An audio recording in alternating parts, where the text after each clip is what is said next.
games. Let's start there. Would I have loved to see Cleveland? Sure. I would have loved to see a Guardians lineup that I think was a bit worse on paper than Detroit's. Am I still glad that this team is taking on the Tigers as opposed to like a Yankees lineup that I don't especially love in the postseason? Yep, I am. And Bump, I like having both of these games with a 5:30 or 5:03 p.m. first pitch. Yeah, I like them selfishly because then I can get back on a Saturday and check out one of these games. And get back on Saturday and then maybe catch some on Sunday after the post-game show for the Seahawks. So, yes, selfishly, yes, I'm there. And then, we're just talking about it with Curtis, man. It just – night games just hit different, man. Mm-hmm. When, the sun is going down, it's about 50-something, 60 degrees now. It's hoodie weather. You can wear a hoodie. You cannot wear a hoodie. It's just the air tastes different. It's crisp. And it's crisp out there. It's just going to feel different. Yeah, you get your pumpkin spice latte. That, too, if you want. You hold it with both hands. Mm-hmm. You smile at the sky. New album. Girl who is going to be okay. But no, the setting, it's all there for you. And the town is excited. The city is excited. The state is excited. And, yes, I'm happy that it's the Ligers and not anybody else at this point. I know. Moment of silence for Ian's Red Sox. And we're done. And that's enough, yeah. And that's enough. What are our biggest maybe concerns? I want to get to concerns and questions first so we can get to the fun stuff later because I refuse to end on a bad note when it comes to a series that we should all be so hype about. But we also have to be, I think, honest about how we're seeing this team. So join this conversation at any time, 866-979-3776 on the text line. Bump, your thoughts, your question, any concern you have heading into this weekend series. Can you do it? Can you live up to the hype? Because there's a lot of hype with this team. We talk to many people, analysts and professionals or whatnot, and they always talk about just how talented this Mariners baseball team is. I was talking to one of my boys last night, and we're breaking down the series, and he says, you know what worries me the most? It's not Julio, it's not Cal, it's not Naylor or Randy. It's simply the name that's on the uniform, on the jersey. Oh, so he's like, the Mariners logo makes me nervous. It makes him nervous because of the past, of the history, right? Fair, and growing up, he's only fair. seen this team have somewhat success a couple of times. So that's what I get when I talk to a lot of people. It's just we haven't seen them do this. I'm excited. I think they can do it. But like I said before, certain logos and uniforms give you certain type of feels. So with me, it's just watching. It's like watching my kid try to do something for the first time. I'm like, I know you can do this. I know you can do it. But you have to go out there and perform. So that's my biggest concern is just, all right, when it's 5 o'clock and it's time to go, can you flip that switch? You've been resting for a few days now. Can you flip that switch and get going? Can you have that dog in you? That dog in you. My biggest concern is, yes, I think that there's like a general anxiety that you feel with so much at stake, which is unfamiliar territory for, I think, a big chunk of Mariners fans. If not most Mariners fans. But it's also Tarek Skubal. Jordan Schusterman on with us yesterday. Oh, it makes a huge difference. I mean, obviously in a short series too, just to be able to turn to someone like that is just massive. I mean, and just like that kind of presence that's looming at some point in the series, in the next round potentially, if you're thinking about the Mariners and saying, oh man, they're going to have to face Skubal in game 2, what does that mean? Does that neutralize the pitcher that we're sending out there? There's just so many things about that, having that one pitcher, and that's why those starting pitchers get paid so much, even though there is a lot of risk attached to them. Okay, so Skubal not going in game 1, presumably. So Skubal in game 2 and Skubal in a possibly, game 5? So 4 days rest, 3 days rest for him. And then we saw a projection of day 1, like a bullpen day essentially for Detroit with, is it Kiter Montero? Is that who it is that's presumably getting the ball for them to start that one? And then they've got Flaherty and, Mize. Okay, cool, whatever. Key, take game 1. Take game 1. Have to. Because I don't want to see this team drop game 1, and in game 2, even if it's at home, you're facing Tarek Skubal, coming off the hottest start anyone had in the postseason. Yeah, probably going to win the Cy Young. Won 7 2/3, 1 earned, 14 Ks against the Guardians. We know that he's arguably the best in the game. And last time you saw him, you handled him, but it's just different, right? When you're going up against, say, a team or a player, whether it be an individual sport or a team sport, whenever you got to see him a couple times, you're not too confident. Like for example, Washington State, okay? Go big, go Pac-12. Washington State, we got to see Oregon State twice this year. It's going to be hard to beat them twice, no matter what their score is, their record is. It's just hard to do that. And when you're going up against a guy like Skubal, you can't guarantee anything. So, yeah, school's going to be a concern for sure. But they show that they can handle them. So hopefully mentally they're in a good place to where you do just enough to win these ball games. But the thing that they have on their side is power, man. All you need is a couple to get squared up and go yard, and you can change some things. I will say this. Jeff Passan has a lot of confidence in the Mariners. Look, I don't want to be the person who necessarily says that the Seattle Mariners are going to run through both of these teams, right?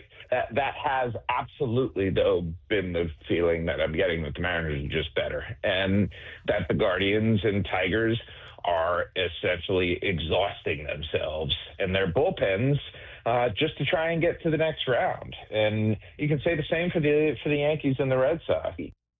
The Seahawks. The Mariners were the hottest offense in all of September. The Tigers were probably the coldest, certainly the coldest that actually made it to the postseason. Yeah. They were like under 300 as a winning percentage in September. It was god-awful. No team with that winning percentage that low has ever gone on to win a World Series, except for, I think, one, and I think they also beat the Tigers. So there's like a little bit of irony there. But I think that for most people, Tarek Skubal is going to be your answer. The history of the team for Bump is going to be your answer. Ian, Curtis, what about you guys? Kind of like, before we get to the fun stuff, before we get to the stuff we're really confident in and key players, what's your concern? What's your question? What are your thoughts about facing the Tigers, Curtis? It definitely is Tarek Skubal in Game 2, making Game 1 an absolute must-win for this Mariners team. I think, to me, just the other thing in this series, you got to figure out if Brian Wu can go or not. Right. Like that is going to be so important to the Mariners, and if they're able to, maybe cruise through this series the way Jeff Passan sees it, or if things get a little bumpy, you kind of wonder if the Mariners are in a win or go home scenario, who would you rather have on the mound than Brian Wu in this season? But again, you don't want to rush things, but there's going to be a lot asked of him to finish off this series. Ian, what about you? There's kind of two things for me. The first one is obviously the history. There's only 9 guys on this team that were on the playoff team in 22. So some of these guys have more playoff experience. We've got guys like Randy and Naylor, but there's still some younger dudes on this team. And then also a little worried about the middle of the bullpen. Like I feel good about the shutdown guys at the end of it. I'm happy if the starters can take you 6. But what happens in the 7th inning? Bizzardo's been good, but it's the playoffs. Like, you never really know. Don't forget that we beat them twice when Skubal started this year, says someone on the text line. You are not wrong. In fact, Tarek Skubal also hasn't forgotten him. This was him post-game. Yeah. I've already done that. I mean, you prepare. Everyone prepares different. I threw a bullpen this morning, so just going through some things that I want to execute against those guys. Is he a couple beers in here? Yes. Does that make him less terrifying? No. I don't think that you can turn to those 2 games and say, oh, that's definitely what's going to happen against this version of Tarek Skubal. I do not think that you can do that. What I do think you can do is look at those 2 games, look at the course of the entire season, and look at that last month for Seattle and go, wow, this is a significantly better offense than this team had in 2022. So that's where I think I kind of settle with it. I'm not looking at whatever happened in the regular season. You're 0-0. I'm not looking at whatever happened in the regular season going, that's exactly what I can expect. But I am looking at the season going, I feel so much better about this team than I would have a couple years prior. Yeah, because of the talent. The talent is there, man. You're 51-30 at home. You've taken care of home. That's why you're in the position you're in right now. You got Randy, who is one of the best postseason players of all time. 349 OPS and 1,100, 11 bombs, 5 doubles, and 28 postseason games. I believe like Babe Ruth and one other person have better numbers than him at that point. You're getting contributions from guys like Dom Canzone, who's becoming a reliable DH guy, OPS and over 1,000. And I mentioned all that without even getting to Julio and Cal in this situation. I think that's why you can sit back and say, yes, this team is talented. They're more talented than the Tigers in a lot of places. Where the Tigers have a guy who's on the mound. There's only one of them, right? You ain't going to see Skubal 4 or 5 times. So it's okay to be confident going into this one. It's okay to be confident, but it's also okay to have those question marks because of all the things that we mentioned. You are playing another team with other humans over there, and things can happen. But you don't get the 2 seed in the bye for no reason. You get that because you won 17 of 18. You did drop the last how many ever against the Dodgers. But no, you put yourself in this position. Good teams don't get bad teams don't get the 2 seed in the bye. So yeah, they should be confident. You aren't mentioning, says another listener, just how good Kirby and Castillo were at the end of the season. Hey, you're right. Luis Castillo in the final 7 days of the season, 1.23 ERA. He was under 2.5 in September after being pretty bad in August. So you saw from Castillo a very average April, May, June. Good July, bad August when we were all having conversations with what's happening here. And then in September, pitching as a whole, and especially Luis Castillo, really tightened up. So I do think that's worth mentioning. A very good point, listener. Yeah. Let's get to a couple other things here. Quite a few questions already about Bryan Woo. Bryan Woo spoke to reporters in the dugout yesterday after getting a bullpen session. Here's what he said. Positive day. I mean, still not, where I want to be in terms of game speed of everything, but in terms of how everything's progressed, happy with it. Considering a week ago I wasn't even throwing yet, and then a week from now, hopefully, we'll be in a better spot. So still just taking it day by day. But, in terms of looking at it that way, it's a lot of positives. On his availability for this ALDS, says, I don't want to make any assumptions, taking it day by day. Again, you heard it at the end there. Does that change your outlook for this series? If you were told Bryan Woo is not going to make a start, he will not make a start. We hope we can get him if, God willing, knock on wood, you get to it, the ALCS. But he is not going to start in this series. How are you feeling? I'm not as confident, but still confident. And again, that's not an update I have. That's just the latest from Bryan Woo and the assumption we're making. No, not as confident, but still confident that they can get it done. I mean, you mentioned Castillo's numbers to end the season. We've seen Logan do his thing and Kirby as well. I just feel like this rotation has the moxie in them. I feel like they've been through a lot this year, and they've been challenged. Everyone has had their lows. Everyone in this rotation has had their lows. Maybe not Woo, but everyone else has had their lows. And I think that's why when you play 162, you build so much dang character, man. And I feel like because they've been through all that stuff, they can weather a storm. But obviously, you want your guy Woo out there. I mean, he's the best arm we have right now. So still confident, but you definitely you lose something. 5-4-1, worth mentioning. We probably have the best high leverage bullpen left in the playoffs now that the Padres are eliminated. Oh my God! Speaking of, holy cow, Miller. That was, what was that, 104.5? Yeah, a lot of people were calling it the greatest pitch ever. It was. It was. I saw it. Nastiest and it was location. Unreal. Padres are out. In fact, a little bit of a fight there at the end of the game that we'll get to a little bit later. And for that matter, again, I'm sorry, Ian, but Chapman's out. So you've got some really, really good closers, really good bullpen arms that either you wouldn't face anyways until a World Series in the case of the Padres, and you aren't going to face in the American League side because the Red Sox are out of this thing. I do, like Ian, have those questions about middle relievers, but you've also got Miller potentially out of the pen. Now, Miller might pitch in a potential Game 4 here, maybe, I don't know, depending on what happens with Woo. Maybe you want to take someone else on 3 days rest. I'm not sure what the plan is, but if you can get someone like, if Castillo can pitch through 6 2/3, 7, whatever. Like, I'm looking at Castillo and Kirby in this case. I'm not looking at Logan. Castillo and Kirby, please. Get deep into these games. I mean, that's what it's about, right? Get deep, so you don't have to worry about those guys that we're concerned about. And you want to hand the ball to Munoz. You want to hand the ball to Brash. You want to hand the ball to guys who you feel are reliable. So yes, you have to go deep. Let's get her done. I'm getting more and more excited. You are? This. Yeah. What's making you most excited about this series? It's the same thing like with the Hawks. Like, the more studying I do, the more reading I do, the more scenarios I put into my head. I'm like, exactly. Pretty soon I'm your dad watching the news, with his hands behind his back, like getting really into You watching the Weather Channel? That's what my stepdad does. Exactly. He loves the Weather Channel. It's all the prep. Prep always gets me excited because I start to paint the picture in my mind. Yeah. So the picture's looking good right now. I was talking with Tida and Gonzalez the other day and started out with the same thing about I'm just so deeply nervous. With that last inning of the Guardians-Tigers series, it just happened, and it looked for a minute there like Cleveland would give them a run for their money, and then it just, any kind of a rally fell short. And I was like, God, I don't want to face Skubal. I'm really nervous. And by the end of the conversation, I was like, this is the best team in the American League. What are we talking about? This lineup can rake. Exactly. I started getting really hyped. And then, even then, we had a conversation about Woo, and I was thinking, I asked you, how are you feeling about it? And I'm kind of echoing your sentiment where it's like, you've still got the guys, man. It'd be one thing if it was like, you don't have Woo, and also Logan and Kirby are gone or whatever. Exactly. You have all the same guys that you had last year. They just haven't been who they were last year, but they're not hurt. They're here. They have that potential. They've hit the ceiling at times. Logan's had a game with 13 strikeouts. George has had a game with 14 strikeouts. Now, have they had bad games? Yeah. Have they been as consistent as they were last year or as healthy? Nope, absolutely not. But they're here. If I were to ask you this time last year who's starting week or day one, ALDS, game one, no hesitation. You say, oh, Logan. Obviously, Logan. Right. That's probably going to be your starter this time around. Yep.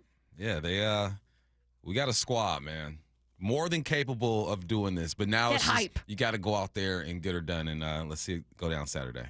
All right, Seahawks Mariners have some big games going on Sunday, obviously, so we have some programming information for you. Sunday is the biggest day in Soto in years. Seattle Sports has you covered for every minute of every game. For Mariners, it's going to be on 770 and then the Seattle Sports app. You have 3 hours of pregame coverage starting at 2 p.m. Holy cow, first pitch at 5:03 p.m. As a reminder, first pitch is 5:03 on Sunday and a little bit later on Saturday.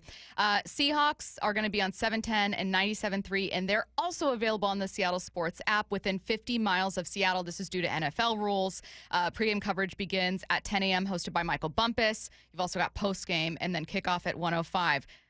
There's a common denominator here, and it's to download the Seattle Sports app where you can swap between not only both broadcasts but both pre- and postgame shows. Let's get to headline rewrites. Extra, extra, read all about it.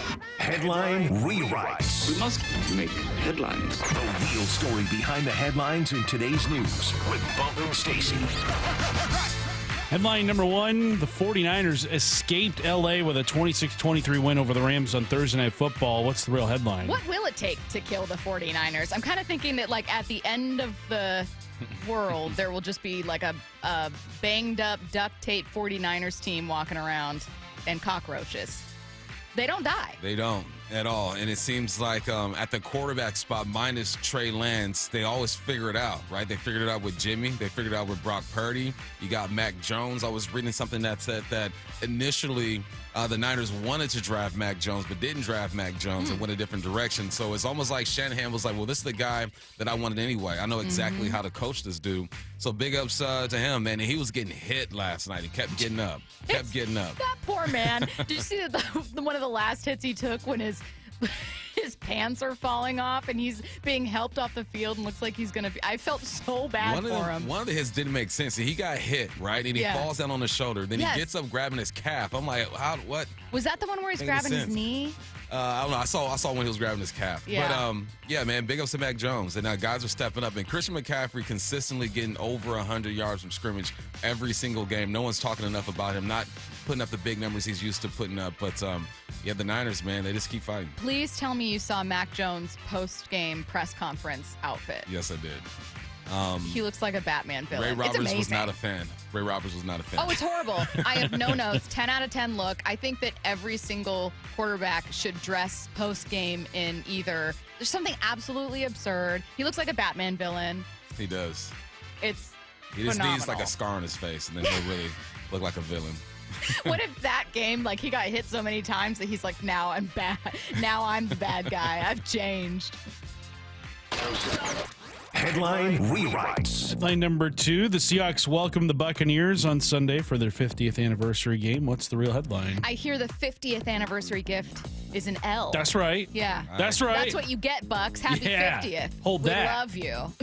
Yeah, it's both teams' 50th anniversary too. They came in the league at the same time. It's romantic. So it's kind of cool that they're linking up wearing the throwback jerseys. Hey, but yeah, twin. when you have Walter Jones out there on the field, there's going to be a ceremony at halftime and before the game. You got Lofa out there. You get True Fine. All these guys, man. You got to show out, and it's going to be fun. And I think this is going to be the most pleasing game to watch with these uniforms, man. It's going to look so clean out there. I love the creamsicles. I love the throwbacks from the Seahawks. But yeah, take this L, man. It's going to be a tough one. I think the Bucs are a good team. And even with Bucky out, they got some guys, but it should be a good one. Headline rewrites. Headline three, the Yankees became the first ever team to win a wild card series after dropping the first game. What's the real headline? You literally had one job, Boston. Yeah. One job. Ian, do you have anything to say for yourself? This team led the league, all of baseball, worse than the Rockies in errors this season. Dang.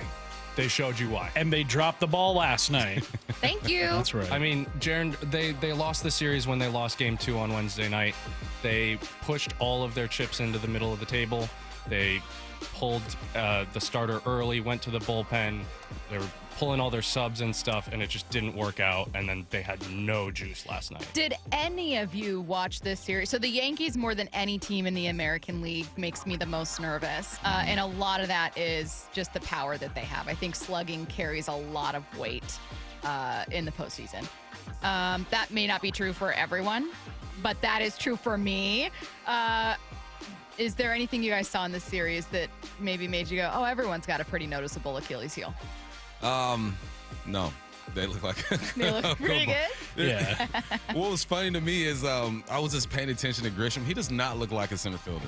He looks like short mustache. Yeah. I'm like, he's like 5'10", He looks like a pizzeria owner. 225 pounds. Yeah. I'm like, this is your center fielder, huh? Yeah. And but that's the Yankees, man, and they look good. And that young man I'd claim last him night, for my petites, but no, he's not Yankees. petite at all. Yeah. But that young man Cam, he's a problem, and just he's great. he has that grit that I see in Kirby and Logan at times when they're in the zone where they're just throwing gas and they're just looking at the crowd, taking it all in. Like that dude last night was something special. Yeah, he grew up a Red Sox fan too. Really? Yeah, and so you could see him He's coming shaking off his the head, mound. traitor. You could see him coming off the mound at one point last night.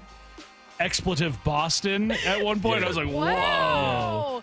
And he No. switched on him. Yeah, real he quick. really. sorry. Yeah. No, I don't know that I could. If I was born and raised somewhere, I don't know I could hate him. He said he converted his whole family to Yankee fans. So they're all that's traitors. That's just a lie. No, you First of don't all, I'm grow not up about to be here 50 standing years being a Red Boston. Sox fan and then just Yeah. immediately switch. There's Absolutely no way not. that's true. This is a phony guy, phony family. I He think, calling out his whole family. You got a phony family. hey, I'd switch up so quick if you're paying me millions of dollars, What? and you got to be down for See, your I squad. hate LA. You got to be The whole down for your state of squad. California. Y'all know I grew up a Yeah. Niner fan. Yeah. I'm But would See- you turn on the Dodgers and the Lakers? Because you grew up a Niner fan, but you named one of the your children Giants, after Kobe. if I were a Giant and they're paying me $20 million a year, switching up on you. Could the Celtics pay you to be a Celtics fan? You paying me enough, switching up on you. Bump would be sitting here 18 rings. That's right. That's right. Speaking of, Bump's been watching a lot of film, and he's going to teach us something about the Bucs coming up next on your home for the Mariners pennant push, Seattle Sports and the Seattle Sports app. Bring on the Tigers. And the Detroit Tigers are going to Seattle. They win the American League Wild Card Series.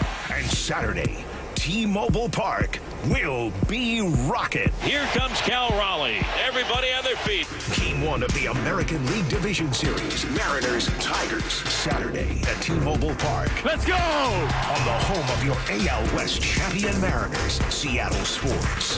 Hear every game live on the Seattle Sports app. When it comes to the security of your business, doubts can creep in about who you're trusting to protect it. At Bail Arm, we got you. For nearly 80 years, we've been putting our customers' minds at ease with our advanced technology and personalized support. Feeling insecure about your current security service? Visit bailarm.com today. When the heat's an 11, Cool AC would be heaven.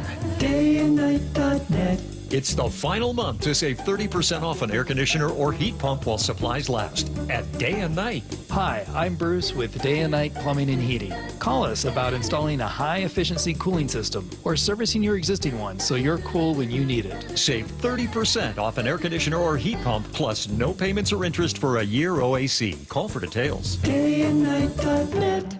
We all hear the radio ads about the IRS. They tell you to be afraid, to be scared, and they try to frighten you into calling. I'm not here to do that. Tax Relief Advocates is different. TRA is here to tell you that if you owe money to the IRS, whether it's $5,000, $50,000, or $500,000, we have a solution. It doesn't matter if you're sitting in your car, at work, or with your kids. No matter where you are, call now. 800-575-8157. Don't lose hope. TRA can eliminate or reduce what you owe to the IRS. Generous programs are now available that can give you a fresh start. Our passion is taxes and helping individuals fix their IRS problems. We have over 1,000 5-star reviews on Google and an A+ with the Better Business Bureau. You don't need to be afraid of the IRS any longer. End your tax nightmare today by visiting us online at TRA.com or call 800-575-8157. That's 800-575-8157.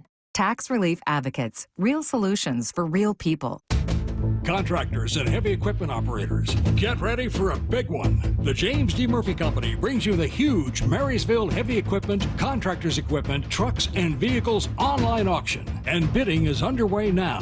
On the auction block, 10 excavators, including a 2021 Komatsu PC88MR and a 2018 Komatsu PC238, a 2017 Komatsu WA320-8 wheel loader, a 2003 John Deere 770 OCH motor grader, plus 4 backhoes, 3 reach lifts, and 4 boom lifts. There's 5 dump trucks, including a 2015 Peterbilt 367 Super Solo and 2 Western Star quad-axle roll-off trucks, and much more. Preview all equipment Tuesday, October 7th and Wednesday, October the 8th, 8 a.m. to 4 p.m. at our Marysville yard, 3803 136th Street Northeast in Marysville. Get all details now at murphyauction.com. That's murphyauction.com. Now is your time to get into a new D.R. Horton home by taking advantage of its National Red Tag Sales event this Saturday, October 4th through October 19th. Stop by any of its participating communities and find select Red Tag homes at incredible pricing. So whether you're buying your first home or looking for an upgrade, you don't want to miss the Red Tag Sales event starting this Saturday.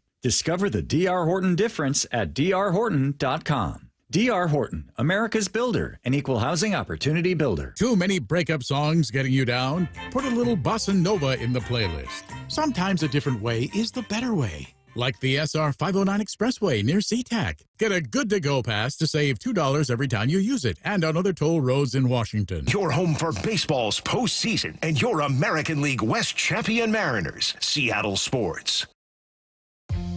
Ryan Rowland-Smith here. For more than 35 years, the NBA Health Insurance Trust has been helping local builders, contractors, and their employees save money and gain peace of mind. They offer customized group health plans from the state's leading insurance providers. Small and mid-sized businesses deserve big healthcare access. The NBA Health Trust brings you the coverage you want at a price you can trust. Find out more at mbahealthtrust.com. That's mbahealthtrust.com.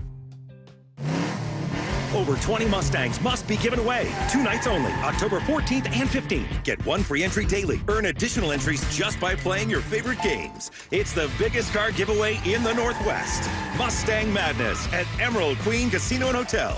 Don't miss the grand finale drawings October 14th and 15th. Over 20 Mustangs are up for grabs and must be claimed. Mustang Madness, only at Emerald Queen Casino and Hotel, Sikkema and Fife, the entertainment capital of the Northwest, where excitement lives. Ladies and gentlemen, this is for you too. Stubborn fat is really hard to get rid of, and then there's all those gimmicky lasers, fat freezing methods, and prescriptions. Imagine a simple solution that takes just 1 day and provides immediate noticeable results. Introducing ProSculpt. ProSculpt uses air-assisted technology that's safe and gentle yet powerful, delivering instant fat-reducing and skin-tightening results. Performed by board-certified plastic surgeons while fully awake, ProSculpt contours your body with minimal downtime. It's designed to target those problem areas: waistline, neck, face, arms, thighs. ProSculpt gently removes unwanted fat and tightens loose skin with FDA-cleared plasma technology, all in a simple, guaranteed 1-day procedure.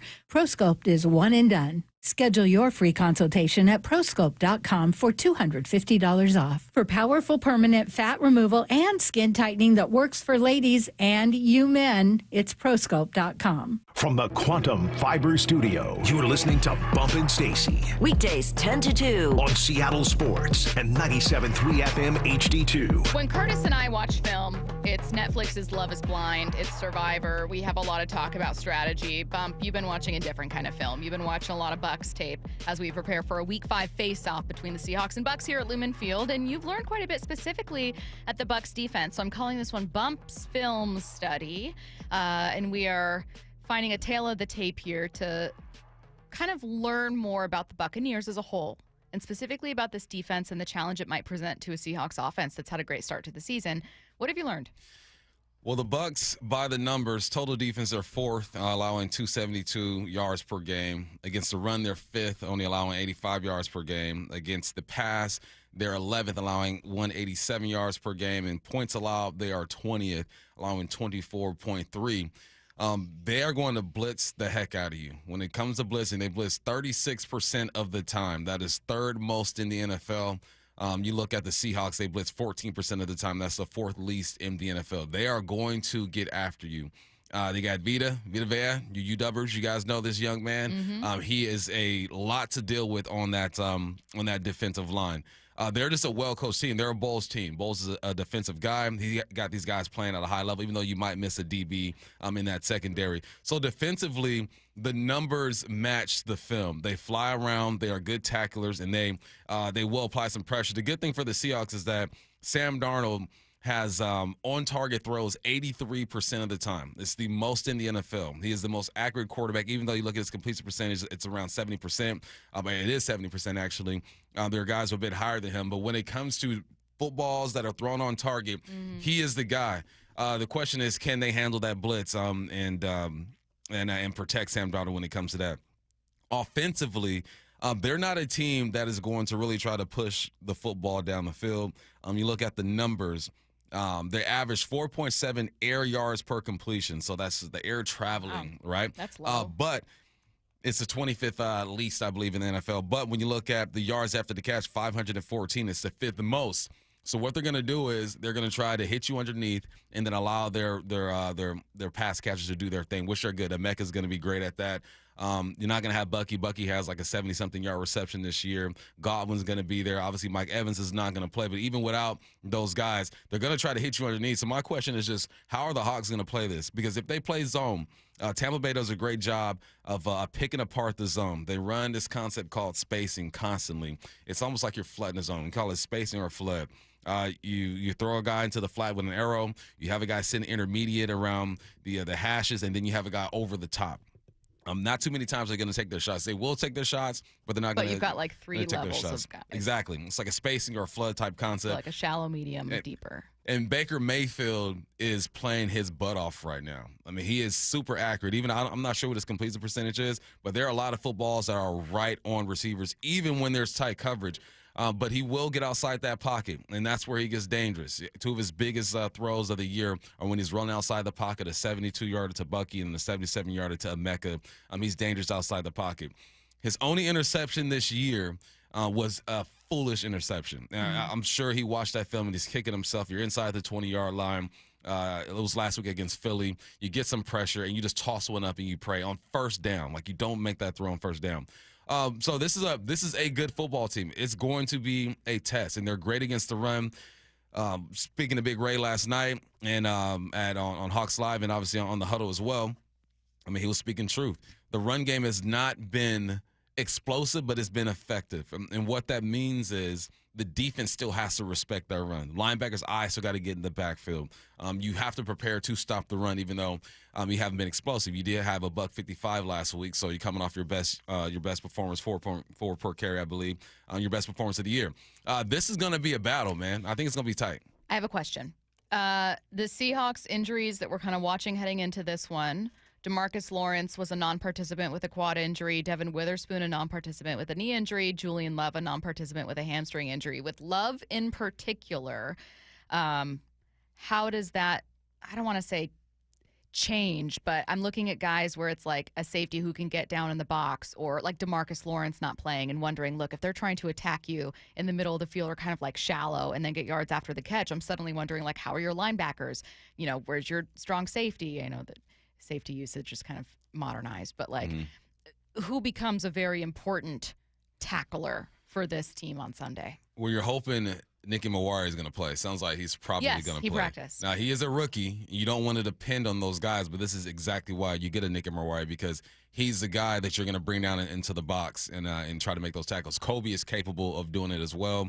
And then when you get those three safeties out there, you're going to rely on DeAnthony Bell, who's been making some noise, and Ty Okada. You lose a leader in J Love, and I think he's more beneficial to this team over the top, right? In the back end, making sure nothing gets behind you. You lose something, but this is the NFL, man. We have no excuses. We're looking at the 49ers and what they're doing, and they're still winning ball games. So it's the old rule, man. Next guy up, but you still haven't seen this defense as a whole, right? You haven't played one snap or one full game when everyone's out there, but guys are going to step up. So it's going to be on Nicky Maguire. How are they going to use him? What type of games are they going to play with him? And how to use Kobe? Are you going to put him in the box as well? And then obviously the backups, Ty and DeAnthony. Someone said, are you concerned at all by missed tackles? Seahawks are one of the teams with the most missed tackles. Does that make you nervous? I will give you at least numbers on that one. I just looked up missed tackles by teams through 5 week. New York Jets are 1. Bengals, Cowboys, Steelers, Bears, Vikings. Seahawks are there with 32 missed tackles. They are tied for 6th. Here's the thing about missed tackles too, man. It's I'm not saying ignore that stat, but I'm also saying sometimes a missed tackle is a guy who is the initial tackler who hits the guy, who holds them up, probably falls off, and then someone comes and cleans them up. Not always indicative. Yeah, it's not like wide open one-on-one in the middle of the field, we're going to miss these tackles. There are some that happen that way, but most of them are the first guy there making a hit and then everyone else cleaning them up. If anyone's wondering, for instance, the Falcons have the 2nd fewest. The Giants have the 4th fewest. So I'm not saying that, that doesn't mean that those teams can't be good or they don't have good players on their defense, which both teams very much do. But I think Bump's making a pretty solid point here that that's not always purely reflective of how good the team is. I think Cleveland Browns have been exceptional, and they're kind of like middle of the road. Yeah, I don't think Mike Macdonald thinks his team isn't a good tackling team. Good question, though, 253. For sure. Good question. They do everyone misses tackles. I ain't making excuses, but, No, I had the same question because once I looked it up, I was like, 253 is right. Yeah. They're like 6th there, so that's a good point. Okay, I do have one more question that I want to get here. You said you watched a lot about the Bucs defense in particular. Mm-hmm. So I read this stat. It's another one of those stats that I think can be like somewhat misleading, but it was from Ian Hartitz, and he said the Bucs defense is number 1 in havoc, which is not like an official stat, but just a compilation stat. It's the percentage of plays where a defense does something. So they get a pressure, a tackle for loss, a forced fumble, an interception, or a pass breakup. The Bucs are not definitively the best defense in the NFL, so this isn't some kind of like purely reflective stat. But did you see a lot of havoc being wreaked when you watch this defense? Yeah, for sure. They're going to blitz from depth. And they're going to challenge that right side of that offensive line. If I were any team in the NFL, I'm attacking the right side of this offensive line. They are going to stunt you. They're going to do all these things. When you are 3rd or 4th in the league in blitz, you're not just blitzing the same way and the same guy, right? You got safeties rolling down, blitzing off the edge and stunning. You got linebackers walking up in the A-gap, showing blitz and dropping down. It's all about making the offensive line have to communicate. So, yes, the very first play of the game. If you look at the very first play of the game against Philly, Philly's line gets confused. Vita Vea has a straight shot to Jalen Hurts. Thankfully, he gets the ball out of his hands in a way. So, yes, I see all of that. We are getting you ready for games 1 and 2 of the ALDS with extended pregame coverage all weekend long. Saturday live from Victory Hall. That's across the street from T-Mobile Park. It's from 2:30 to 4:30 p.m. with Bob Stelton, Charlie Furbush, and John Morosi of MLB Network. You can also tune in on 710, the Seattle Sports app, and Seattle Sports YouTube. On Sunday, from 2 to 4 p.m., be there with Bob Stelton, Charlie Furbush, and John Morosi on 770, the Seattle Sports app, and the Seattle Sports YouTube. Get the Seattle Sports app and make sure that you bookmark Seattle Sports YouTube. Both shows lead up to Mariners pregame with Shannon Drayer, which is 1 hour before first pitch. I saw someone text in with a question earlier about the times. As a reminder, 2 slightly different first pitch times here. Saturday is going to be a little bit later, 5:38 first pitch. Sunday is going to be 5:03. Just a reminder for you guys, about 30 minutes earlier on Sunday. All right, coming up next, get your takes in for Bold Take Friday, 866-979-3776. Touchdown Seahawks! Celebrating 50 years of Seahawks football. Number 54, Bobby Wagner, linebacker, one of the finest of his generation. He set just about every tackling record that can be set. He was the heart and soul of one of the best defenses to ever play in the National Football League. The Seahawks go for a 4th straight win, hosting Tampa Bay Sunday before the 12s. Kickoff at 1:05, pregame at 10 a.m. On the home of the Seahawks, Seattle Sports.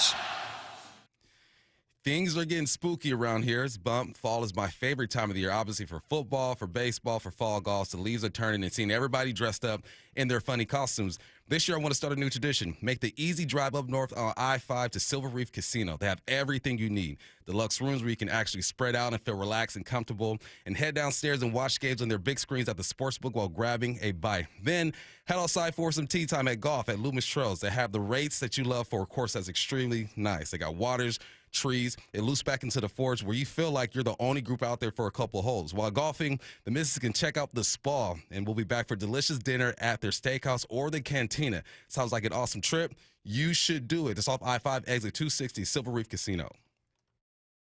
Drivers who switch and save with Progressive could save hundreds. With that kind of money, you could go big time and skip the regular line at the airport and pay for speedy security. Imagine not having to quickly unpack and pack at the place you already came packed to. And wearing your shoes the whole time you're there? You can't put a price on that kind of luxury.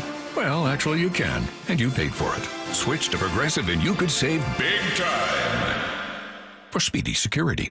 Progressive Casualty Insurance Company and affiliates, not available in all states. Potential savings will vary. I'm Scott Hansen, host of NFL Red Zone. Lowe's knows Sundays are for football. That's why we're here to help you get your next DIY project done, even when the clock isn't on your side. Whether that's a new Filtrete filter or Bosch and Cobalt power tools, Lowe's has everything you need to feel like the MVP of DIY. So get it done and earn your Sunday. Shop now, in-store and online. Lowe's, official partner of the NFL. Hey man, gaining weight, dragging throughout the day, losing your drive? It could be your testosterone. The team at Revive Men's Health Washington gets men back on track with the energy and drive they've been missing. Meet Tyler, Revive Men's Health Director of Operations and witness to hundreds of success stories.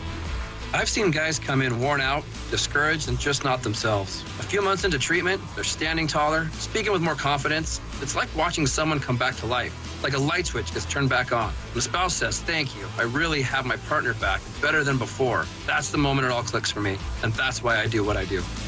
Since 2011, Revive Men's Health has helped more than 120,000 men regain their energy and drive. Start your story today with an in-clinic visit or a secure video appointment. Call 206-529-1111 now to book your free testosterone test, exam, and consultation. That's 206-529-1111 or schedule anytime at revivemenshealth.com. Bonneville International radio station contests are open to participants 18 years of age or older that are residents of Washington State unless otherwise specified. Employees or agents of the station, Bonneville International Corporation, other area radio stations, or any entity associated with the contests are not eligible to win unless the station otherwise specifies at its own discretion. Persons who have won in the last 60 days from a station contest or event may not be eligible. Full general contest rules are available on seattlesports.com or in person at the station during regular business hours. Want more Seahawks content? Join me, G. Scott, on The Reset. New episodes of the podcast every Monday and Thursday on YouTube or on the Seattle Sports app. Luxury has arrived at Snoqualmie Casino and Hotel. It's Mike Salk here. You can book now for an unforgettable experience. Let's talk about Hawks Peak. It is the place to be for game days this football season. With over 66 TVs, indoor-outdoor concept, the deck is covered and it's heated as well. And the food, oh man, it was excellent. All with breathtaking views of the Cascades and the Snoqualmie Valley. Yep, you can go to snocasino.com. Seattle's closest is now Snoqualmie Casino and Hotel. The LJ way is. You look at stuff like this and it's like, I don't want to come into an industry and work on a place that is going to compromise how I feel about myself. I get to go to work every day with good people and I get to enjoy what I do because I'm out there just trying to do right by people I care about, which is our community. We're going to see them at the grocery store. I'm going to see them at the sports tournaments. Two friends of our daughters came in last night just on the lot, didn't know I was there. And it was cool because you got to take them through and they're going to buy a car for their first driver and a car for their kid going to school soon. These are the people that you're going to work with. And so you better make sure that your laundry's clean. I don't think Lee Johnson specifically, right, Speedway Chevrolet, where I'm at, I don't think they've ever had a problem with the community of being able to stand up and look them in the eye and know that they did their job well. The LJ way is. The Lee Johnson Auto family. When it comes to the security of your business, doubts can creep in about who you're trusting to protect it. Are they a reliable service? How will I know if something happens? Are they keeping everyone safe? At Bay Alarm, we got you. For nearly 80 years, we've been putting our customers' minds at ease with our advanced technology and personalized support. Feeling insecure about your current security service? Visit bayalarm.com today to talk to a local security expert.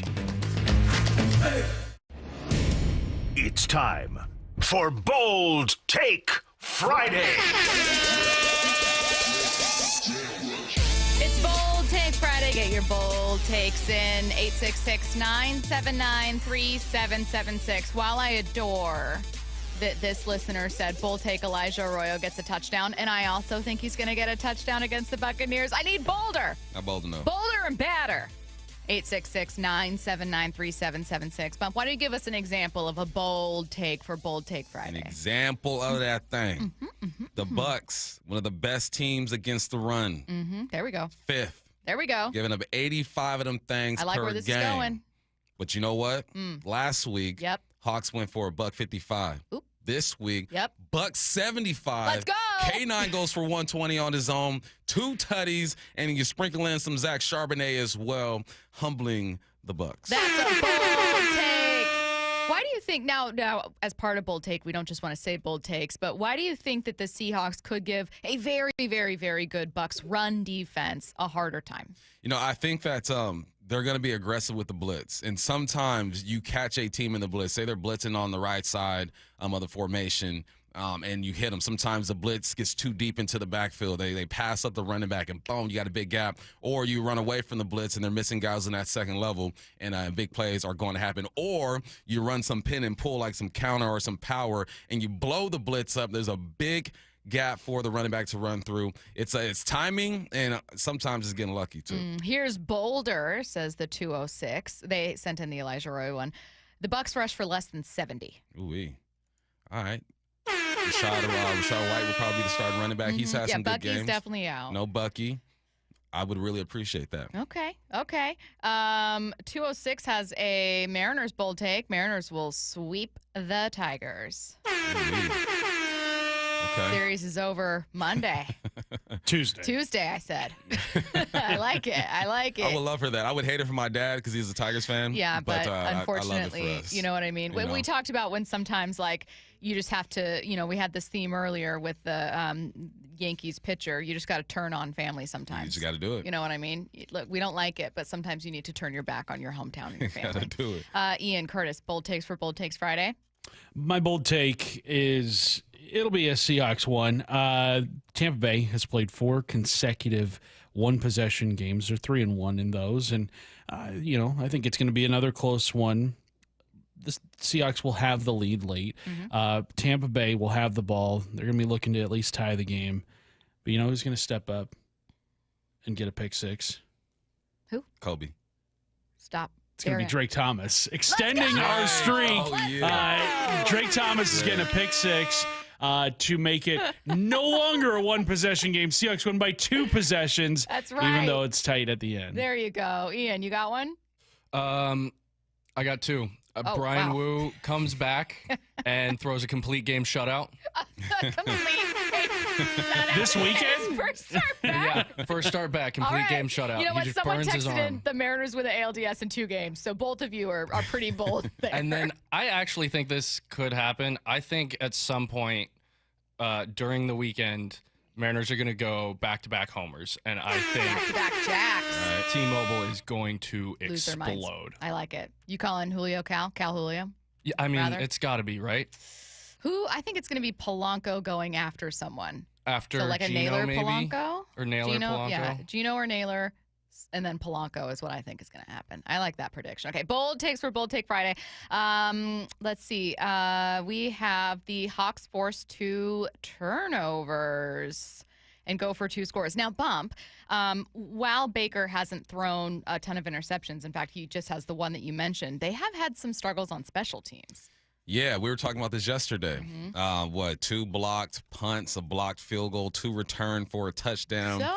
We know that the Seahawks special teams might be one of the best in the game right now. Yeah, I There saw. goes Harbaugh. Actually, Brian Nemhauser tweeted out a graphic that the Bucs have the worst special teams EPA per play in the league. Yeah, so, So, get after them. You know what? Send the house. Christian in the 206 with that prediction about 4 turnovers.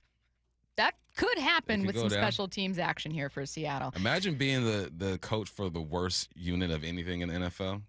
I That ego would is find a is fall hurt. man so fast. So fast. Just throw your players under the bus. As we learned from the Nationals this year, it's never the coach's fault. Never. Davey, It's always the players. Immediately go, I'm doing my job, okay? I'm not out here returning punts. I'm not out here kicking field goals. And who's the one without a job now? It's Yeah. the Nationals manager. Unfortunately, it is far easier to move on from a manager than it is from multi-million-dollar contracts.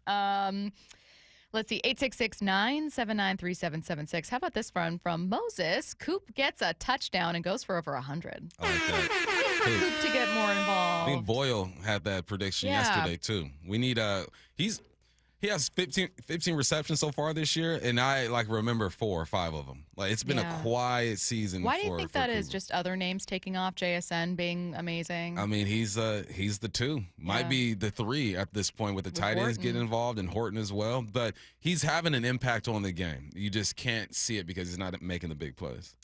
Let's see. Bold take. Reek Wolin, no penalties. Okay. Nick Imanwari with an interception. Has he gotten a penalty every game? Is it that bad for Woolen? Definitely in 2. I don't know about every game. Did you guys see that? I believe he has added the "t" back to his name Oh, on very social media. interesting. I did Tariq not Woolen. see that. Yeah. So are we going Tariq now? I We'll don't go know. by whatever Tariq He's got to be asked wants. that. That's when he was balling, when he was Tariq. I go back to Tariq. It was Reek- your name. You knew whatever you want Rick with been it. slipping a little bit. Yeah. Let's see. Bold take. Da-da-da-da. Okay, so I have a couple for Cooper here and a couple Mariners ones. Someone said Cal hits a 2-run bomb in the first. This place would lose its mind. What? How vital is it for the Mariners to get on the board first, game 1? Oh, it's- Incredible. Swing first. Remember the fight I got in elementary school? Against Swing first. Lil Bobby? It's William. What was his name? William Sago. William Sagow. Yeah. That analogy remains my favorite because it was about children punching children. Yeah. And the goal is when the 5th grader comes up to you and you know he's trying to fight and you're the 4th grader, you got to swing first. You swing first. Let me tell you something. If the Mariners do not score a run in the first few innings after the last playoff game that happened here, people are going to be in full-blown panic mode. The Mariners haven't scored a home playoff run since the 2001 ALCS. Why'd you have to take us down this road? Why'd you have to take us down this road, Curtis? We I'm were sorry. having so much I'm fun. sorry. It was I'm having sorry. a nice Friday. I was having Get a a run, nice Mariners. Friday. Put a run across You know the board. what? I think they are going to get a run. And I think it is going to happen in the first. The bottom of the first. Yeah, I was going to say, they don't bat in the top. That's the boldest take of all. Let's see. Bold take. Sam Darnold has more rushing yards than Baker Mayfield. Okay. I like that All one. right. It's fun. I Let's don't think go. it'll happen, but I like it. I don't know. How many rushing yards does Baker Mayfield have? A good amount. Let me see. Real quick. Over Bear with 100. me. Bear with me. He has over 100. He has 129. There it is. 9.2 yards per carry. You guys are ruining my quiz, so Oh. stop. I'll make note of that. Right? Well, no, I'm going to change it now. That's why I was immediately like, he's fine. A lot. Over 100. Leave it alone. Next bold take. We're done here. I'm out of time. Oh my God, we have so much to get to today. Okay, so first, a broadcasting note. Obviously, with a very, very big Sunday in Soto. Download the Seattle Sports app so you can swap between both the Mariners and Seahawks games, pre and post games. But if you're listening to the broadcast on air, Mariners on Sunday is going to be on 770 in the Seattle Sports app. You're going to have 3 hours of pregame coverage, which starts at 2 p.m. and then first pitch is at 5:03. The Seahawks are going to be on 710 and 97.3. It's also going to be on the Seattle Sports app. And as a reminder, that's within 50 miles of Seattle. That's an NFL rule. And then pregame coverage begins at 10 a.m. Hosted by Michael Bumpus. Kickoff is at 1:05. Coming up next, a look around the league with Pro Football Focus's Trevor Sikkema. Bring on the Tigers. And the Detroit Tigers are going to Seattle. They win the American League Wild Card Series. And Saturday, T-Mobile Park, will be rocking. Here comes Cal Raleigh. Everybody on their feet. Game 1 of the American League Division Series, Mariners-Tigers, Saturday at T-Mobile Park. Let's go! On the home of your AL West champion Mariners, Seattle Sports. Hear every game live on the Seattle Sports app. Matt Coker here with West Coast Men's Health. In the past 5 years, we've seen thousands of men at our clinics. Most guys tell us the same story, that in their early 50s, it's not that they couldn't function, they just needed help. They started taking Viagra, and it worked great at first. But after a few years, it stopped working. The problem is that their arteries had become more restricted since they started taking it, because Viagra does not unclog arteries. Here at West Coast Men's Health, we use acoustic wave therapy to target the real problem. We break down plaque and clear up the arteries so blood can flow like it did in your 20s. This restores function. And guys, listen to this. You won't have to take a pill anymore. So if this sounds like you, give West Coast Men's Health a call today and see how we can help. With clinics in Redmond and Tacoma, call 206-519-6541. That's 206-519-6541. 206-519-6541. Online at westcoastmenshealth.com. Contractors and heavy equipment operators, get ready for a big one. The James D. Murphy Company brings you the huge Marysville Heavy Equipment, Contractors Equipment, Trucks, and Vehicles online auction. And bidding is underway now. On the auction block, 10 excavators, including a 2021 Komatsu PC88MR and a 2018 Komatsu PC238, a 2017 Komatsu WA320-8 wheel loader, a 2003 John Deere 770 OCH motor grader, plus 4 backhoes, 3 reach lifts, and 4 boom lifts. There's 5 dump trucks, including a 2015 Peterbilt 367 Super Solo and 2 Western Star quad-axle roll-off trucks, and much more. Preview all equipment Tuesday, October 7th and Wednesday, October the 8th, 8 a.m. to 4 p.m. at our Marysville Yard, 3803 136th Street Northeast in Marysville. Get all details now at murphyauction.com. That's murphyauction.com. Free consultations, no fee guarantees, 5-star reviews. JP Pendergast with Pendergast Law explains the importance of going beyond these familiar offerings. Accident victims want an attorney, Tom, that satisfies their needs. Someone who handles those needs with the highest degree of care. Pendergast Law offers the no-fee guarantees and free consultations, but these only scratch the surface. Okay, explain more. We make sure that every member of our team is genuinely passionate about helping others.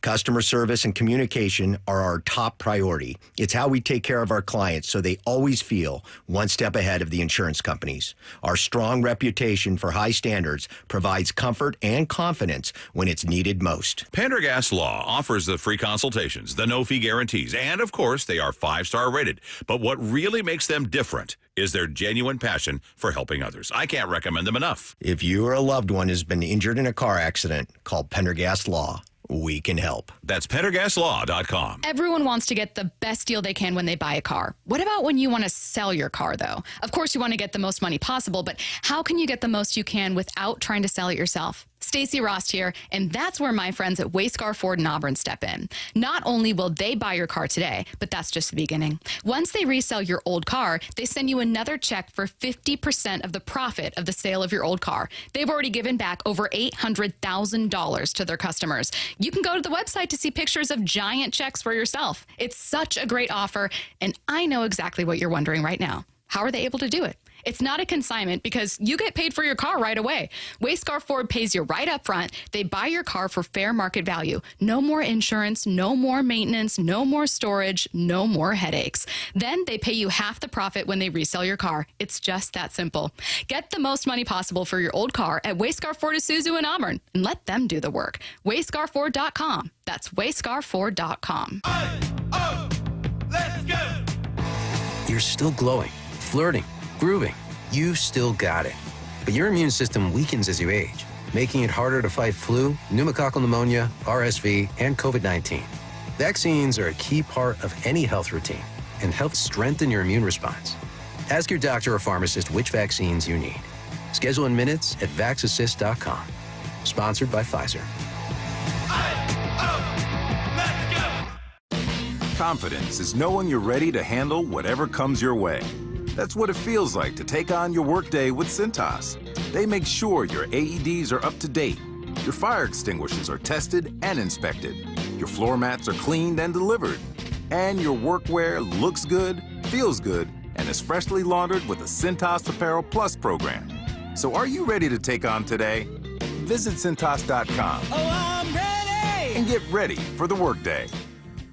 Let's go! This is Seattle Sports. Streaming through the Seattle Sports app. KIRO AM Seattle. KIRO FM HD2 Tacoma. Home of the Seahawks, Mariners, and everything Seattle sports. Seattle Sports Snapshot. The Mariners will host the Tigers tomorrow for Game 1 of the ALDS. Detroit's biggest threat is the best pitcher in the postseason, Tarek Skubal. Now, he's not expected to go in Game 1 here in Seattle. TBD on Seattle starters. Manager Dan Wilson expected to announce them today. It does not appear right now as though Brian Wu will be ready to go in either of those first 2 games here in Seattle, and potentially not until a possible Game 5. Snapshot, brought to you by Miller Lite. When it's game time, it's Miller time. From the Quantum Fiber Studio. This is Bump and Stacy On Seattle Sports. Streaming through the Seattle Sports app and at seattlesports.com. Now, here are your hosts, Michael Bumpus and Stacy Ross. Here we go now. He's the lead NFL draft analyst for Pro Football Focus, helping us take a look around the league and focus right here on Seattle. It's Trevor Sikkema on the Emerald Queen Casino Sportsbook Hotline. Trevor, how's it going? Going great. Appreciate you guys having me back. We're happy to have you here. Full disclosure, before I ask you my first question, so that you're not worried about hurting feelings, I did not have really high expectations for Seattle's offense to begin the year. I thought, God, I have so many questions about this group, and I have no idea what to expect. Hopefully the defense can hit the ground running, and then we'll see. So I'm pleasantly surprised at how good the offense for Seattle has looked through 4 weeks this season. What are you seeing? Yeah, so I'll be honest. I actually did think that the offense was going to be pretty good. Now, maybe not this good right out of the gate, but I have a lot of faith in Clint Kubiak, their offensive coordinator. I really liked what I saw last year. Okay, it was a struggling year in New Orleans overall, but I thought the things that he was doing were actually pretty great. And I thought that the roster, the way that it was currently constructed in Seattle, was pretty in line with how he wanted to run things. A play-action offense, outside zone running scheme. They had a lot of that structure already in place. And so, it's even starting better than I thought it was going to be. I thought it maybe would take a little bit of time for Sam Darnold to get things going, but very clearly he's comfortable in that system. And he's comfortable because I do think that it's familiar, right? What he ran with Kevin O'Connell, that is pretty much the same tree as what Kubiak is trying to do. So I'm sure that a lot of the terminology, the philosophies, where he's looking for the ball, when, a lot of that is very similar for him to be playing well right now. And so you love to see the stars, obviously, guys like Jackson Smith and Jigba being able to showcase what they're able to do and be the focal point of the offense. Some of the rookies, obviously Gray Zabel, Torrey Horton, guys like that on the offensive side of the ball that have really helped and given them a little bit of a boost. But it's great to see. As somebody who picked Seattle to win the division, I have to say that it is great to see. And it's great to see JSN be second in the NFL when it comes to receiving yards. Were there any doubts for you when it came to JSN being a number one guy? And where do you think he ranks when it comes to the elite, right? The Justin Jeffersons and the rest of the game. Yeah, look, he is so talented, and he was so talented going back to his days at Ohio State. It really was just a matter of, he's not the biggest wide receiver in the world, right? You're probably not going to put him on a lot of sideline X-wide receiver duties and things like that. And not every offense is conducive to be able to run a lot of what they want to do around a guy who primarily wins when you give him a lot of space in the slot. But clearly they are willing to do that. And I think that's when you have the best coaches that are able to sort of tailor what they want to do to their players' strengths. And I think that's what we're seeing here in Seattle. When it comes to him being, in that tier one of wide receivers, he's certainly making a case to get to that point. I think a lot of people, myself included, would probably still put guys like Justin Jefferson, Jamar Chase. What we're seeing from Puka Nacua as well. A.J. Brown, certainly when Philly throws him the ball, that is. I think that would probably be the top tier of wide receivers. But you talk about that guys that are right behind. Jackson Smith and Jigba is at the very least in that next conversation, in that next group of players. And if he continues to produce, then obviously he's going to People are going to start running out of reasons to maybe keep him out of that top tier wide receivers. Going back to Sam Darnold a little bit as we just collectively stick with the point about offense, there's going to be a very easy and fun conversation on Sunday, considering that both these quarterbacks have kind of been reclamation products in one way or another for their respective teams about like if teams give up too early, if people fail quarterbacks, before quarterbacks fail them, a great quote from Kevin O'Connell last year. As we've started to talk about quarterbacks having a resurgence more and more, whether it was Geno in 2022 with Seattle, Sam Darnold last year with Minnesota, Baker obviously with Tampa Bay. Have you started to change the way you think about how long it might take quarterbacks to develop? For sure. And I think that we're way too microwave as fans anyways, right? I mean, like a lot of times the ingredients in the recipe of what you're trying to make it's for an oven, and we're instead trying to stick it into a microwave and say, nope, give me this immediately. And that's really not how the league has ever worked. And unfortunately, I say this as a draft guy. I mean, I love it because people care about the NFL draft more, and it's so much fun to follow. And I love the team building potential and what can happen in the draft. So you guys know me, like I love the NFL draft, but I think that we look at these success stories, specifically at the quarterback position, these guys that are able to play really well, say in their rookie, like Jaden Daniels, for example, like CJ Stroud, again, like for an example of his rookie year. And we go, see, every pick should be just like that. And if we don't have a player who's like that, then that means they're a bum and we made the wrong choice. It just, I hate the fact that we are taking these incredible seasons from these young rookie quarterbacks, sometimes guys who are in their first year, and we're making that the standard instead of celebrating it as sort of this outlier for what it really is. And I think that the quarterback position obviously is under that microscope, but I think a ton of other positions are as well. I think organizations are more impatient now than ever to get these players out there and to have them play right away because the fans love the next new. They love the young guys being able to get in the starting lineup and contribute and everything like that.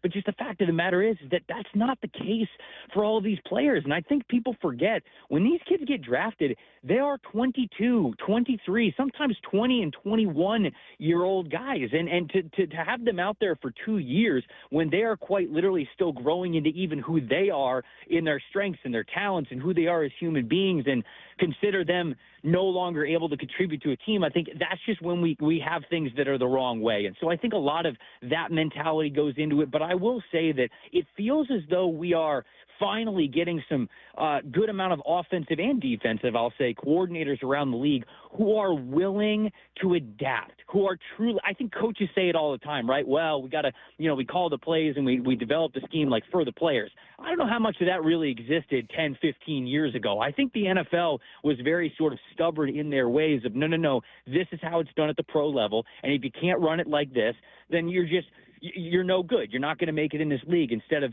trying to simplify things or maybe even not even simplifying it, just doing it a little bit different if these guys learn and produce from a different standpoint, a different teaching point. So I think that's it. It's a great conversation. It's a great question. It's one that has a lot of depth to it, obviously, but those are the things that come to my mind when it comes to some of these reclamation or renaissance type of projects at the quarterback position and how we're getting there.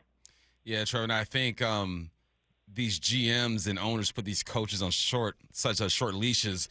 That's why they're so quick to make a change, right? They're like, well, my job's on the line. I got to give the people something. What position do you feel like is the easiest to hit during the draft? Well, easy is a dangerous word. More likely to hit, I should say. Yeah, I do think that it feels as though like running back and wide receiver are two of the ones that I look at sort of when I go through scouting. And I feel like at least me as sort of an analyst, I have a good feel for what translates to the league and sort of, if you didn't see this in college, it's hard to think that you'll see it at the NFL level. Like for running backs, for example, we've got two metrics that we love to lean on that I think are more stable than others, and that's missed tackles, force per attempt, and yards after contact. If you did both of those things at a very high level in college, there's a good chance you're going to be able to do it if you're in a good situation and you continue to improve and play how you are at the NFL level. But if you did not do that in college, then there's almost no chance that we're going to be able to see it in the NFL. So, again, it's not that it's a foolproof thing, but there are some styles that are a little bit more stable than others. And so I would say, like, wide receiver, running back, those you can kind of watch guys and say, okay, like, they got it. Like, they got the juice. They've got it. They have the ability to separate or make guys miss. They have that playmaker mentality. It's a little bit easier to see. And to be honest, it's a little bit easier to individualize as saying, yes, this guy has the ability if we put the right stuff around him. We were talking about some like interesting starts to the season. I'm heading outside of Seattle for this one a couple days ago, and I think that I asked something like, hey, would you rather buy stock in the Colts making the playoffs or the Ravens missing it, as both just being really surprising starts coming out of the AFC. How concerned should the Ravens actually be? I know it's certainly looking like Lamar may not play this weekend against Houston. And conversely, is there a team like Indy, for instance, that may be making a case for the playoffs here? Yeah, so, I mean, I'd be extremely worried if I was a Ravens fan. And to be honest with you, I'd be worried if Lamar Jackson was 100% fully healthy. That defense is bad right now. I mean, and in some cases, they're the worst. I mean, for EPA per rush allowed and team run defense grade, they are dead last in the NFL. Now, Nnamdi Madubuike, losing him and him being on IR was way bigger of a factor, I think, than people even realized. And I think the rest of that defense, you're just looking for contributing players. Like, even outside of the injuries, when those guys were healthy and they were out there on a defense without Nnamdi Madubuike, they were struggling. So I would have been worried about the Ravens, even if Lamar Jackson was fully healthy. The Colts, man, it's all. I mean, you talk about. Man, you talk about like a coach, going back to kind of what you guys' point was, where these coaches feel like they have to make these changes if things aren't going 100% in the right direction. And you looked at what the quarterback situation was when they were going, okay, in and out with Anthony Richardson. Did they start him before he was ready? Was there pressure from the ownership? Was there pressure from the fans? And really, it just felt like, Shane Steichen, who I think is a good coach, I think he's a legitimate football coach in this league, was sort of just handcuffed a little bit by that situation. They go out and they got to get a guy like Daniel Jones, and they just tell him, hey, throw the ball where we need you to throw the ball. We don't need you to be magic. We can come up with the rest of it, and we can work on this together. And you're seeing how efficient that offense is now, just having a guy that can execute the way that he is. And, you asked that question, I guess just off the top of my head, right in that division, the Jags. I think the Jacksonville Jaguars are a legitimate team, and I think that when we talk about the Jags, a lot of people talk about, Liam Cohen and Trevor Lawrence. They focus on the passing game part of it, but to do that is not to do justice to everything that Liam Cohen did as the offensive coordinator for the Tampa Bay Buccaneers last year. He actually improved that run game immensely, and you're seeing that immediately in Jacksonville, how much more efficient and explosive that run game is. And then Anthony Campanelli, their defensive coordinator, on the other side of things, I mean, the Jags defense is pretty ferocious right now, and they've got a very fun Monday Night Football matchup against the Kansas City Chiefs. And I think some people might look at that matchup and just go, okay, well, you saw what Kansas City did last week to the Ravens. The Chiefs are back. This is an easy win for the Chiefs. It might be a win for the Chiefs, but I would be very surprised if it was anything close to the word easy because of how well that team's playing. You got the Philadelphia Eagles 4-0, but they're sneaking by some guys, and they're being judged. Jalen Hurts isn't doing enough. The run game isn't going, but you never apologize for a 4-0 start. What do you make of the situation in Philly? Any concerns there? Yeah, I mean, concern, it kind of just depends what degree of the word concern you'd be using. Are they the team that they were last year? No, I don't think that they are. And I think that they're showing that this year, that their margin for error is less than it was last season. And that doesn't mean they can't, win the division and make a deep playoff run and maybe even get back to the Super Bowl and perhaps repeat. But it's going to be harder this year than it was last year. I think the teams are really starting to figure out what they're what kind of makes them struggle. And, for example, like Todd Bowles was able to do this last week. He started the game, and he was pressuring Jalen Hurts all over the place, and they had answers for it. They had the quick passes. They were able to mitigate some of those pressures. And then in the second half, well, they didn't blitz him at all. They basically said, all right, well, we're going to rush 4, and we're going to drop everybody else back. And Jalen Hurts didn't complete a single pass. He was 0 for 8 in that second half, had a 33.8 passing grade when he just was forced to sit back and sort of scan the field, and he just didn't like attempting those tight window throws wherever they were. So that's sort of where the Eagles are. You're right. You're never going to apologize for 4-0, but this is a team that the margin for error is just much less than it was for them last season. Lead NFL draft analyst for Pro Football Focus. He is Trevor Sikkema. Trevor, thanks so much, man. We appreciate it. Thanks, Trevor. Thanks, guys. Anytime. Have a good one. It's a Football Friday and Baseball Friday, powered by the Snoqualmie Casino and Hotel. Let's get to 4-Down territory. This is 4-Down territory, going inside the game with former Seahawks and Coug wide receiver Michael Bumpus. First down, what a Thursday night football game that ended up being. What did last night tell you about Shanahan and the Niners? The system just works, man. You can't keep getting away with this. They can't, and they keep doing it. And his evaluation of quarterbacks are pretty good now. I understand Trey Lance boot up for Trey Lance. That didn't work out. But every other quarterback has been decent for him. You got Jimmy, who took you to a Super Bowl. Brock Purdy, who took you to a Super Bowl. And Mac Jones, who has stepped in and won you some ball games. And at the same time, Juwan Jennings isn't in there. Pearsall isn't in there. Don't worry, we'll bring back Kendrick Bourne, and he'll have 10 catches for 142 yards. Don't worry about it. We'll find a way to get it done. It just shows you that the system works, and you don't have to be the most talented quarterback in this system. The 49ers were gritty last night, man, and even though they are in our division, you know what? Side note, our producer for the Seahawks, Nasser Chobe, almost called this. We did a podcast on Seahawks.com, and he said they're going to tie. And they were so close to tying. I'm looking at him, I go, man, if they tie, because he couldn't find himself to root for any other team. He goes, I don't care, they're going to tie. That almost happened last night. But no, it just shows you that Shanahan can coach his butt off, man. And he understands what he's looking at when he's evaluating the quarterbacks. And the system works. So even though they are in a division, no one likes them, you got to tip your cap and show some love. I think it's very interesting, too, that both quarterbacks we're going to watch here in Seattle on Sunday have had a stint with either of these other NFC West coaches. Baker Mayfield stopping over for a cup of coffee and a really fun primetime game. Yeah. A win with Sean McVay, obviously, in the Rams. And also, Sam Darnold crediting Shanahan and that staff for a lot of his own growth. Second down. Who can have a big impact on the game without touching the football? He don't even have to touch the ball, and he's a guy who touches the football. Zach Charbonnet can have a huge impact on the game. I mentioned earlier that the Tampa Bay Buccaneers will blitz you. They blitz the third most in the NFL. So what does that do? It puts your running back in a crucial position. I was texting with 360, and he or she brought up the Tampa Bay Coffee House Blitz. If you have a chance, go ahead and Google that. It's a filthy blitz. It's going to confuse your offensive lineman. It's going to test your running back. But it's going to be big. Sam Darnold was sacked 3 times last game. Before that, he was sacked 3 times in the previous 3 games. So the Tampa Bay Buccaneers are going to see something on film, and they're going to attack, like I said, probably attack that right side of the offensive line because it struggled a little bit when it comes to blitz. But it's going to be Zach Charbonnet.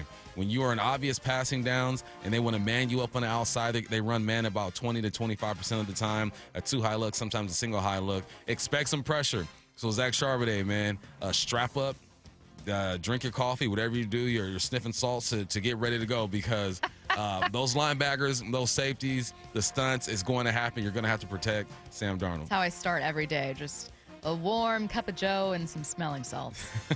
Get the show going. Third down. Who's your new favorite player to watch?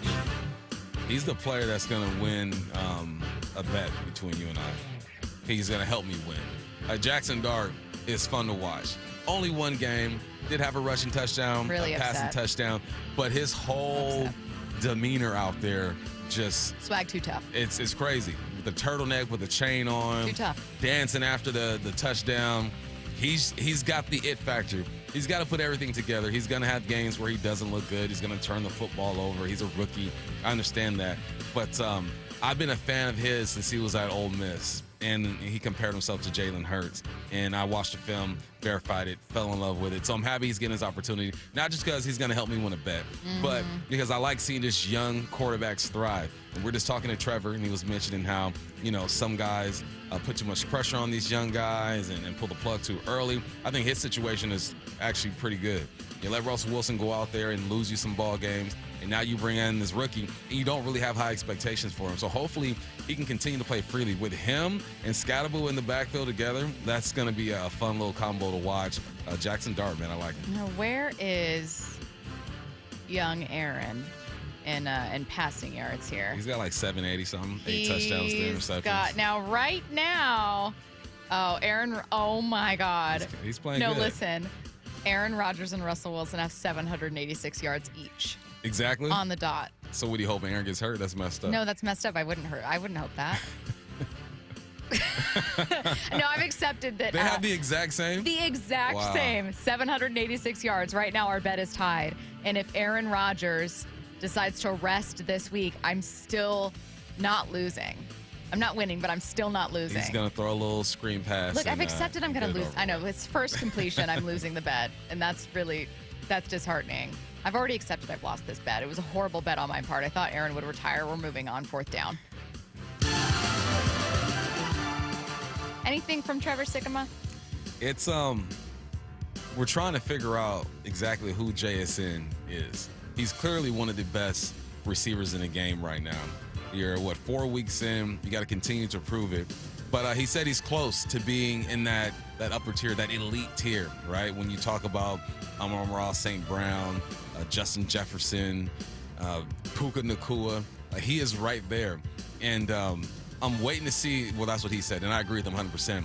I'm waiting to see when he has that defining moment. He's had moments already. He's got 8 big plays in the pass game. That's the most in the game, tied with Puka Nacua, Devontae Adams right below him. He's already shown the big play ability, but he hasn't put together a game where it's like, all right, legit. Like what? Last year against the Rams, 127 yards or something like that. Went crazy. He is so close to kind of breaking through. And I'm excited that Trevor sees that he's that close. Because that was the big question. People were like, man, can this 5'11", 6-foot guy really be the #1 receiver? Not extremely fast, but fast enough. Great hands, good routes. It's fun just to watch him kind of blossom into this. And if Trevor thinks he's close, I agree 100%.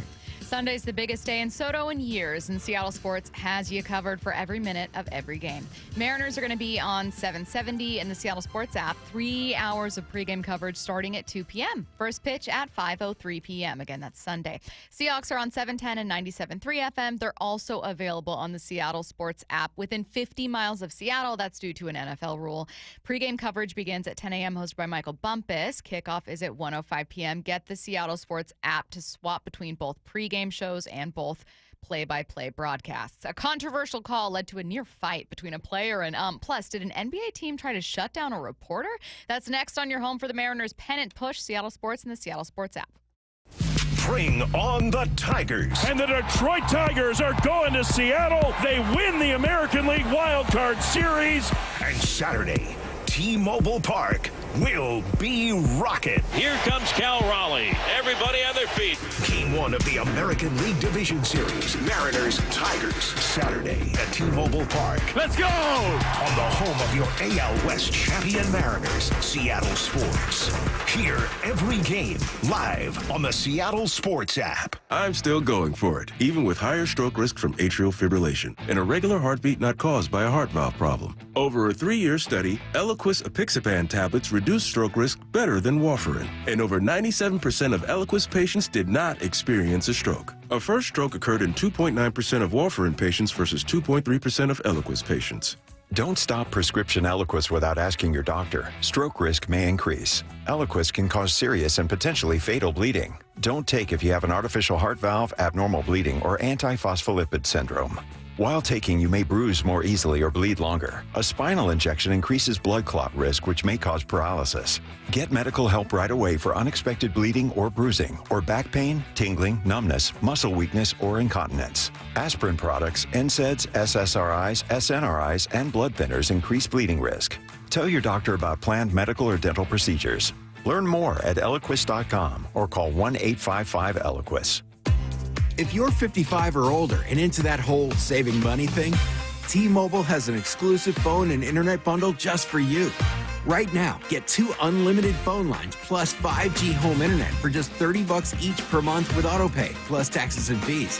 And with 5G home internet, setup is easy with just 1 cord and no technician needed, which is great if you're also into that whole keeping it simple thing.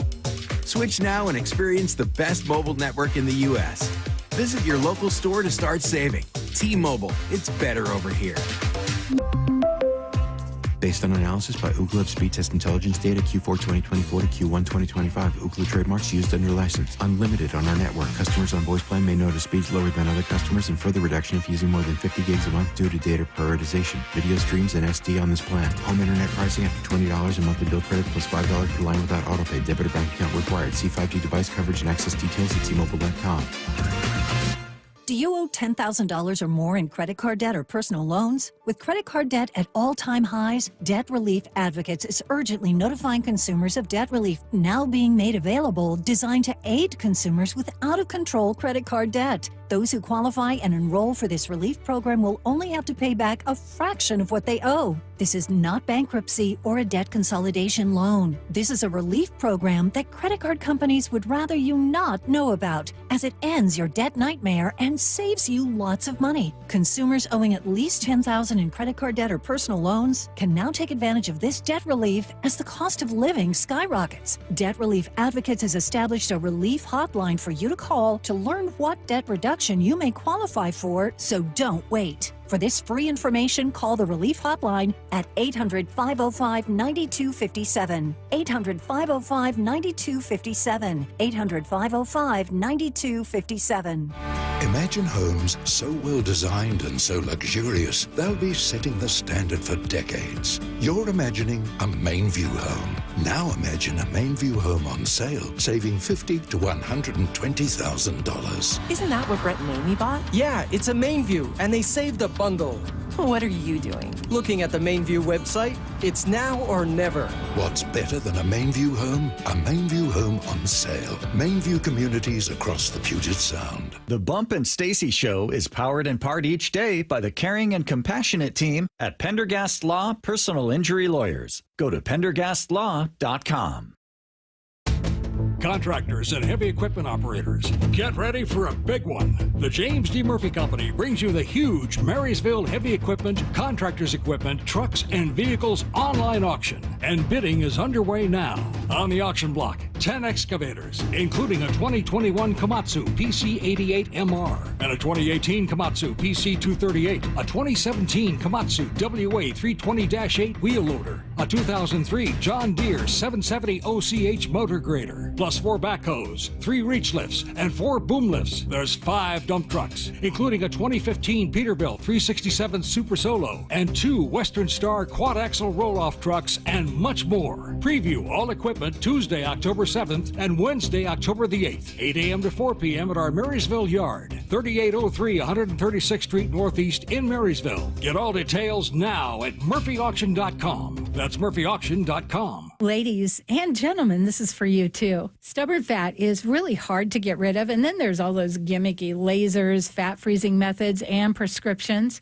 Imagine a simple solution that takes just one day and provides immediate noticeable results. Introducing ProSculpt. ProSculpt uses air-assisted technology that's safe and gentle yet powerful, delivering instant fat-reducing and skin-tightening results. Performed by board-certified plastic surgeons while fully awake, ProSculpt contours your body with minimal downtime. It's designed to target those problem areas: waistline, neck, face, arms, thighs. ProSculpt gently removes unwanted fat and tightens loose skin with FDA-cleared plasma technology, all in a simple, guaranteed one-day procedure. ProSculpt is one and done. Schedule your free consultation at prosculpt.com for $250 off. For powerful permanent fat removal and skin tightening that works for ladies and you men, it's prosculpt.com. Brought to you by Integrated Rehabilitation Group. This is The Timeline with Bump and Stacy. Brought to you by 1-800-DUI-AWAY. You guys see that call? Horrible, horrible call. And Ian's already shaking his head. Everyone saw it in the Cubs-Padres game. Bumpy saw it. It was horrible. Horrible. So Padres are definitely looking forward to automatic balls and strikes being available in 2026 after losing Game 3. Now, they didn't lose it because of this. They were down, was it 3-0 or 3-1 at that point? 3-1 at that 3-1, point. but you have a runner on, right? And then obviously up to bat is Xander Bogaerts and then Bogaerts, and then you have a chance to keep a rally going. It's the 9th already, so this is your, like, I think it ended up being the first out, but this is your final shot, okay? So your leadoff man, Jackson Merrill, hits a homer. So it's a full count. You're looking to walk here, Xander is. And then this is the call. The 3-2 from Keller. Oh, no. DJ Rayburn just bailed out Keller, and Bogarts knows it. Next year, that is a helmet tap in a millisecond. Absolutely is. So Bogarts had started walking. Oh, yeah. No one in the stadiums, they're all Cubs fans just looking at it like, shoot. And then they start erupting once he signals a strike. No one thought that was a strike because it wasn't a strike. It was not. Low, outside the zone. Well outside the zone. I mean, listen, I'm no Blue.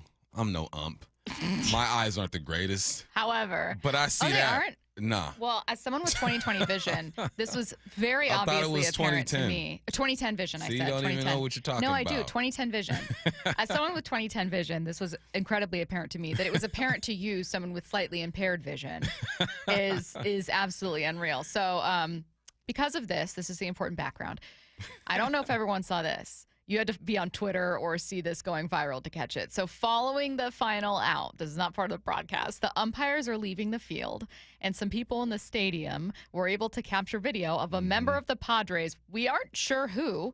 We do? Ian, who was it? It was Bogarts. Oh, no. Bogarts was up against the rail and then saw them, like, walking to the clubhouse and sort of, like, followed them in towards the clubhouse. He had to get held back. He was screaming. There was someone who was allowed to do this. Absolutely. It's Bogarts. Yeah, for sure. So anyway, apparently it's Bogarts. Thank you for the update.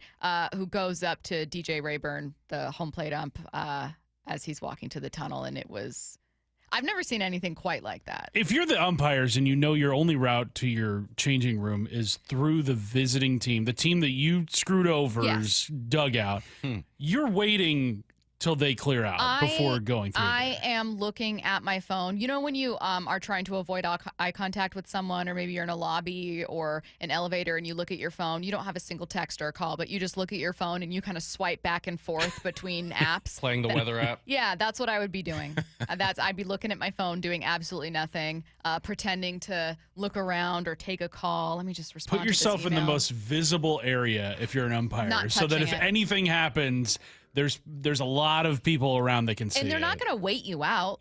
They want to get out of there. Yeah. They want to go home. Bogarts was determined. He might have stood there forever. I would have waited longer. I would have outwaited him. This is why umps need to have press conferences at the end of games, because if somebody had to stand up, like if the home plate umpire had to stand up and be accountable for that call and say, hey, I messed up, or he's thinking about that in the back of his mind, I think they make better calls in game if there's actually consequences after the game. In general, yes. They're going to protect. The league has to protect their officials. It's never going to happen, but also what do you say? He knows he blew it. Yeah, he knows. He's not about to go out there and be like, yeah, I'm sorry. I don't. Hey, guys, my bad. But imagine, this was already a bad situation. Again, you've got that home run. You've got a runner on. So you have an opportunity. Let's say that, he walks, obviously, but let's say the next guy gets a home run when now you're ahead. Whatever.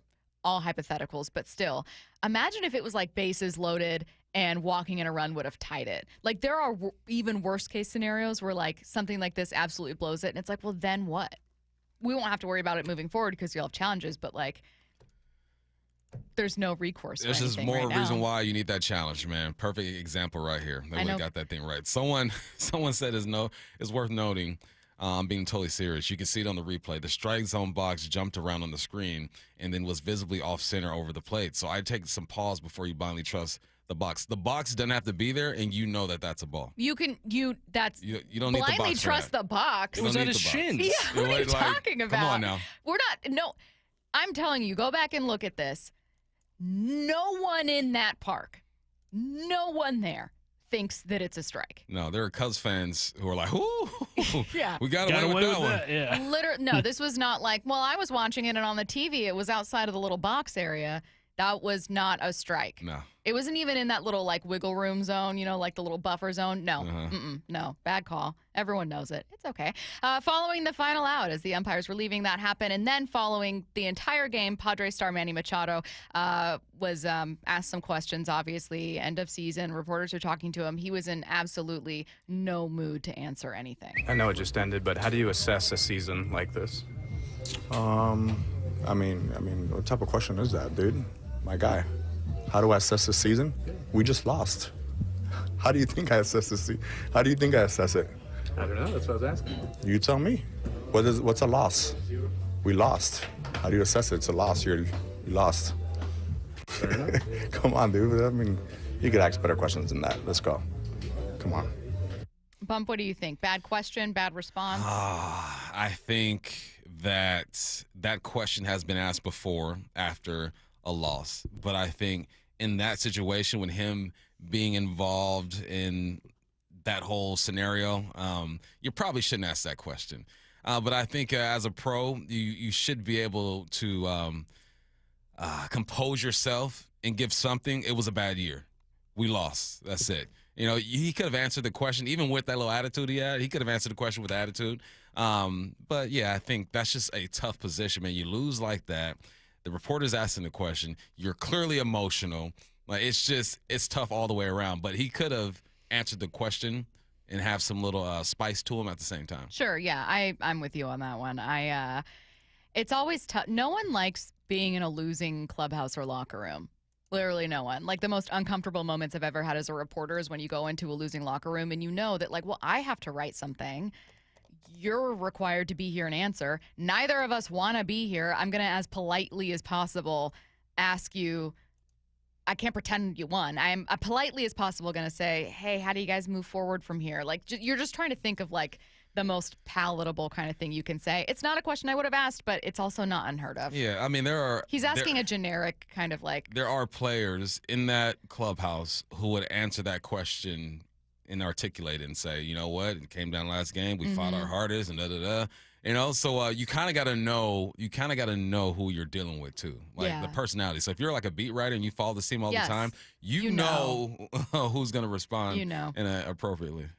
All right, next up, longtime NSPN NBA reporter Ramona Shelburne says Clippers PR tried to block reporters from asking Kawhi Leonard questions about the NBA's investigation into his contract. So important when you listen to this cut when she's talking about Aspire, it's obviously about that investigation. I could have kept going, but somebody kind of reached out and grabbed the mic from me. Somebody from Clipper PR? Yeah, it was like, okay, you're done now. And then it went to a team reporter, a team TV reporter who asked about being healthy during the offseason. And then the next one was like the team radio person, and they asked another question that was more basketball related. And I will say this, it's important to note, because people are like, why were you the only one asking those questions? There were 5 or 6 other reporters in the room. Chris Mannix from Sports Illustrated, Beth Harris from the AP. All that were going to go Steve down Henson the same from the line LA of Times. questioning Janice that you Carr, did. OC Register. We had all talked before the press conference, and I said, okay, so we're all going to ask aspiration questions, right? Because this is his first public statement. Right. Like,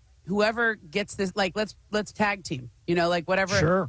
Listen to whatever everybody else asks, and let's make sure we got to cover all the bases here, because this is probably the one and only time he'll address it. They all had their hands raised, and they weren't being called on. Clipper said, not on our watch. Hey.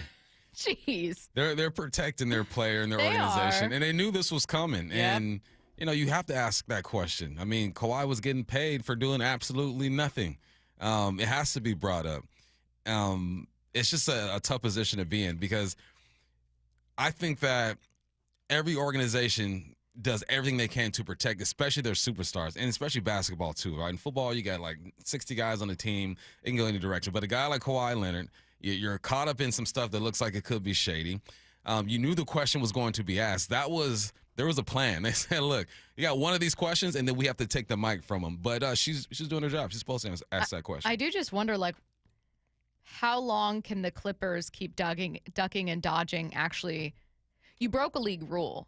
So, like, either the league investigates and does something, or they investigate and say there was nothing, which doesn't really follow any of the evidence that Pablo Torre uncovered. It feels inevitable there will be some kind of punishment or statement or something to come from this. So whether you dodge it in this press conference or just kick the can down the road, eventually you got to throw the can away. I mean, there's also like there's also like a point. You know, like there's also a limit to where, like, okay, we've answered the question, but if you just come out and answer the question up front and have a small conversation about it, it might disappear in the press conferences, but it ain't going anywhere when it comes to the reality of the situation. The league has to investigate. Yeah.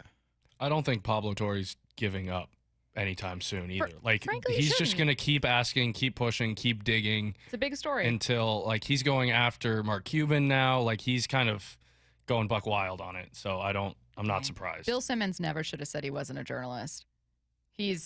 That unleashed hell unlike we've ever seen before. It's a dynasty right now. We've never seen anything like it. Time for the IRG injury report brought to you by IRG Physical and Hand Therapy. First, an update on Brian Wu, obviously. He threw his first bullpen session yesterday, but it doesn't sound like he'll be available for the first 2 games of the ALDS against Detroit. Meanwhile, Tampa Bay has ruled out Mike Evans with a hamstring injury and Bucky Irving with a foot injury for Sunday's game against the Seahawks.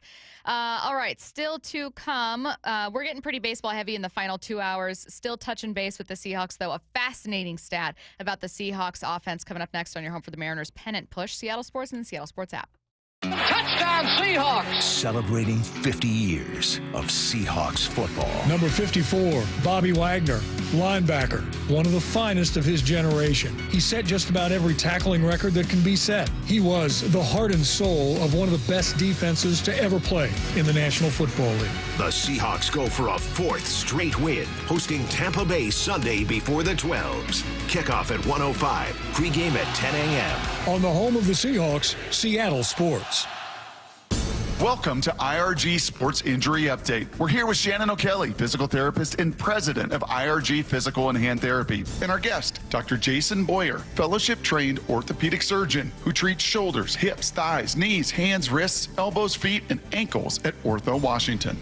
Dr. Boyer, thanks for joining us. Let's talk about AC joint separation. What is it? Yeah, my pleasure, Shannon. So the AC joint is the joint the end of your collarbone makes with a big hook that comes off of your shoulder blade. And it's often injured when you fall or land on your shoulder or on the point of your shoulder because it's in that vicinity, and it's very apt to injury if you land in that position. How do you treat this, and how do you diagnose it? You diagnose it with a combination of physical exam and x-ray. You can actually see in the more severe sprains, you can see the collarbone sitting up higher. You can actually look at the patient and see a big bump under their skin where the collarbone is sticking up. And treatment really comes down to how severe the sprain is. For grade 1, 2, and sometimes 3 tears, it can be time, it can be physical therapy, and the shoulder can be as good as new, although it does take a while. In the higher level sprains, where a bunch of ligaments have been disrupted and the collarbone is really nowhere in the zip code it's supposed to be, that's going to be a surgical fix. And return to play, generally pretty good? Return to play is good if they give it time. Unfortunately, a lot of people try to come back sooner than they should, and then they're playing with pain. And of course, if you're trying to throw with that arm, as you can imagine, it's a huge problem. Thank you, Dr. Boyer. If you want more information regarding sports medicine injuries, you can contact Dr. Boyer at orthowashington.com. That's orthowashington.com. With over 40 neighborhood clinics around Washington, IRG has you covered. Let IRG be your family's physical therapist. Find the location nearest you at irgpt.com. That's irgpt.com. This is a special alert to all Americans who own a vehicle with less than 200,000 miles with an auto warranty about to expire or with no warranty coverage at all. Due to a decline in the economy, CarShield is announcing a low-cost month-to-month vehicle protection plan that is now available to the public to save any driver out-of-pocket expenses on future auto repairs. Call now to find out how you can pay almost nothing for covered auto repairs. Yes, you heard that correctly. Pay almost nothing for covered auto repairs. An open phone line has been established for all drivers to call for a free quick quote. Call 800-292-4541 now. Drivers who are covered will not have to pay for covered repairs again. This protection plan is at an all-time low. Additionally, drivers who activate this vehicle protection today will also receive free roadside assistance, free towing, and car rental options at no additional cost. Call us for your free quick quote today. 800-292-4541. That's 800-292-4541. What do you have to lose? Call 800-292-4541. Again, 800-292-4541. Luxury has arrived at Snoqualmie Casino and Hotel. It's Mike Salk here. You can book now for an unforgettable experience. Let's talk about Hawks Peak. It is the place to be for game days this football season. With over 66 TVs, indoor-outdoor concept, the deck is covered and it's heated as well. And the food, oh man, it was excellent. All with breathtaking views of the Cascades and the Snoqualmie Valley. Yep, you can go to snocasino.com. Seattle's closest is now Snoqualmie Casino and Hotel. Heading outdoors or on the water this weekend? Check in with Joey and Nelly on the Outdoor Line from 6 to 8 a.m. every Saturday on Seattle Sports and the Seattle Sports app. This March, Wendy's is fueling the madness with amazing deals on their hamburgers made with fresh, never frozen beef. Like a juicy Dave's single for $1 and a fresh $2 Dave's double with in-app offer. It's such a good deal, we wrote a little ditty about it. Get it for $1. Dave's single, order in the app. Dave's single, get it for $1. Choose wisely, choose Wendy's, official hamburger March Madness. Limited time offer, participating U.S. Wendy's. See offer details and redeem at Wendy's app. Account registration required. Fresh beef available in the contiguous U.S. and Alaska. Confidence is knowing you're ready to handle whatever comes your way. That's what it feels like to take on your workday with Cintas. They make sure your AEDs are up to date, your fire extinguishers are tested and inspected, your floor mats are cleaned and delivered, and your workwear looks good, feels good, and is freshly laundered with the Cintas Apparel Plus program. So are you ready to take on today? Visit Cintas.com. Oh, I'm ready! And get ready for the workday. Start having fun. Caesar Sportsbook at Muckleshoot Casino Resort is your #1 place to eat, drink, watch, and have fun. Keep up with your favorite sports anywhere and everywhere on property with the mobile app. Visit muckleshootcasino.com today. Scan the QR code and let the play begin. Muckleshoot. When the heat's an 11, cool AC would be heaven. Dayandnight.net. It's the final month to save 30% off an air conditioner or heat pump while supplies last at Day and Night. Hi, I'm Bruce with Day and Night Plumbing and Heating. Call us about installing a high-efficiency cooling system or servicing your existing one so you're cool when you need it. Save 30% off an air conditioner or heat pump, plus no payments or interest for a year OAC. Call for details. Dayandnight.net. From the Quantum Fiber Studio, you're listening to Bump and Stacy. Weekdays 10 to 2. On Seattle Sports and 97.3 FM HD2. All right, coming up in about 15 minutes, talking about the other half of the American League playoff bracket. Yanks move on past the Red Sox, going to face the Blue Jays. Also talking AL MVP race with Talkin Jake. Jake Storiale of Talkin Baseball. He's going to join us at noon. Before we get to that, a quick Seahawks stat here that I thought was interesting. I was taking a listen to the Athletic Football Show this morning, and this stat was from True Media. I thought it was cool, but I want to ask you what it means, Bump, and what you see. So I'll just read it. The Seahawks are last in the NFL in use of 11 personnel, using 11 personnel on just 31% of plays. However, they're fourth in the league in empty dropbacks. Again, that from True Media. They're also the most explosive offense in football right now, with 13 passes of 20 or more air yards. Those two things feel like they would initially be in conflict. Like, I wouldn't think if you were like, this team uses a ton of 2 tight end sets, lots of 2 running backs, they use a fullback, whatever. I wouldn't think they're going a lot of empty backfield and really having explosive pass plays. I just would not assume those things. What is the Seahawks offense doing so well this year? Well, 11 personnel, for people who don't know, it's 1 running back and 1 tight end. And you think with the way this team wants to run the football, you're going to have a lot of tight ends out there. I think they're crucial to this situation you have offensively. When it comes to the empty, I was trying frantically to figure out their average third down distance, right? Because when you're third and long or second and long, you're more likely to throw the football. Therefore, you probably get into some empty personnel, empty backfields to give yourself more options moving down the field. But the reason why I think the pass game has been so explosive is simply because their commitment to the run, because you're getting under center, you're play action the football, and you're pressing it down the field. And a lot of their routes are like, 25-yard deep cross or lots of wheel routes. You got your tight ends hitting the flats like a Royals route against the Arizona Cardinals, right? Coop had one hit too. the arrow, turn it upfield. Like when they are throwing the football and they're play actioning, they're not dinking and dunking. They're play actioning and they're pushing the ball down the field. So I think it's because of just how often they run the football, the threat of running the football. It affects the defense and it doesn't force them to take shots, but it makes those bigger shots a bit more available. It's just so interesting. I think that we still have, I say we as like a royal we. I know that there are many listeners that don't see football this way, but royal we still have a look at offenses as being kind of a black and white view of how things are going to work. Oh, you're a running offense. You're really, really physical. It's like a power run game, moving downfield, like little chunk plays. And I think going into the season, we thought, well, that'll be okay. Sam Darnold will be a game manager, and you're going to look to Ken Walker, and the offensive line will be so important, and your tight ends. And you don't need to replace DK because you don't really need like this crazy deep threat. And it's like, wait a minute. They're actually really good at deep passes. Yeah. And they're actually an incredibly explosive passing offense. And they do have some explosive runs as well. What they're struggling with is kind of those little the little plays, right? Picking up 3, 4, 5 yards over and over with the run game. But it's a much more efficient and explosive offense than a non-X's and O's person, thought you could have with an offense like this, with those kinds of personnel groupings, with that kind of usage for tight ends and running backs. Yeah, and it's the routes that they run too. Like Jason has 8 big plays, so that's 8 receptions over 20 yards. And if you think about his big plays, there's one down the sideline last home game against the Saints.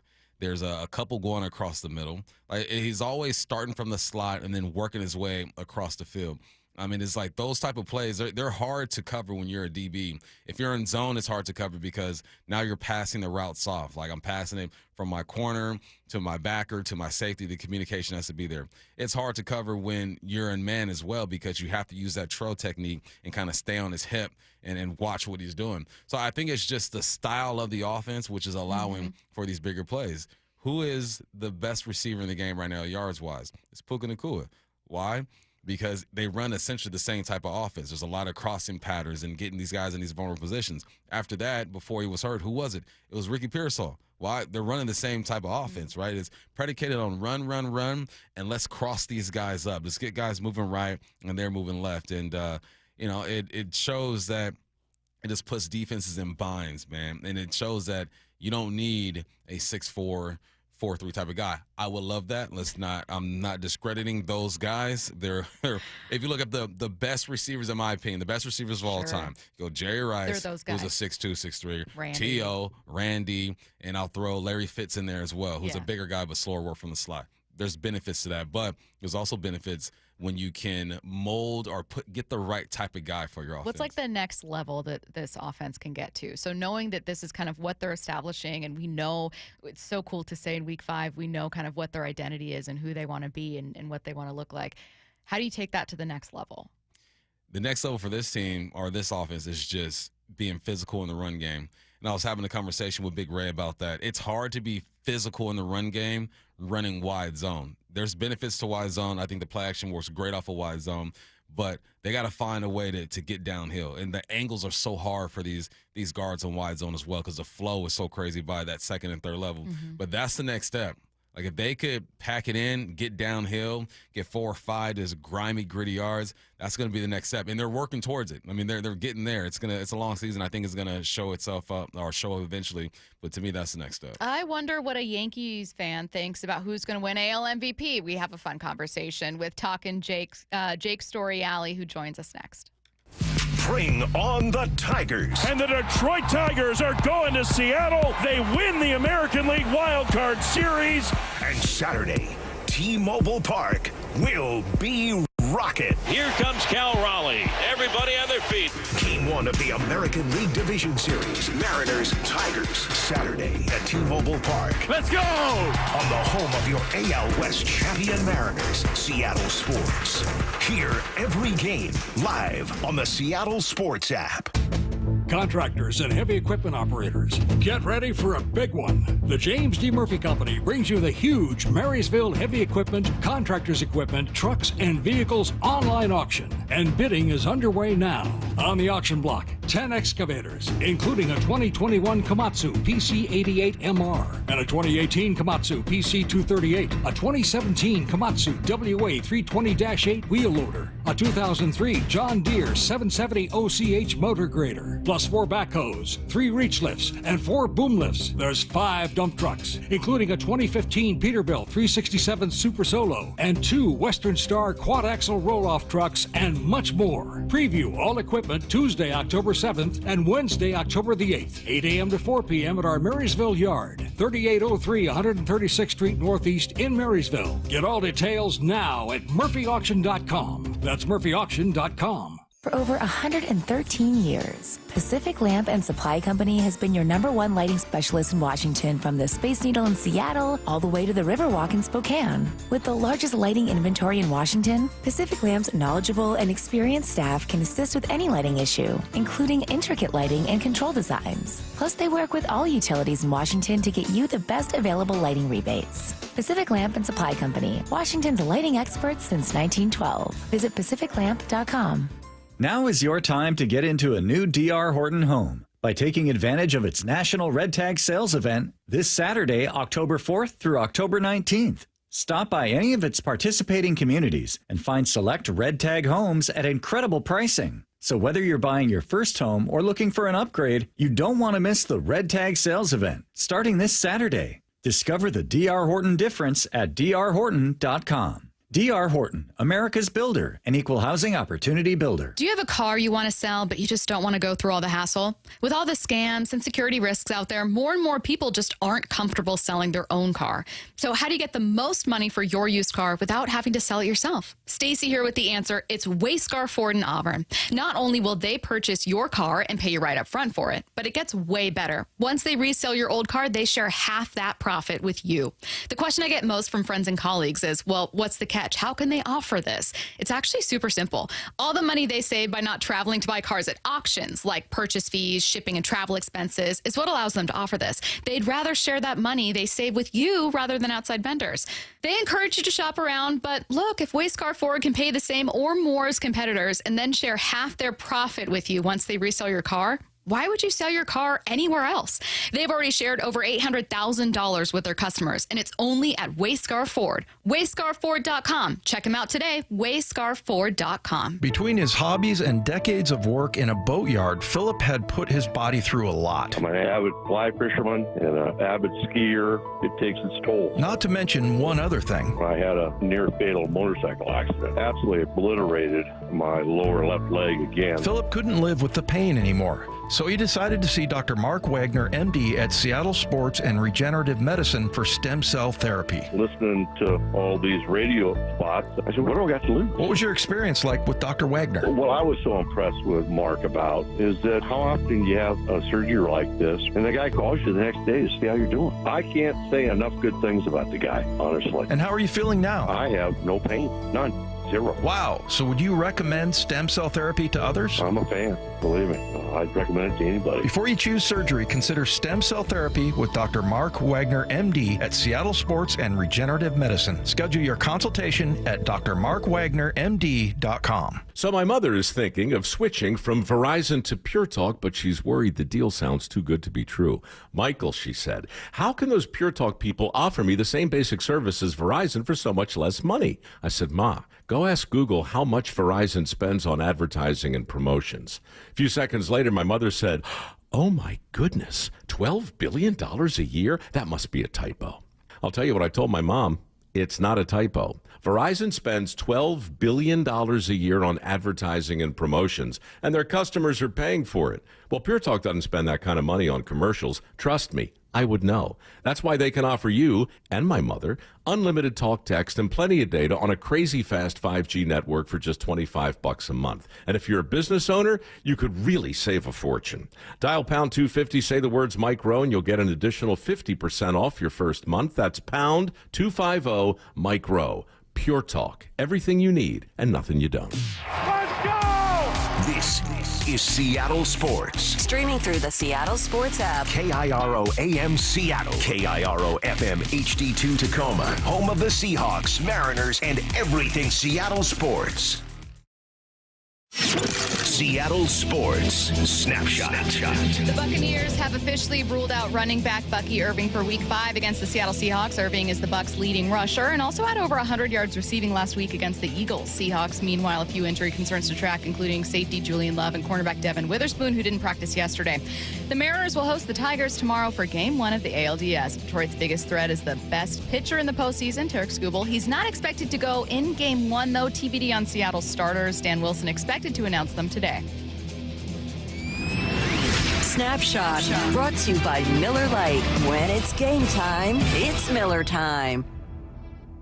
From the Quantum Fiber Studio, This is Bump and Stacy on Seattle Sports. Streaming through the Seattle Sports app and at seattlesports.com. Now, here are your hosts, Michael Bumpus and Stacy Ross. Here we go now.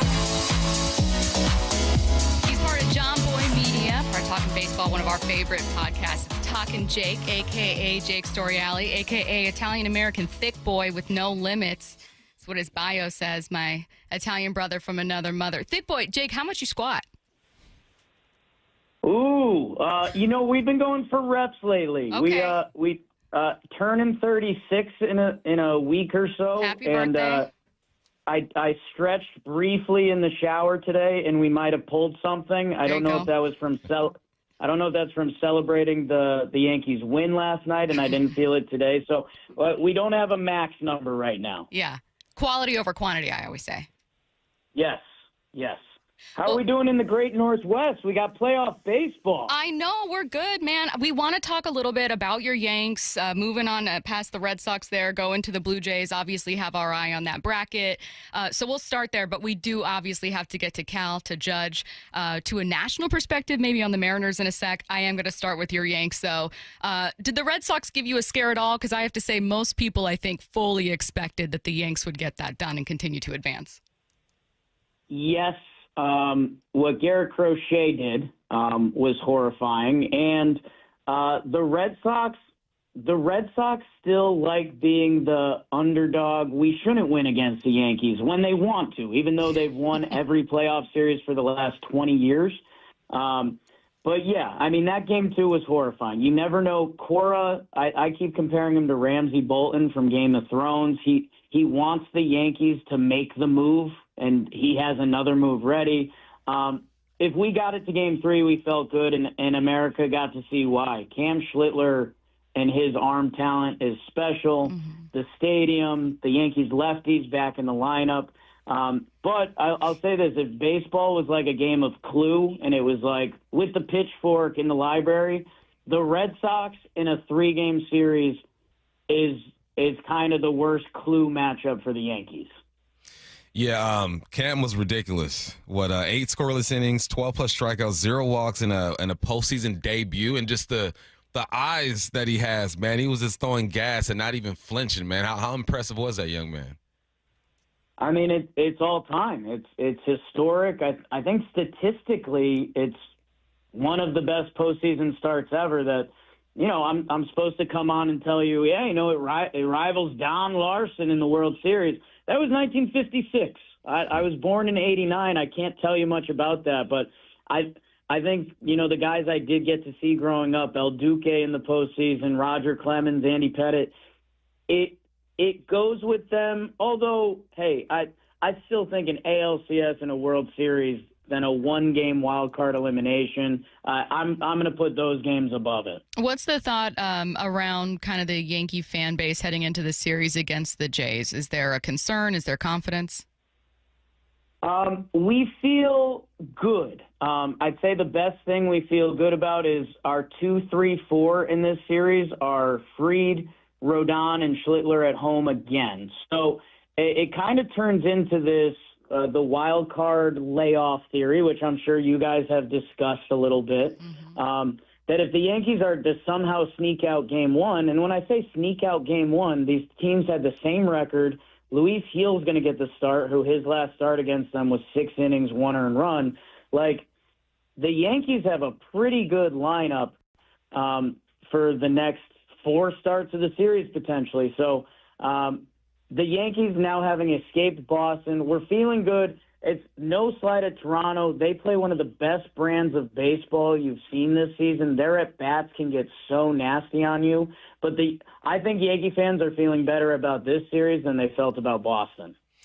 Obviously, you have the AL candidate for MVP. We got one over here, too. We're not going to debate that. I've seen the East Coast going West Coast. Julio? Oh, no. We're talking about Cal here, and you know Cal. it, Jake. Oh, sorry. But I wanted to ask you about Judge. You know, the perception of Judge is that once he gets into the playoffs, something happens. He had himself a good series against Boston. How important is it for just the fan base for Judge to have a good performance in these playoffs? This is a massive series because, yes, he had a nice Red Sox series, and it's one of those bizarre things where he does get judged. Look at that. He gets judged differently because of who he is, that his .364 batting average and .417 on base, people are still being critical because he was singles only. And there is a little asterisk. That ball that goes off Jarren Duran's glove and a lot of other ballparks, I think that could have been called an error. Anyways, that's none of my business anymore. This is massive, man. It's like, this is New York City. This is it at the local bodega. People are chatting. Like, my doorman at my building has told me it doesn't matter what the Yankees do because Judge isn't clutch. That, like, hey, man, at a certain point, if you want to be the guy, you got to do it in October. Like, you haven't seen Yankee fans whining about Volpe because he put together another October series. So Judge has great numbers in Toronto. He has great numbers against a lot of Toronto's pitching. That it's a little bit like, if not now, when? He turns 34 next year. So and on a personal level, since talking about baseball and Yankees has turned into my livelihood, I'd rather not have the conversation for the rest of my life that is Judge clutch or not. So this is a massive series for him. Yeah, I absolutely agree with that. You know what Yankees fans are whining about, though? I think it's a tension being faced on Cal Raleigh. I really am glad that you're joining us and willing to kind of engage in a debate here. I don't know a single person here in Seattle, Jake, that's saying Cal is a better hitter than Judge. I've not heard it from a single person. And if you're seeing it from some random troll on Twitter, then, like, I don't know that person. I think what most people are debating is the holistic view of most valuable player for Cal versus Judge. And frankly, I think it's going to be Judge's award, and I think it's probably going to be more votes for Judge than people are expecting. I don't think it's going to be this 50-50 thing. What's up with some of the hate that Yankees fans are throwing Cal's way? I swear to God, I'm seeing more people focused about, like, Cal and taking him down as opposed to, like, beating the Blue Jays and getting to a World Series. So you're telling me I shouldn't be arguing online with at Robles 420 I don't Seattle? think so. I don't think you should. Well, no, what I want to know, Jake, is are you willing to give Cal some credit here? I don't doubt for a second that you have Judge as your MVP, but, like, what's not impressive about Cal's season? I'll take a step back or a step up for you guys. I will genuinely put it out there. If someone votes Cal over Judge, I won't argue it because I think what got lost in translation in this whole thing, I don't think anyone's arguing that Cal Raleigh had a better hitting season than Aaron Judge. Aaron Judge, the OPS, and, I'm sure you guys have seen the chart now. The gap between Judge and Cal Raleigh is the same difference between Cal Raleigh and Brandon Nimmo or wherever it landed at the end of the season, like, OPS number 73, whatever it is. Judge is hitting at a level like we really haven't seen while we've been alive, and that's fine. Cal Raleigh is a catcher.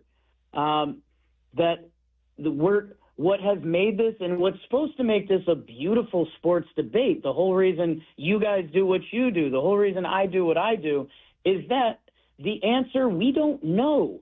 The difference between what Cal Raleigh has done this year, being a catcher, being a switch hitter, the most home runs we've seen by either of those, which, by the way, are two of the most important things in the sport. I think having a good switch hitter sets the tone for your lineup. I think it's the hidden part of the Yankees dynasty that Bernie Williams and Jorge Posada always had a good matchup going through, that we've never seen what Cal Raleigh has done. And I can Mariners it for you guys. I bet you guys have heard everything from, Seattle's travel makes it tough for them. And there's probably some truth to that, I'm sure you guys are talking a lot about 2001 and you guys are trying to dream some Seattle Mariners stuff that crazy that it hasn't happened for them, that I believe in a magical year, and Cal Raleigh had a magical year that if someone tells me they're voting for him at 1 because they've never seen what he's done at the catching position, I don't have an argument against it.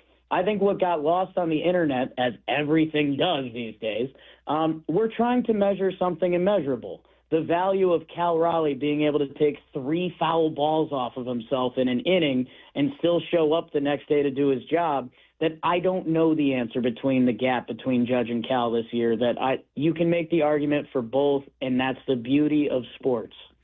How do the ballparks factor into this argument on both sides?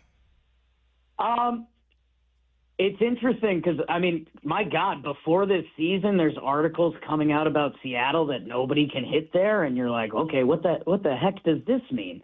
I don't know. I think the Yankee State, again, maybe this is what my bias, Yankee Stadium stuff gets overblown. Yes, down the line to right field, it's short.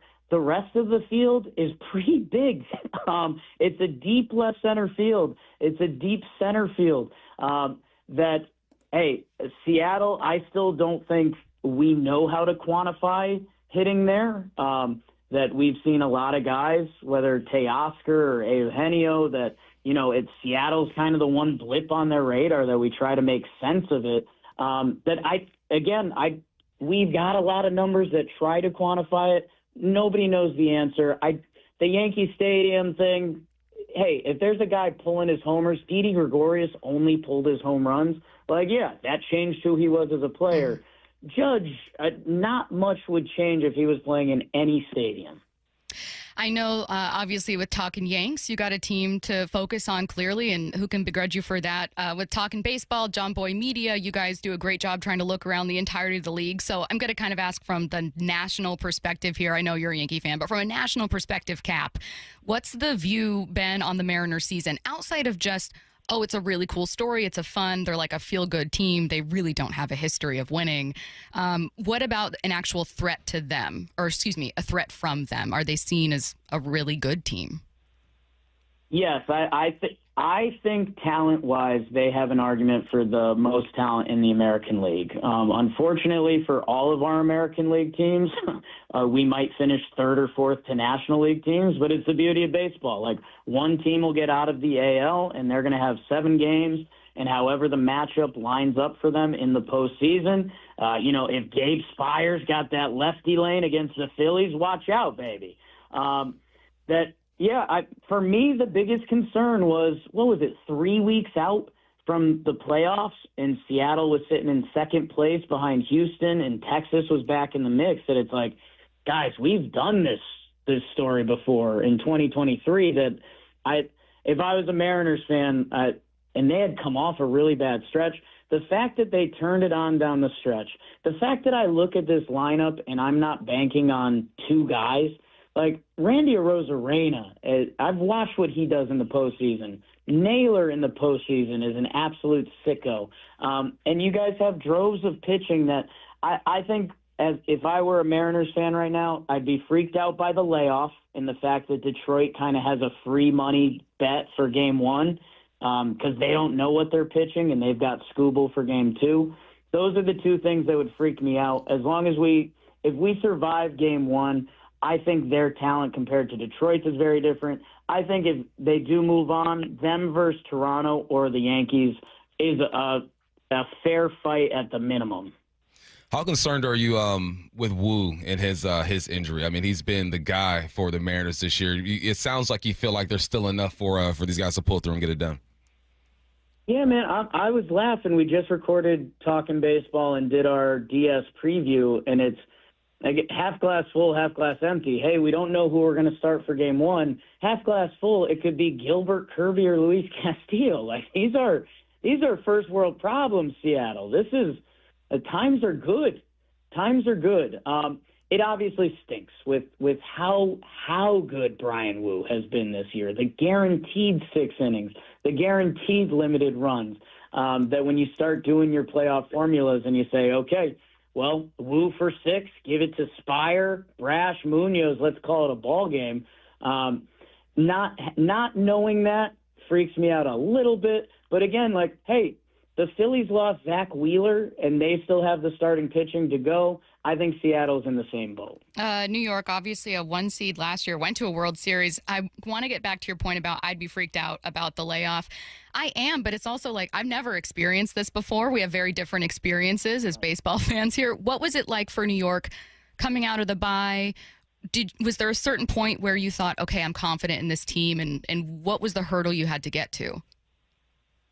Yeah, I mean, for the Yankees, it's so funny how different teams can change now year to year. There was so much Judge and Soto last year that it was like, hey, we have two generational hitters coming off a year where the Yankees missed the postseason the year before that it was like, let's see what we've got here. And then, the cherry on top last year was Giancarlo Stanton announced himself as an all-time postseason player. And, I'm sorry to my beautiful friends from the Midwest that are listening, but the Kansas City Royals and the Cleveland Guardians were a pretty good draw last year. And, hey, maybe Seattle can be saying that this year with some shots fired to the Central. I mean, look at the Dodgers-Reds series. Those are different calibers of baseball teams that I think for Mariners fans, that game one, get an early lead, because the longer Detroit stays in that series, they know they have Skubal in game two. Skubal handed it to the closer last year. I was joking. My new analytics binder I'm making when they allow me to run the Rockies in 20 years, I'm going to say, hey, analytics, in this postseason, teams are 3-0 when the starter hands the ball to the closer. So do that more. If I'm a Mariners fan, get me through game one, and then I think we're good. You can't have Skubal pitching game 5 in Seattle. That cannot happen. All right, I've written it down. A note for us to remember moving forward from someone who's been there. He is Talkin Jake. Talkin Baseball, phenomenal podcast. You guys obviously have a lot happening over the next couple weeks here. Tell fans where they can find more. Yeah, we live stream the games, and when there's a Yankees game, we do the Yankees. And I know you're like, why would I live stream? Watch guys watching a Yankees game. I'll tell you what, if you're a Yankees hater, that's usually when our chat gets the most active. It is objectively funny. Watching us have a bad time. But I would say check that out. We do Talkin Baseball after every day of postseason games. And yeah, if you're someone who's not in our mix, or you're like, screw Yankee fans, okay, I kind of get it. But we just love ball. We have fun with it. And hey, baseball's killing it. Like, if you look at the numbers and stuff, everything's through the roof. So, I don't know. Come check us out if you like baseball and fun. That's my sell. Jake, enjoy the rest of the playoffs, and happy early birthday. Thanks again for taking the time. Thanks, Jake. Thank you, guys. Appreciate you. Go Mariners. Thanks, man. Let's get to headline rewrites. Extra, read all about it. Headline rewrites. We must make headlines. The real story behind the headlines in today's news with Bump and Stacy. Headline number 1. The 49ers escaped L.A. last night with a 26-23 win over the Rams. What's the real headline? So what will it take to kill the Niners? I made a joke the other day in a headline rewrite that they were like duct taped together, and I expected the Rams to beat them by 2 scores, and that did not happen. It was a great game. It was a good game. I had a lot of fun watching it. You know what we call it when you duct tape things together? You Mickey Mouse it. Mickey Mouse it. So the that Niners, was a Mickey Mouse Niners are Mickey Mouse. Team. And sometimes the Mickey Mouse works, and it worked last night. Your boy Mac Jones with his, as you described, Mac Jones, who you described as a villain with his villain. His suit last night, was getting beat up. Poor guy. And still got her done. No Pearsall, don't worry. Kendrick Bourne went to New England, didn't work, come back, 10 receptions, 142 yards. McCaffrey, 100 yards from scrimmage. It's a typical day for the 49ers, man. Crazy. The Rams are too good to be losing to this team. Yeah. Or are the 49ers just that coached up? Both. Both really, really good points. The Rams are too good. Shanahan also does an amazing job with quarterbacks. Two things were trending after this. So I'm going to start with the 49ers sign. One, there was a revamped conversation that was originated not necessarily just by Dan Orlovsky, but I saw it from Dan Orlovsky. And he was saying Kyle Shanahan, it was like in 2023, he was like, Kyle Shanahan could make Jones better. He could. Kyle Shanahan could do this with everything. And then it shows Rex Ryan going, what are you talking about? Like, you're not giving credit to Brock Purdy. Like, it's not like Kyle Shanahan's some kind of wizard here. Do you think Kyle Shanahan is a quarterback wizard? Or do you think that Mac Jones is just much better than people thought and that it was just a bad day for the Rams turning the ball over? Well, Mac Jones has some games with New England. He did put some games together, but I think it's a combination of things. I listed some quarterbacks that Shanahan brought to life, right? Jimmy G, Brock Purdy, obviously, Mac Jones, and then someone even texted in. Remember when Nick Mullins came over here and beat us? Yeah. Nick Mullins did it. Arguably Sam Darnold, too, who spent time with the 49ers and has credited that staff with helping him turn around. Yeah. No, I think it's a combination, though. You got to have some talent, but I think that sometimes the certain style of quarterback works in your system and certain personalities, and I think he knows what he's looking for. Okay, my second question concerns the other half of thing with the Rams. I know the Rams didn't get the win in this one, but Puka Nacua, another great night, despite not getting some early targets. He's on pace for 2,000 yards. Do you think he does it? No, I don't think he gets 2,000. I think, unfortunately, he's going to miss a game or two because the way he plays the game, like he looks for contact after the run after the catch. He's a violent football player, which I love. But typically, guys are going to miss 1 or 2 games. If he's healthy the whole season, then I think he gets close. He sniffs it. What's next? Headline rewrites. Headline 2, the Seahawks welcome the Bucs for their 50th anniversary game on Sunday. What's the real headline? I hear the 50th anniversary gift is an L. That's what you do for 50th anniversary. What you do. Both teams celebrating their 50th anniversary. I think the first time they played. Twins. Hey, twin. The Seahawks won. And this is going to be a beautiful game. Not just because of the football, but because of the uniforms that are going to be on the field. The creamsicles and the throwbacks is going to be awesome. That's a good look. Yeah, it's a great look. But this is going to be a tough one, man. Baker Mayfield playing himself some good ball over there. Their defense is executing no Bucky Irving. I'll see how that goes. But then defensively, the Hawks look like they might be missing a guy or two. But this is typical of Week 5 football. Teams are going to be banged up. Just force Baker Mayfield to turn the ball over. You got a chance. I think we got an all-time combo here from both teams. This isn't going to make sense, but hear me out, okay? Try to pick up what I'm putting down here. I think that this game on the field is going to feel like a 90s commercial. Like bright colors, stark contrasts, the creamsicle. It's like a white creamsicle. And then the throwbacks for the Seahawks. Something about the 90s was just brighter and more colorful. And this feels like if Lunchables had a commercial for football. Do you see what I'm saying? I feel you. They need to...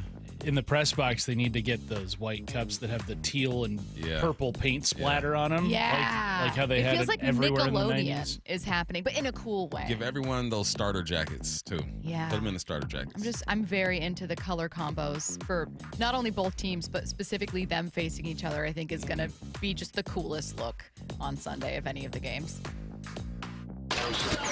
Headline rewrites. Headline 3, the Yankees became the first team ever to win a wild card series after dropping the first game. You What's had the real one headline? job, Boston. One job. I'm sorry to interrupt, Curtis. I'm just so fired up about this. Ian, do you have anything to say about your godforsaken team? Catch the ball, man.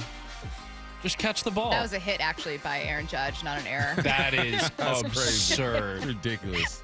Absurd. I mean, Connolly Early did his job last night. He was getting the ground balls, and they were just booting him all over the place. You put a rookie in a bad spot like that. He had one tough inning.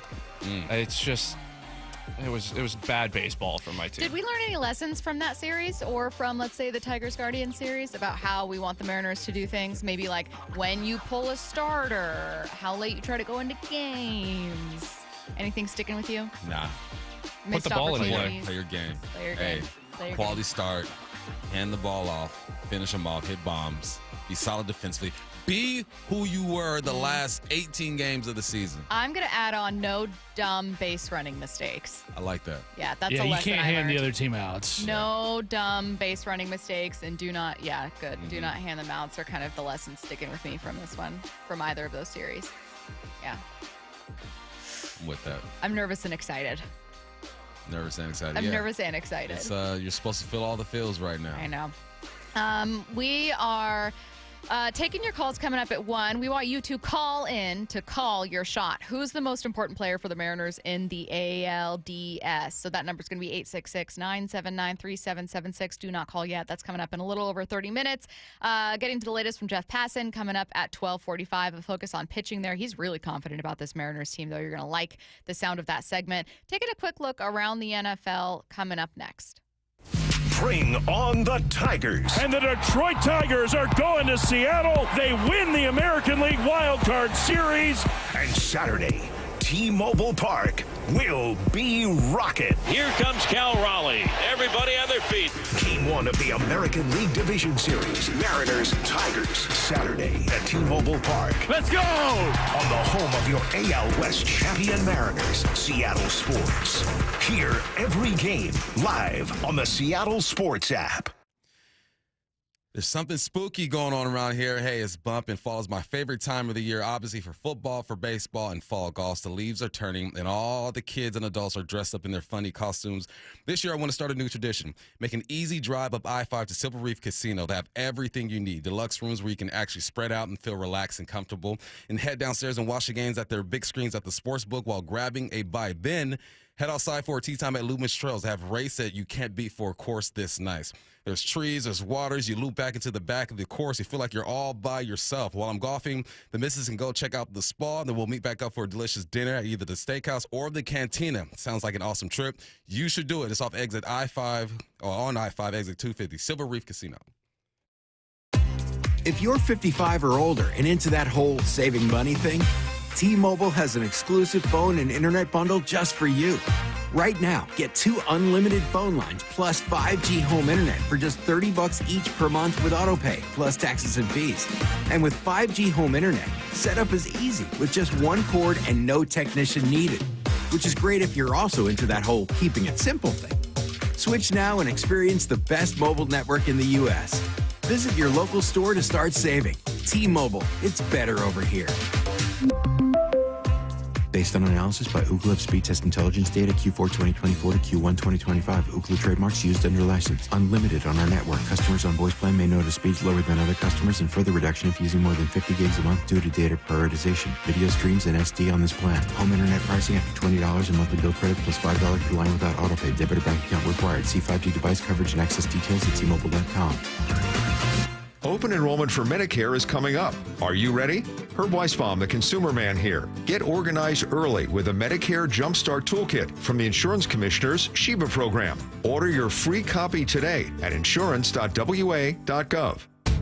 Contractors and heavy equipment operators, get ready for a big one. The James D. Murphy Company brings you the huge Marysville Heavy Equipment, Contractors Equipment, Trucks, and Vehicles online auction. And bidding is underway now. On the auction block, 10 excavators, including a 2021 Komatsu PC88MR and a 2018 Komatsu PC238, a 2017 Komatsu WA320-8 wheel loader, a 2003 John Deere 770 OCH motor grader, plus 4 backhoes, 3 reach lifts, and 4 boom lifts. There's 5 dump trucks, including a 2015 Peterbilt 367 Super Solo and 2 Western Star quad-axle roll-off trucks, and much more. Preview all equipment Tuesday, October 7th and Wednesday, October the 8th, 8 a.m. to 4 p.m. at our Marysville yard, 3803 136th Street Northeast in Marysville. Get all details now at murphyauction.com. That's murphyauction.com. Tune in on October 5th when your Seattle Seahawks take on Tampa Bay.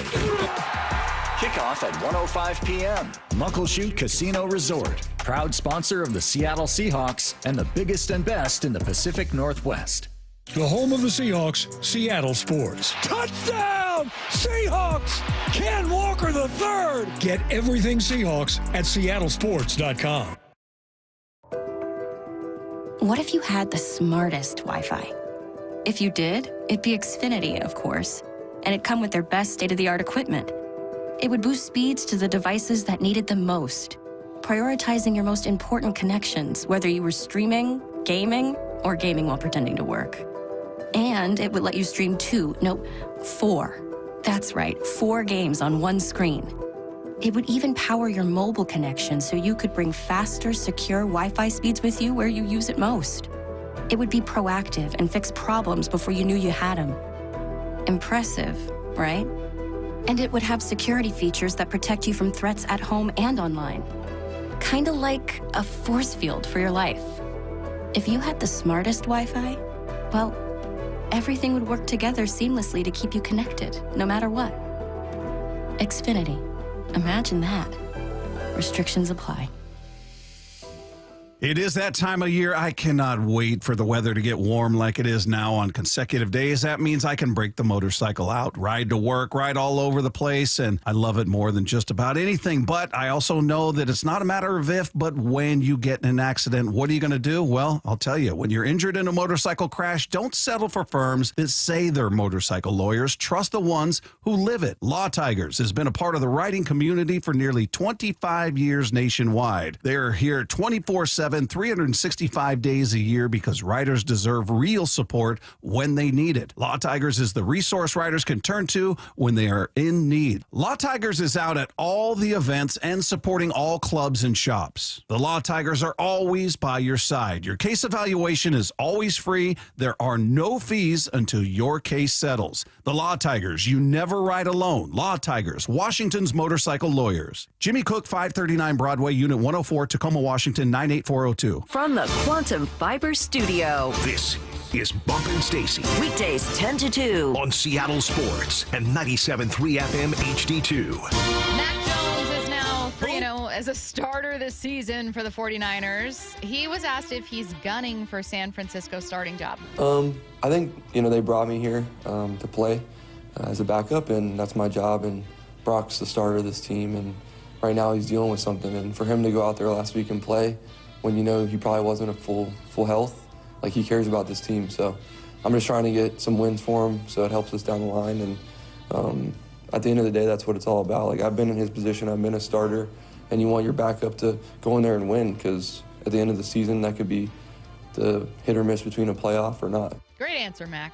Company man. Mm-hmm. That's a company man right Yeah. there. Well, it's also someone who knows his place. He's like, this guy's getting $60 million a year. Man. Come on. I've been here before. What, do you want me to get me fired? I got my money. I ain't really tripping. As long as they need me to play, I'm going to go out there and I was play. a first-round pick. I'm cool. Yeah, I'm good. You see my suit. I don't care.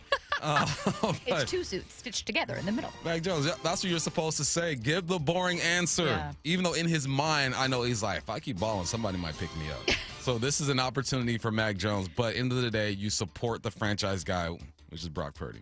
Did a minor offseason rule change significantly alter field goals this year? Eagles defensive coordinator Vic Fangio thinks the kicking footballs being used this season, I love this storyline, are juiced. These kicking balls that they changed this year have drastically changed the kicking game, field goals in particular. So it's almost like they need an asterisk here, like it was the live ball error, or the asterisk for those home runs Bonds and Sosa and McGuire were hitting. The way they've changed the ball, the NFL, the kicking ball, has drastically changed the field goals.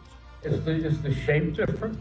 No, the kicking balls, and you can ask Clay about it when he gets in here, but in years past, the officials would rub them down, or other people would rub them down, and you play with them. Now the balls are in-house all week, and they kick those balls that they've had, and nobody else touches them. I mean, the guy in Dallas is going to hit a 70-plus yarder this year. You can just book it. So the kicking balls are juiced.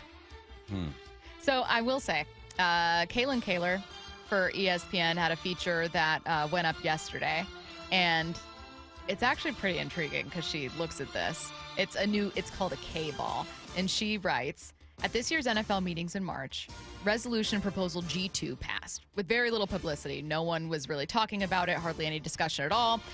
This was it. It was by Baltimore, Cleveland, Houston, Vegas, Minnesota, Philly, and Washington. It would permit clubs to prepare kicking footballs, K-balls, before game day, similar to the process permitted for game balls. So now what people are finding, there was just a 65-yarder made the other day, is this little tiny resolution that was passed back in March that no one paid attention to is actually kind of leading to field goals being made from further away. And that could drastically alter the outcome for games this season. It could have had no idea this was I didn't either. This was a thing. But me and Paul Moyer were talking about how everyone's kicking these deep field goals. We're like, all right, what should we do? And our solution was that you raise the goalposts about 5 feet, and then you tighten it a little bit. So Yeah, you got to kick a little further. I don't have a problem with it, honestly.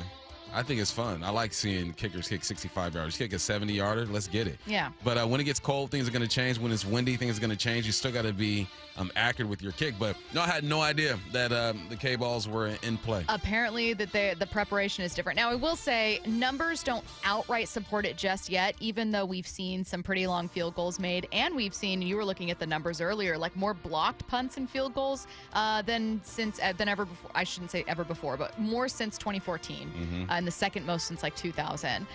The numbers are that through 4 weeks of 2025, kickers have made 56 of 76 50-plus yarders, which is lower than 2024 through 4 games. And 2022 actually set the mark for the most 50-yarders made through 4 weeks, which was about 77%. So some special teams coordinators are like, nothing to see here. But there are other people, Vic Fangio, one of them, going, I'm telling you right now, the preparation and what they're allowed to do because of this random rule that was passed back in March does make a difference in how far these balls can go. It's probably more of like the amount of kickers. There's like 15 kickers making 55, 60 yards instead of back in the day. There's like 3 or 4 that you felt like could really get her done. If it's a real thing, yeah, look into it. But I have no problem with it. And tell them to get off of Barry Bonds and Mark McGuire, man. They've gone through enough already, all right? Why are you bringing them into this? Put Bonds in the hall. They're never going to put him in the hall. No. And no one's ever going to hit 73, so there we go. Sean McVay took blame for the Rams' failed 4th down attempt in overtime that sealed their loss to the 49ers. Thought about maybe trying to draw them off sides. I took one, they took the other, and it was a poor decision by me right there. But, you give the Niners credit. They made enough plays to be able to win the football game. We had plenty of chances throughout this game. We stayed in it. We fought. We battled. But there's a lot of things that we have to be able to clean up and a lot of football left. But I'm pretty sick right now. I'm sick of the spot that I put our group in to end the game. But, hey, these are the tough beats that you got to be able to learn from and move forward, and that's what we're going to do. God, I love Sean McVay, but he is always yelling at me. You know what I think really cost them, though, is just fumbling the ball near the goal line. Like, that's ultimately what did it in. You were able to tie it, send it to OT, but this was just kind of like a bad luck on 2 drives, and this thing could have swung the other way. Here's the thing. If you're going to go for it, just go for it the first time around. It's almost like you're second guessing yourself. Oh, should I do it? Should I do it? There was something in you that didn't want you to really go for it. And also, you got to be able to change that play at the line of scrimmage. That box was loaded up. And the Niners' defensive line is pretty dang good. And but this is football, man. He said it. There are way too many opportunities to win this game. It doesn't come down to one play, even though it will be isolated. Yeah. There were some good shots to Nakua, too, that were just defended so well. Like, it's just a good game. I mean, they had lots of opportunities, and it's a 3-point swing. Like, really, it was so close. All right. Lamar Jackson, some bad news for the Baltimore Ravens here. Didn't practice for a 3rd straight day. Not only that, but Kyle Hamilton also looks like he's going to miss Week 5 against the Houston Texans. Is Baltimore in a dangerous place here? Oh, yeah. I mean, even when they were healthy, they weren't a good football team. You got D. Henry fumbling. The defense isn't what it used to be. Lamar Jackson was actually having himself a decent season before that last game. Oh, yeah, they're in deep trouble, man. And with the hamstring, I mean, that's so much of Lamar's game is being elusive and running around and making plays. It's going to be tough, man. They might mess around and miss the dang playoffs. What did you think about, speaking of Trevor Sikkema, when we asked him, like, hey, what about, what if Jackson doesn't come back? What would Baltimore miss the playoffs? And he was like, honestly, I'm worried about Baltimore if Jackson comes back. Yeah. And Lamar had been, prior to getting hurt, probably the most efficient, certainly most touchdowns to no interceptions in the league before kind of getting hurt. Obviously not the best game against the Chiefs, but he didn't even finish it out. So you're still getting a massive boost in an MVP player coming back to you. That's how bad the defense is. I'm shocked. Yeah, you don't associate bad defenses with the Baltimore Ravens, and you just look at just their basic numbers. Yards given up, 406 yards per game, second worst, right down there with the Dallas Cowboys. I wonder what they were in 24. I don't remember them being a bad defense in 24. They were the best in the league in 23. They haven't been a bad defense in a long time. They led the league in sacks in 2023 with 60. 24, they were a top 10 defense overall. Like, how did that happen? Going from top 10 to... Coach Mike. I mean... Coach Mike. But Zach Orr, their DC now, was part of that staff still. He learned everything under Mike Macdonald. Bump, are you worried about Derrick Henry at all? No, I think he'll be fine. He's good. I mean, he like went. the fumbling or just Yeah, performance so far? he just looks like a half a step slow. I mean, it could just be a slow start to the season. He's, I mean, he is. big body, moves hard, but 30-something. You know what I mean? One of these days, Big boy. I'll say every year, and even when he was entering the league, it was he's not going to hold up. Eventually, it's going to give. Like, one of these days, that will be true.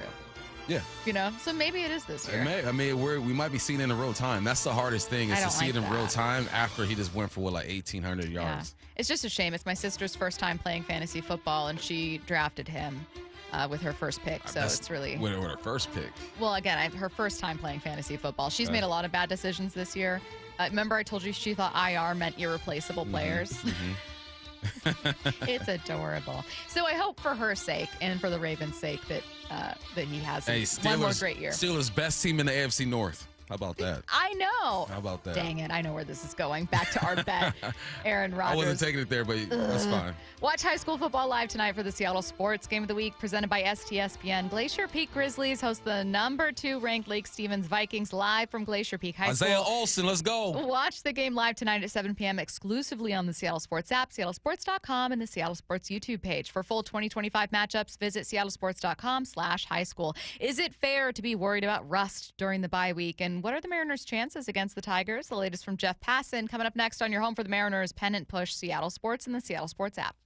Touchdown Seahawks! Celebrating 50 years of Seahawks football. Number 54, Bobby Wagner, linebacker, one of the finest of his generation. He set just about every tackling record that can be set. He was the heart and soul of one of the best defenses to ever play in the National Football League. The Seahawks go for a 4th straight win, hosting Tampa Bay Sunday before the 12s. Kickoff at 1:05, pregame at 10 a.m. On the home of the Seahawks, Seattle Sports. Ladies and gentlemen, this is for you too. Stubborn fat is really hard to get rid of, and then there's all those gimmicky lasers, fat freezing methods, and prescriptions. Imagine a simple solution that takes just one day and provides immediate noticeable results. Introducing ProSculpt. ProSculpt uses air-assisted technology that's safe and gentle yet powerful, delivering instant fat-reducing and skin-tightening results. Performed by board-certified plastic surgeons while fully awake, ProSculpt contours your body with minimal downtime. It's designed to target those problem areas: waistline, neck, face, arms, thighs. ProSculpt gently removes unwanted fat and tightens loose skin with FDA-cleared plasma technology, all in a simple, guaranteed one-day procedure. ProSculpt is one and done. Schedule your free consultation at prosculpt.com for $250 off. For powerful permanent fat removal and skin tightening that works for ladies and you men, it's prosculpt.com. This March, Wendy's is fueling the madness with amazing deals on their hamburgers made with fresh, never frozen beef. Like a juicy Dave's single for $1 and a fresh $2 Dave's double with in-app offer. It's such a good deal, we wrote a little ditty about it. Get it for $1. Dave's single, order in the app. Dave's single, get it for $1. Choose wisely, choose Wendy's, official hamburger March Madness. Limited time offer. Participating U.S. Wendy's. See offer details and redeem at Wendy's app. Account registration required. Fresh beef available in the contiguous U.S. and Alaska. Let's go! You're still glowing, flirting, grooving. You still got it. But your immune system weakens as you age, making it harder to fight flu, pneumococcal pneumonia, RSV, and COVID-19. Vaccines are a key part of any health routine and help strengthen your immune response. Ask your doctor or pharmacist which vaccines you need. Schedule in minutes at vaxassist.com. Sponsored by Pfizer. Life's expensive enough, isn't it? Groceries, gas, kids' activities. Sometimes your roof needs replacing, but your budget says not now. Hi, I'm Justin Shirley, CEO of State Roofing and Exteriors. We want to help with an offer to lift that weight off your shoulders. Get 0 down, 0 payments, and 0 interest for up to 24 months, or save up to $3,000 on a new roof today. Call 866-ROOF-ROOF or visit stateroofing.com.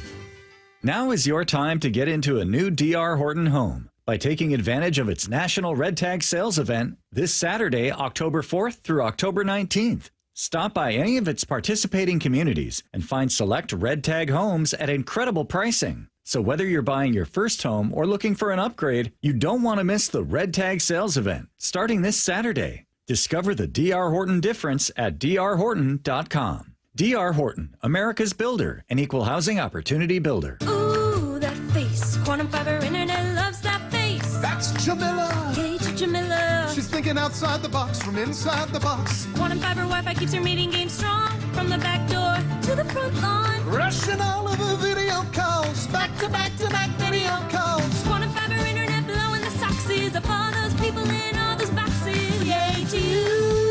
Switch today at quantumfiber.com. Additional pods may be needed to achieve Wi-Fi coverage in some locations. Limited availability. Service in select locations only. The home of your American League West champion Mariners, Seattle Sports. Are your investment dollars working as hard as they should be? You've spent years building your future. Don't let outdated advice put it at risk. Hi, I'm Jeff Jr., founder of Trajan Wealth. We're a veteran-owned firm proud to bring a new standard of financial care to the Seattle area. Our nationally recognized advisors are fiduciaries, ethically bound to put your interests first. That's the highest standard of care in the industry. As a privately held company, we answer to you, our valued clients, not shareholders. For households with $500,000 or more, let us build you a customized plan. From Bellevue to Tacoma, get advice you can count on. It's time to take a fresh look at your financial plan. Call Trajan Wealth, 206-466-3300. That's 206-466-3300.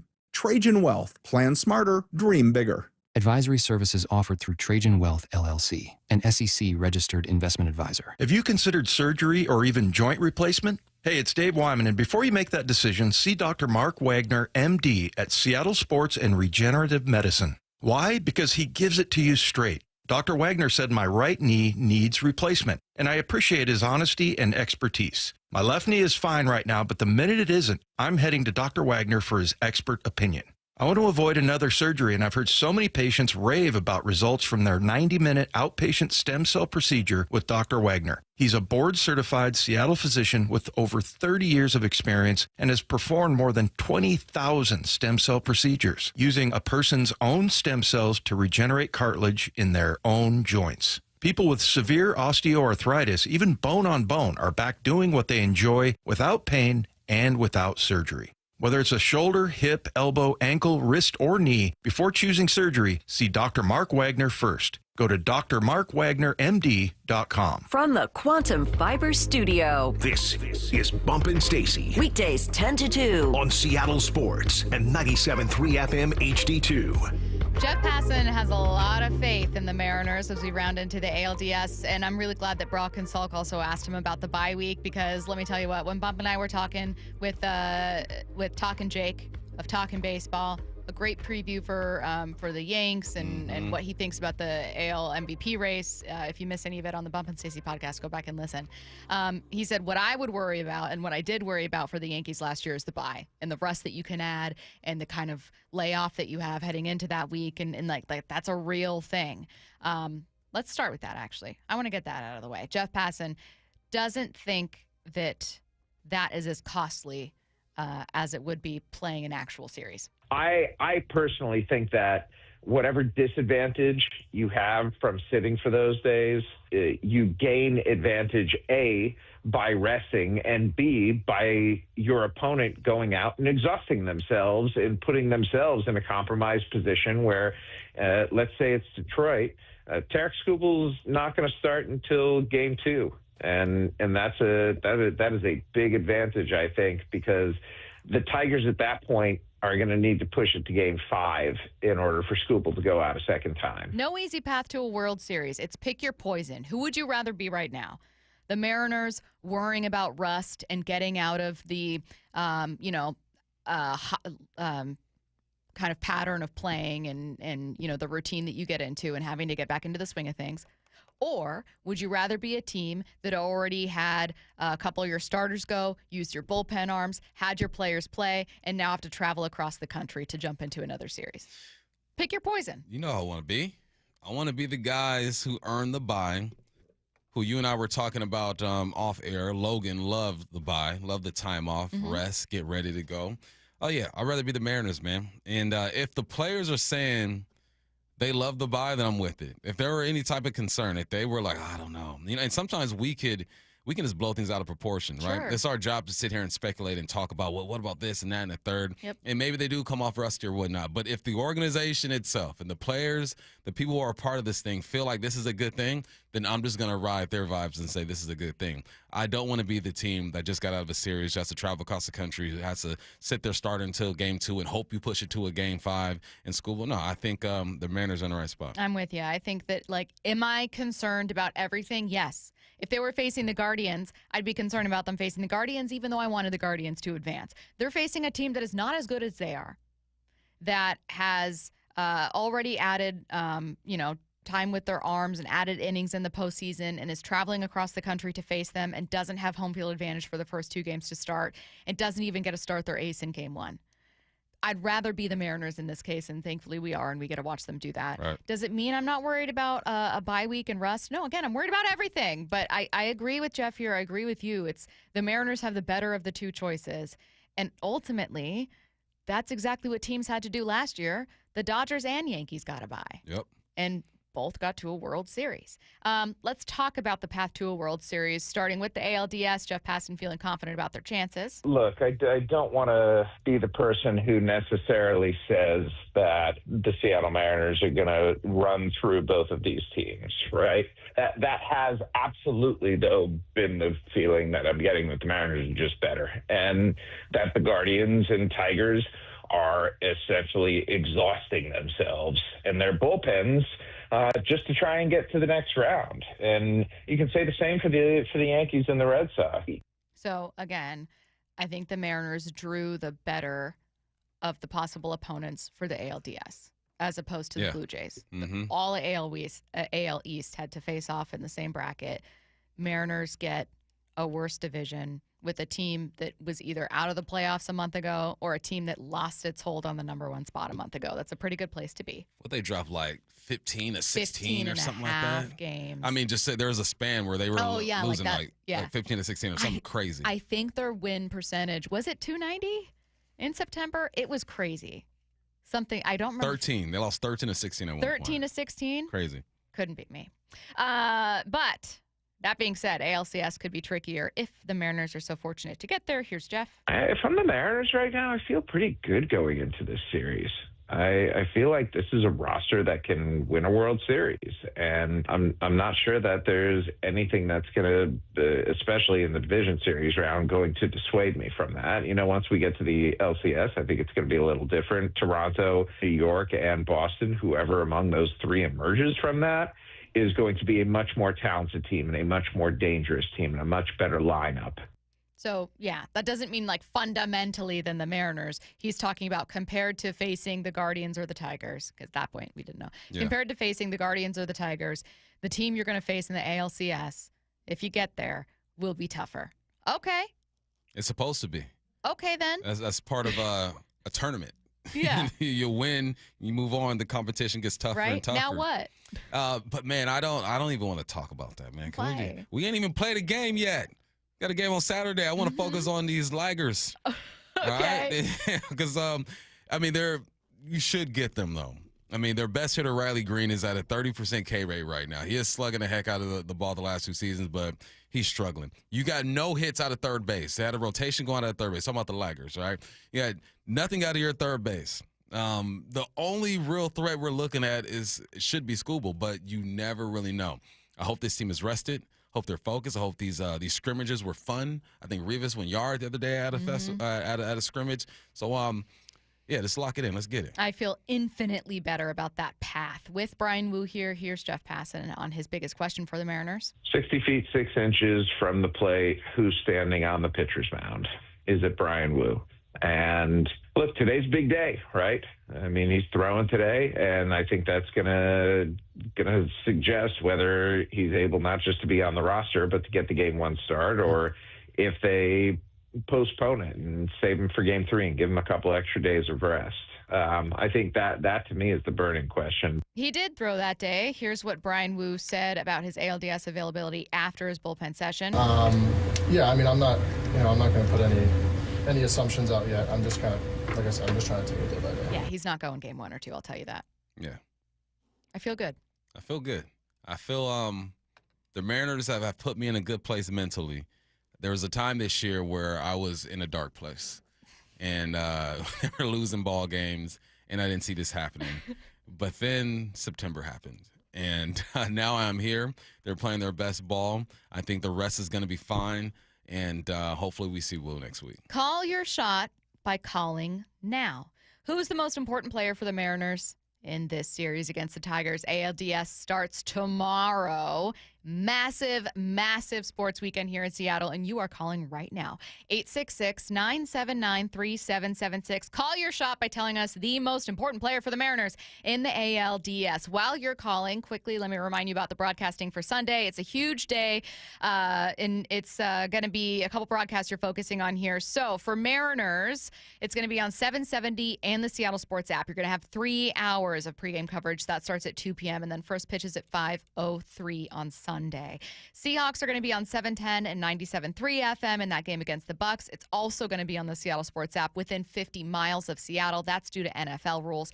Pregame starts at 10 a.m., hosted by Michael Bumpus. You're also going to have postgame, and kickoff is at 1:05 p.m. 1:05 p.m. for the Seahawks, 5:03 p.m. for the Mariners, with pregames for both, 3-hour pregame shows for both. And you can listen to either on the Seattle Sports app or 770 for Mariners, 710 and 97.3 for Seahawks. Call your shot, 866-979-3776. That's next. Bring on the Tigers. And the Detroit Tigers are going to Seattle. They win the American League Wild Card Series. And Saturday, T-Mobile Park will be rocking. Here comes Cal Raleigh. Everybody on their feet. Game 1 of the American League Division Series. Mariners, Tigers. Saturday at T-Mobile Park. Let's go! On the home of your AL West champion Mariners, Seattle Sports. Hear every game live on the Seattle Sports app. Endless hours of research, seeking referrals, dozens of calls. Hiring the right attorney can be a challenging process during an already difficult time. J.P. Pendergast with Pendergast Law explains. In Washington State, Tom, there are thousands of attorneys to choose from. Referrals and online research can be helpful, but discovering the right attorney requires a conversation. It can be hard to identify integrity and authenticity without that interaction. So, what do you recommend? We encourage anyone looking for personal injury representation to call for a free consultation with our team before making a decision simply based on referrals or online research. Accident victims need an attorney that listens, demonstrates honesty, and is genuinely understanding of their unique circumstances. The care, attention, and preparation that our firm provides throughout the case mirrors the effort involved when taking on the insurance companies. Save time and avoid mistakes after an injury. Contact the caring and compassionate team at Pendergast Law. If you or a loved one has been injured in a car accident, call Pendergast Law. We can help. At Toyota of Kirkland and Toyota of Renton, experience the power of choice. Whether you're cruising in a fuel-sipping Prius, tackling trails in a rugged Tacoma, hauling with the mighty Tundra, or commuting in comfort with the Camry or RAV4, your perfect Toyota is waiting. Whether you're in the north or the south, they've got you covered. 2 locations, endless possibilities. Toyota of Kirkland and Toyota of Renton, the power of choice is yours. Visit their incredible team and beautiful showrooms today or online at toyotaofkirkland.com and toyotaofrenton.com. O'Brien. Vanity Fair calls BritBox a delicious streamer. Collider says everyone should be watching. Catch Britain's next best series with BritBox. Stream acclaimed new originals like Code of Silence. You read lips, right? And Linley, based on the best-selling mystery series. Hi, Linley. Take it from here. And don't miss the new season of Karen Piri, coming this October. You don't look like police. I'll take that as a compliment. See it differently when you stream the best of British TV with BritBox. Watch with a free trial today.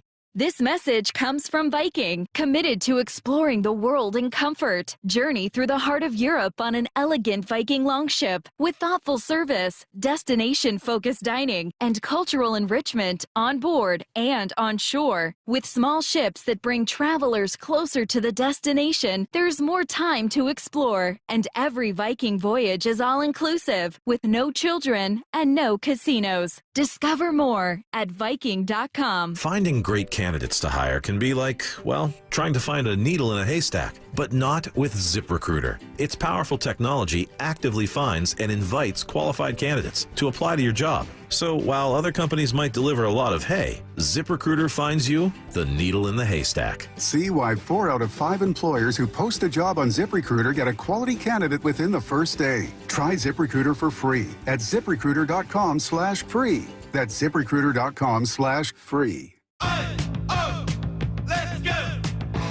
You're still glowing, flirting, grooving. You still got it.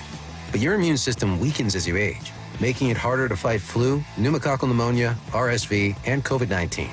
Vaccines are a key part of any health routine and help strengthen your immune response. Ask your doctor or pharmacist which vaccines you need. Schedule in minutes at vaxassist.com. Sponsored by Pfizer. Contractors and heavy equipment operators, get ready for a big one. The James D. Murphy Company brings you the huge Marysville Heavy Equipment, Contractors Equipment, Trucks, and Vehicles online auction. And bidding is underway now. On the auction block, 10 excavators, including a 2021 Komatsu PC88MR and a 2018 Komatsu PC238, a 2017 Komatsu WA320-8 wheel loader, a 2003 John Deere 770 OCH motor grader, plus 4 backhoes, 3 reach lifts, and 4 boom lifts. There's 5 dump trucks, including a 2015 Peterbilt 367 Super Solo and 2 Western Star quad-axle roll-off trucks, and much more. Preview all equipment Tuesday, October 7th and Wednesday, October the 8th, 8 a.m. to 4 p.m. at our Marysville yard, 3803 136th Street Northeast in Marysville. Get all details now at murphyauction.com. That's murphyauction.com. When the heat's in 11, cool AC would be heaven. Dayandnight.net. It's the final month to save 30% off an air conditioner or heat pump while supplies last at Day and Night. Hi, I'm Bruce with Day and Night Plumbing and Heating. Call us about installing a high-efficiency cooling system or servicing your existing one so you're cool when you need it. Save 30% off an air conditioner or heat pump, plus no payments or interest for a year OAC. Call for details. Dayandnight.net. This is Seattle Sports. Streaming through the Seattle Sports app. KIRO AM Seattle. KIRO FM HD2 Tacoma. Home of the Seahawks, Mariners, and everything Seattle sports. Seattle Sports Snapshot. The Mariners will host the Tigers tomorrow for Game 1 of the ALDS. The Tigers' biggest threat is the best pitcher in the postseason, Tarek Skubal. He's not expected to go in Game 1, though. TBD on Seattle starters. Dan Wilson expected to announce them today. It does not appear right now as though Brian Wu is going to go in either of those first 2 games here in Seattle, and potentially not until a possible Game 5. Snapshot, brought to you by Miller Lite. When it's game time, it's Miller time. This hour is brought to you by Mazda of Everett. From the Quantum Fiber Studio. This is Bump and Stacy on Seattle Sports. Streaming through the Seattle Sports app and at seattlesports.com. Now, here are your hosts, Michael Bumpus and Stacy Ross. Here we go now. It's a Football Friday and Baseball Friday, powered by the Snoqualmie Casino and Hotel. You need to call your shot by calling now. Who's the most important player for the Mariners in the ALDS? 866-979-3776. Call right now. 866-979-3776. Yes, we know that many players matter. It's baseball. Many players are going to be hugely important to this. Many men have tried to play ball. That was good. I didn't know where to go, so that was good. Thank you. We want to know which player you think is going to be most important for the ALDS against the Tigers. Game 1 tomorrow, 5:38 p.m. here at Soto. Game 2 Sunday, 5:03 p.m. Obviously, Game 3 heading to Detroit. So these are hugely important games here in Seattle to get this thing started. 866-979-3776. Call your shot. Let's go to Jamie in Puyallup. Jamie, who's the most important player for the Mariners in the ALDS? Well, we've been riding the big dumper all year long. I think we're going to continue to. You're going Cal Raleigh for this one. Yeah, Cal Raleigh. We need to, he calls a great defensive game with various pitchers, and offensively, he gets the big hit for us. So I'm riding Cal. Thanks for the call, Jamie. Sounds like an MVP. Sounds like an MVP. Yeah, I don't know. I think some Yankees fans would disagree with you on that one. I'm sure they would. He's not hitting 350. He's not 410, so it's obviously not an more MVP. RBIs, more home runs. Yeah, you get two parts of a Triple Crown, but that's not what matters because OPS. Never mind that his WAR is like over 9, which is absolutely insane. Buster Posey. It's a fake stat, actually. Fake stat. No one actually cares. No, I think that I don't fully. I can't say I don't fully agree with Jamie. Cal was not my answer for this one, though I am most excited to watch Cal in this series. How can you not? Yeah. These are the moments that you want him to be able to meet. I mean, it's the reason Yankees fans are losing their minds whenever Aaron Judge goes up to the plate. It's not like he was raking in that series against the Red Sox. But the point is, there's just some people that you pause everything you're doing to watch to see what happens, and Cal's made himself one of those people. I'll be watching him most closely, but he's not my answer to this one. No, mine is Julio. Mine is Julio because of the year that he's had quietly. Has put together another historic season. I forgot what the numbers are, but he did something in the first 4 years that no one else has ever done in baseball, and is being overshadowed by Cal. But I think that Julio needs his moment, like his moment in front of the nation, not just at a home run derby. Yeah, and not just on a Zamboni in front of a Kraken crowd, which he did get that moment. He did. He got that pretty moment. Cool. We need that playoff moment. We need that. I'm going to talk about this to my kids years from now type of moment. That clutch moment. Yeah, clutch. The Freddie Freeman, you get a grand slam. I didn't mean to bring you back to that. Chills.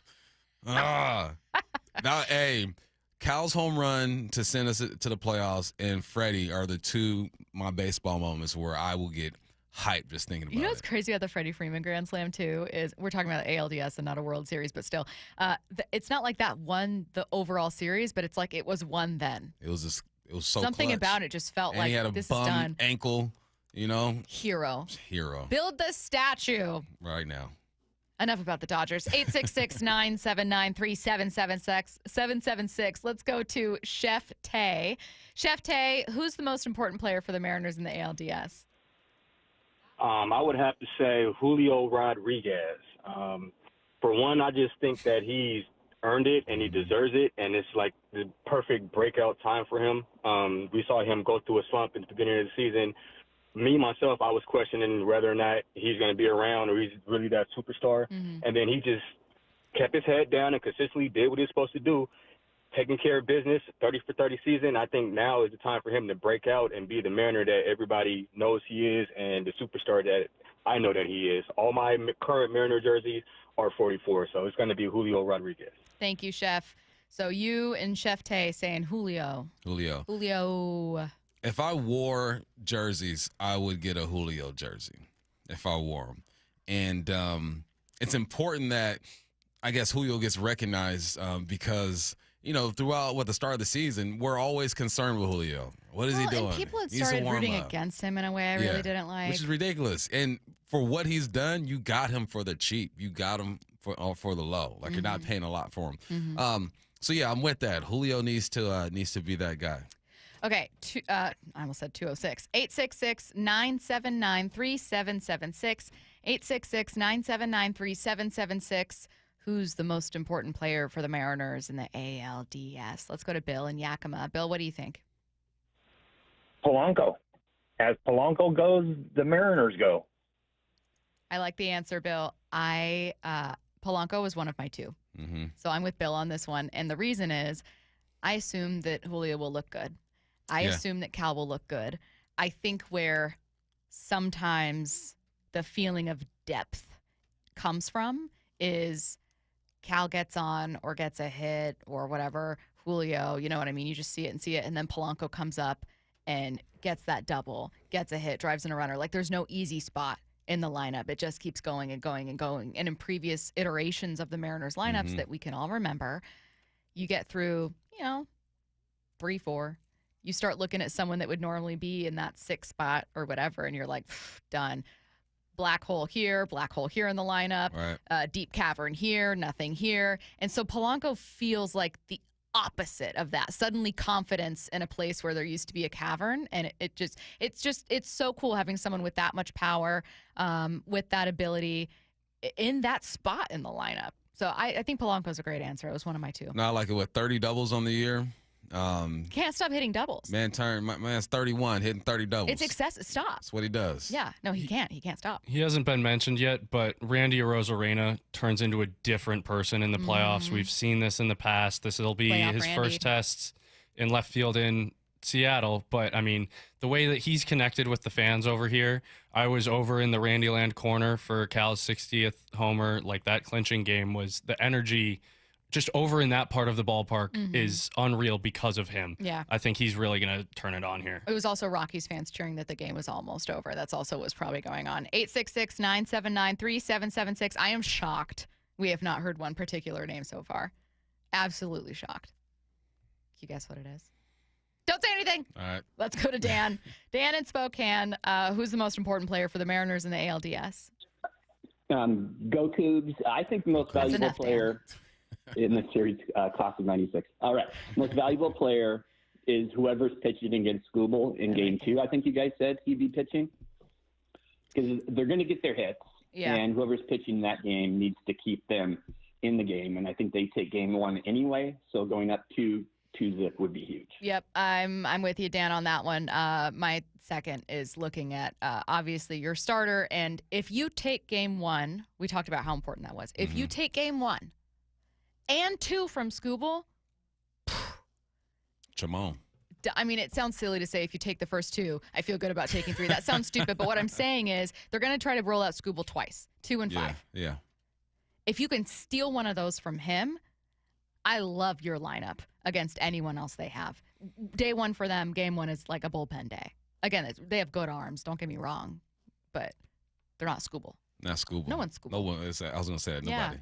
Nobody's the Scoobs. Who do you have the most Tariq. confidence in between the names that we are going to see? Kirby, Castillo, Logan. Not in that order. I go with Logan. I don't know. I just feel like his demeanor, his mental, he's built for these moments, and it's his time to shine, especially if Wu is down. Who are you waving at? Someone guessed who it was and said, wave at the camera if I'm right, so I waved. 866-979-3776. Edward. Let's go to Edward in Anaheim. Who's the most important player for the Mariners in the ALDS? Well, first off, bump. I'm 76 and I'm a man. But the most important player, in my opinion, is Brian Wu. And the reason I'm saying that, it's a given that the Mariners are going to score runs. It's proven on their RBIs and their home runs, and their recent hit, they're going to score runs. What we need to do is hold the other team from scoring runs. And the top player, if I was to pick the top player, would be Brian Wu, and because he's the top pitcher. Yeah. As a group, it would be all the pitchers. But that's my opinion from an old FART. But a great opinion, Edward. Thank you for calling, and I will tell you, Jeff Passan's answer for the most important piece is also yours with Brian Wu. But do you think we see Wu bump in this series? I will say, so Wu on yesterday said, hopefully in a week. If anyone needs to know, Game 5 would be Friday the 10th. So it don't sound. I'm just going off his vibe. It don't sound too promising. I don't think it does either. And I think that I hate the results of these first few games, I think, determine that as well, right? And I hope they don't accelerate this process, but you might put yourself in a position, there might be a position where you feel like, all right, we need this guy out there. I feel like part of his answer was interesting too, where it's not that physically like, oh, I can't throw, the pec is torn or something like that. It's that to get back into it and to build up those reps is what's taking time, not necessarily just healing, which is fascinating. Let's go to Ben. Ben in Federal Way. Who's the most important player for the Mariners in the ALDS? I said Josh Naylor. I just think the energy that, one, he brings to the crowd in Seattle, but then also, I mean, there's not too many other players that I would want up in a clutch situation just based on, the last 20 games the Mariners have played. It just seems like his bat is hot, and I think that, he just brings that kind of subtle but sneaky energy to the crowd and to the players. And so I think that's super important in this kind of series. Thank you, Ben. Bump. I was waiting for someone to say Josh Naylor. Mm-hmm. I'm shocked it wasn't one of the first names. He's been over this run, like last 20 games of the season, the most clutch bat we've had out there. He's had those moments. I've seen him on second base hollering and screaming at least 2 or 3 times because he's done something awesome. I love the Naylor comment. I think that there's another name that we haven't heard that I think is being slept on right now too. Oh, I can't wait to guess that one. Can I guess? Yeah, no one's gonna say that. Okay, name. can I guess if it's an arm or bat? Yeah. Arm. No. Bat. C. Josh Naylor slashing 364, 398, 584 in September. Also hugely important. Josh Naylor is amazing at T-Mobile. What? He loves it there. He loves it. What? He said, "What do you guys talking about? Gravity and marine layer, right?" And, you know when Huskies like play in the snow and you're like, wow, they're home here. How uncomfortable for most people, but how lovely for this thing. Natural habitat. That's how I feel about Josh Naylor. It's like, what a horrible park for so many people, but for some reason, he's like a husky rolling around in the snow. Like, this is amazing. Yeah. Have you guys hit here before? Have you seen this batter's eye? It's like Echo Golf Course. Okay. It's my home. We're moving on. The Mariners have a really good track record of Canadians between Brash, Naylor, Big Maple when he was here. Very good point. Canadian teams like playing, or guys like playing in Seattle. Maybe it's because they're so close. They're close to to the home. motherland that they can kind of like sense the comfort of it. Oh my gosh, we have so many. Okay, let's go to Chase in Tacoma. Chase, who's the most important player for the Mariners in the ALDS? I might be taking crazy pills here, but it is one California Raleigh. The guy has been the MVP of the team for the entire season. He's going to be playing in every single game. There is no one that is going to have or need to have a bigger impact, especially with Brian Wu being out. He's going to be calling games with those pitchers. He's got to make sure they hit their zone, and the scouting report is on point. The guy has to do literally everything, which is why he should be MVP over Judge as well. But I digress. Thanks for the call, Chase. Okay, Chase saying it's California Raleigh, Calculator Raleigh, Calcium Raleigh, Calendar Raleigh, Collector Raleigh. Collector. I did say cauliflower the other day, so I also. Where would Cal rank 1, 2, 3 for you? I think it's Julio, but I mean it's California. Okay, he's the reason why we're here, right?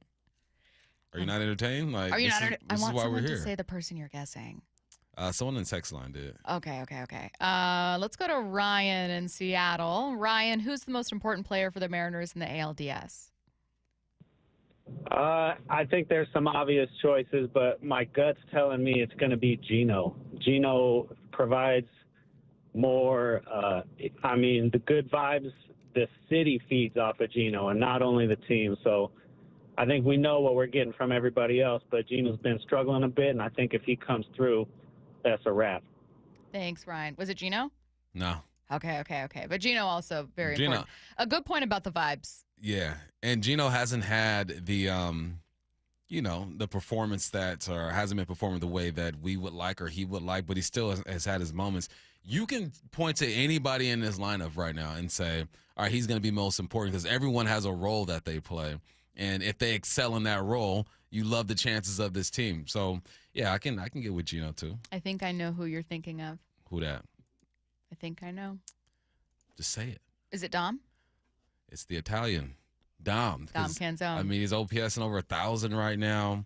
And it seems like his moments have been big as well. Like every hit, it feels like Dom has is something that you just don't expect. Or you're not relying on. You're not relying on Dom to have the end of the season that he's had. And because he's had that, he's taking pressure off of some other guys. So the deeper you get into that lineup, man, or the order, and the bigger contributions you get, the easier it is for everyone else.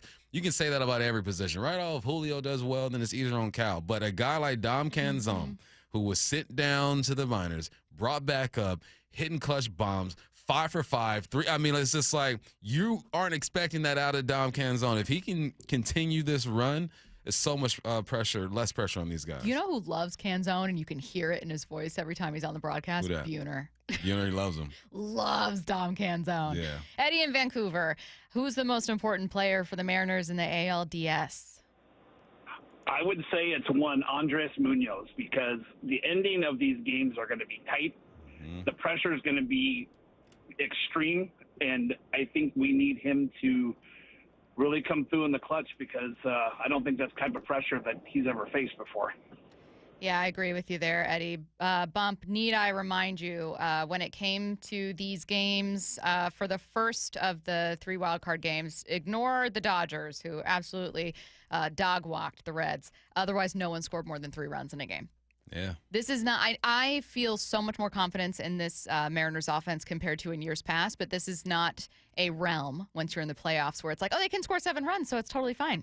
Nope. Nah. Eddie's right. That bullpen matters and that closer matters. For real, Munoz. My buddy Mike Miller. You guys need a house. Go visit Mike Miller.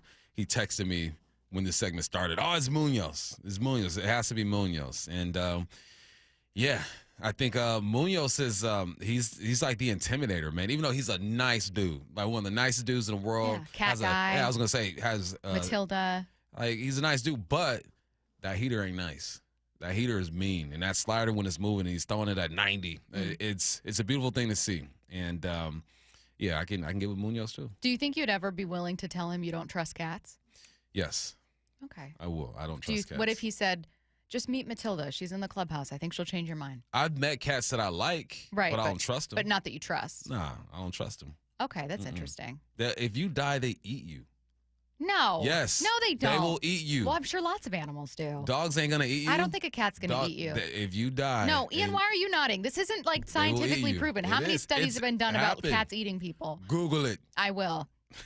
Chris in Lakewood, who's the most important player for the Mariners in the ALDS?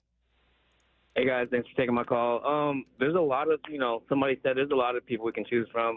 I'm thinking when you say most important player, you're talking X factor, and for me, I'm going to go with someone that's, quietly had the better years, or better season this year. Is Jorge Polanco, man. Like he's quietly been like pretty consistent. And how many doubles did he have in September? And I just feel like he's real unsung when it comes to our lineup. So, and I don't think anyone's going to see him coming. So, yeah, Jorge Polanco, thanks. Absolutely agree with you, Chris. In fact, I think Jorge's hitting a home run in game 1. Think so? Yeah. That's your call? Mm-hmm. All right. I'm calling my shot. Back-to-backs. Back-to-back jacks, and Jorge's going to get the second. All right. He's got 13 doubles in September. That's a lot of doubles. Mm-hmm. I did Google it. And they do. It says that cats can be more – first responders suggest cats can be more predatory than dogs if an owner is deceased. And they will eat you. I want to get out of this place. We need to talk about the playoffs, and we need to talk about like a really fun weekend in Seattle where the Mariners are hosting the Tigers for the ALDS. And I don't want to think about cats. You went and did the research. I know, but I just didn't think that was true. I had a cat. He was so nice. He was my best friend. So he never would have done that. Let's go to Alex calling from West Seattle. Alex, who's the most important player for the Mariners in the ALDS? Hey, guys. Thanks for having me on here. I'm going to piggyback off Chris a little bit here. I think the X factor is a huge thing to consider in the playoffs. When you face any team, you're going to have the superstars. You're going to have the top-line talent.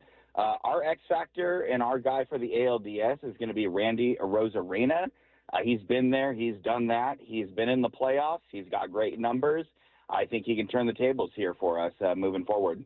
I agree with you, Alex. Let's just go through back to back here so we can make sure everyone that's waiting is able to get in. So we're going to go 3 in a row. Andrew, Kyle, Michael. Okay, first, Andrew, calling from Tacoma. Andrew, who's the most important player for the Mariners? I'm going to go back to back with this last guy and say it's Randy Arozarena. He's been on the big stage, World Baseball Classic, World Series, going crazy. I think he's at the top of the lineup. He's got to set some energy and some fire, and it's time for Randyland to really show out. And yes, cats do eat people. Enough, Andrew. Hang up on Andrew. But you're right. You're absolutely right. Back-to-back jacks for a reason there. Kyle calling from Texas. Kyle, who's the most important player for the Mariners in the ALDS? Hey, y'all. Thanks for letting me on here. I was going to say our important part, we're... Kyle? But really, I've got to... Yes. Can you hear me? Kyle, your cat might have gotten you. Can you hear us? Yes, I can hear you. Okay. Can you hear me? Okay, we got you. Go ahead. Yes, I was going to say our bullpen, kind of piggybacking on that too. But with these low-scoring games, I'm going to say JP. Yep. JP is going to be a big guy in the lineup there at the bottom of the lineup. That's a good one. He's been so clutch too. Thanks, Kyle. He's been so clutch. That's a great answer. I'm surprised I hadn't heard JP yet. Okay, last one here. Michael calling from Camino Island. Who's the most important player for the Mariners in the ALDS? Well, I'd have to say it's the whole team. I mean, 17 or 18 game stretch where you go 17-1, and of course I'm taking the Dodgers series out of there because they've pretty much locked everything up after that. I mean, you have Naylor fielding, you have Naylor fielding, you have Cal ripping him out, you have Julio ripping him out, you have Munoz closing them, and then the starting pitching's been outstanding during that stretch. 1 through 26. So, what was that? You said 1 through 26. Final answer for you here. Yeah, 1 through 26. Michael said, I'll take the whole menu. Everybody named Mama. Michael said, yes. What would you like to eat? Yes. Yes. Everything on the menu. But Michael's not wrong. All right. Let's see what's on tonight. What's on tonight with Bump and Stacy, brought to you by Caesars Sportsbook at Muckleshoot. Now, here's what's on tonight. How about what's on tomorrow? The Mariners take on the Tigers in Game 1 of the ALDS. Our coverage starts at 2:30 with Bob Stelton, Charlie Furbush, and MLB Network's John Morosi. Pregame at 4:30 p.m. First pitch at 5:38 p.m. right here on Seattle Sports and the Seattle Sports app. Bucs. Coming your way next. Bring on the Tigers. And the Detroit Tigers are going to Seattle. They win the American League Wild Card Series. And Saturday, T-Mobile Park will be rocking. Here comes Cal Raleigh. Everybody on their feet. Game 1 of the American League Division Series. Mariners, Tigers. Saturday at T-Mobile Park. Let's go! On the home of your AL West champion Mariners, Seattle Sports. Hear every game live on the Seattle Sports app. Start having fun. Caesars Sportsbook at Muckleshoot Casino Resort is your #1 place to eat, drink, watch, and have fun. Keep up with your favorite sports anywhere and everywhere on property with the mobile app. Visit muckleshootcasino.com today. Scan the QR code and let the play begin. Muckleshoot. Contractors and heavy equipment operators, get ready for a big one. The James D. Murphy Company brings you the huge Marysville Heavy Equipment, Contractors Equipment, Trucks, and Vehicles online auction. And bidding is underway now. On the auction block, 10 excavators, including a 2021 Komatsu PC88MR and a 2018 Komatsu PC238, a 2017 Komatsu WA320-8 wheel loader, a 2003 John Deere 770 OCH motor grader, plus 4 backhoes, 3 reach lifts, and 4 boom lifts. There's 5 dump trucks, including a 2015 Peterbilt 367 Super Solo and 2 Western Star quad-axle roll-off trucks, and much more. Preview all equipment Tuesday, October 7th and Wednesday, October the 8th, 8 a.m. to 4 p.m. at our Marysville Yard, 3803 136th Street Northeast in Marysville. Get all details now at murphyauction.com. That's murphyauction.com. What if you had the smartest Wi-Fi? If you did, it'd be Xfinity, of course, and it'd come with their best state-of-the-art equipment. It would boost speeds to the devices that needed them most, prioritizing your most important connections, whether you were streaming, gaming, or gaming while pretending to work. And it would let you stream 4. That's right, 4 games on one screen.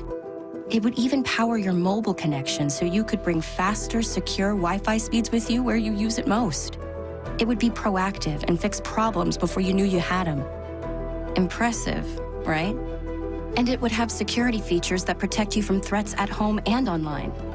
Kinda like a force field for your life. If you had the smartest Wi-Fi, well, everything would work together seamlessly to keep you connected, no matter what. Xfinity. Imagine that. Restrictions apply.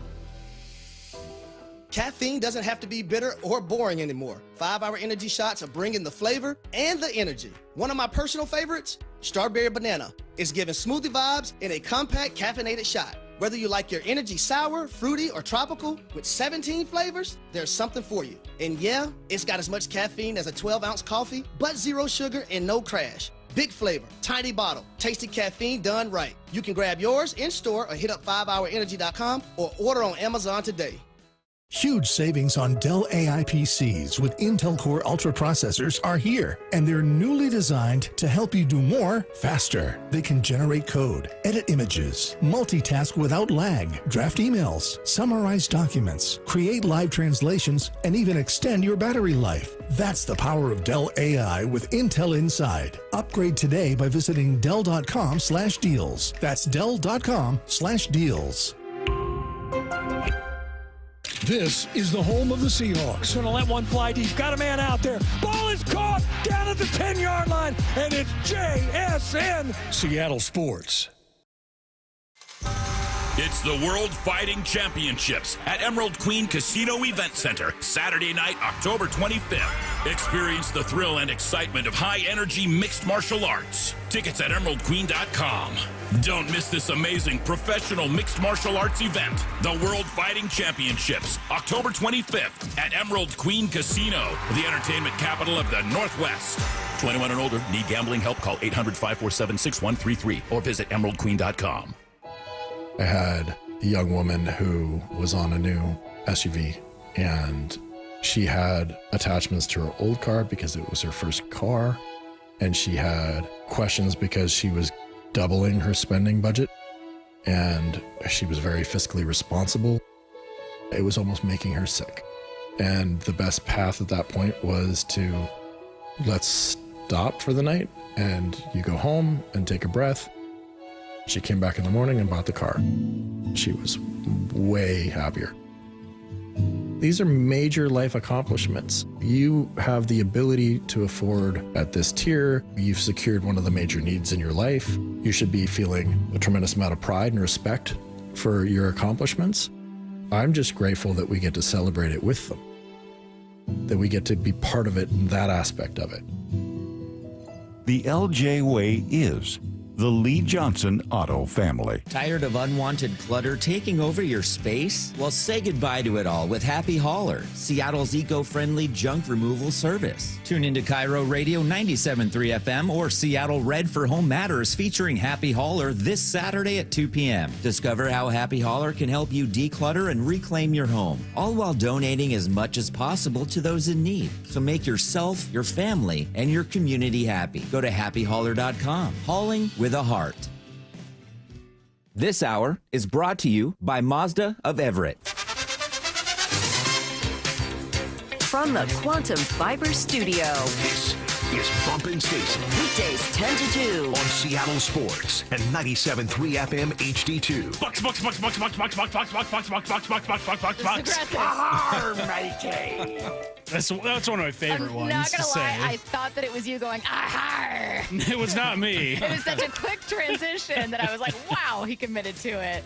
Oh, what a pirate-themed episode we go. Okay, Bump and Curtis are facing off in our weekly trivia game that changes its name every single week based on the Seahawks opponent. This time it's the Tampa Bay Buccaneers. I have 5 sets of questions, so here we go. Bump, you are on the board first. The Bucs and Seahawks are wearing throwback unis for this one, which is fitting and very cool since they're expansion franchise twins, both joining the league as the 27th and 28th franchises. The two teams, as such, got to make the first 2 picks of their inaugural draft, 1976 NFL draft. Which one was awarded pick number 1 overall, though? The Bucs. Yes. No clue. The Seahawks have still never had a first overall pick to this day. Really? Mm-hmm. Hope they never do. Yeah, that's true. Unless I they was gonna say trade that. for it.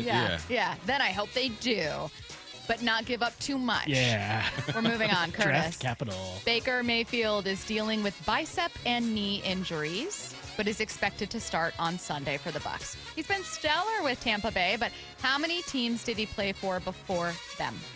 Played for the Browns, the Panthers, and the Rams. So 3 teams prior to the Bucs. Final That answer. is correct, or as A.J. Barner would say, facts. Facts.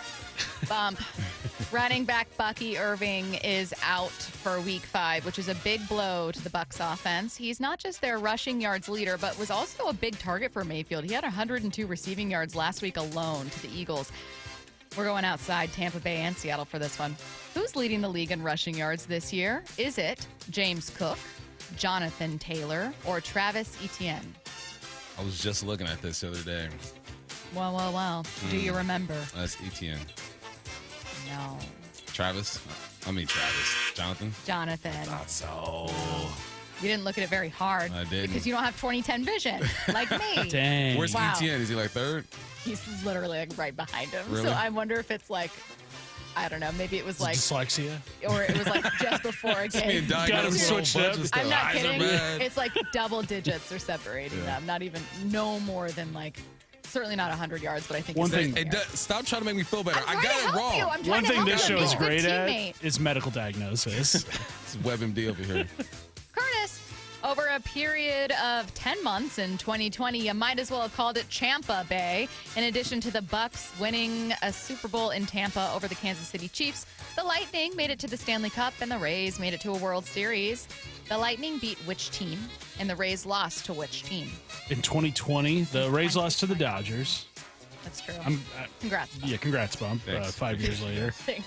And I believe this was the first of 2 titles won by So the it been- Lightning. it was It would have been in the 2019-20 bubble. It would have been in the season. NHL bubble. Yes. I'm going to say the Dallas Stars. That is correct. No way I'm getting that Bump! Bucs receiver Emeka Egbuka was just named the NFL's Offensive Rookie of the Month. He led all rookies in September with 282 yards and 4 touchdowns. He's also local, having played for which Washington State high school? Stillicum High School. He had a great one-handed catch in the state finals. 2019 Gatorade Player of the Year. We get it. Okay. You're adding What's on a his lot of address? flair You're going right to dox him now? God. Jeez. What's his star sign? Enough. Curtis, a chance to go up 3-2. The Bucs have 2 Super Bowl appearances, beating the Chiefs in 2020 and 18 years before that, and Super Bowl 37 beating which team? The Oakland Raiders. One of the worst Super Bowls ever. That was a blowout. You know what I think Hall was of also Famer Gannon? You don't see the Gannon? That game was awful, Bump. It was like 49-20 or something. another horrible Super Bowl. I've had the least amount of fun watching Rams Patriots. That Super Bowl was god. Oh, yeah, 13-3. A far more recent one that we Stinky. all remember, but Stinky game. yeah. And I Ian can talk about that believe- one because he wasn't born yet. I was around for the Rams one, yeah. That Raiders-Bucks one, I think the Raiders center went missing like the night before and like was gone. And they found him in Mexico. What was It was in San Diego. What was the game, the college football game that happened last year where the kicker... It was the Sun Bowl. It was Yes. Louisville against Washington. And they didn't realize the kicker wasn't there until it was in Till the game was during going break. Do you on. remember this? I do. And they were like, where It was is because he? of an unpaid NIL thing. He Yeah. just walked off was the like, field. well, I'm Like, gone. I'm not playing. Bump, a chance to tie it. A theme of game-winning drives for this one. Baker Mayfield has had 3 of his own in Tampa this year. Meanwhile, Sam Darnold led a game-winning drive in Arizona on Thursday. In fact, Darnold's 7 game-winning drives in the fourth quarter or overtime since 2024 are tied for most in the NFL with whom? Josh Allen, Patrick Mahomes, Lamar Jackson.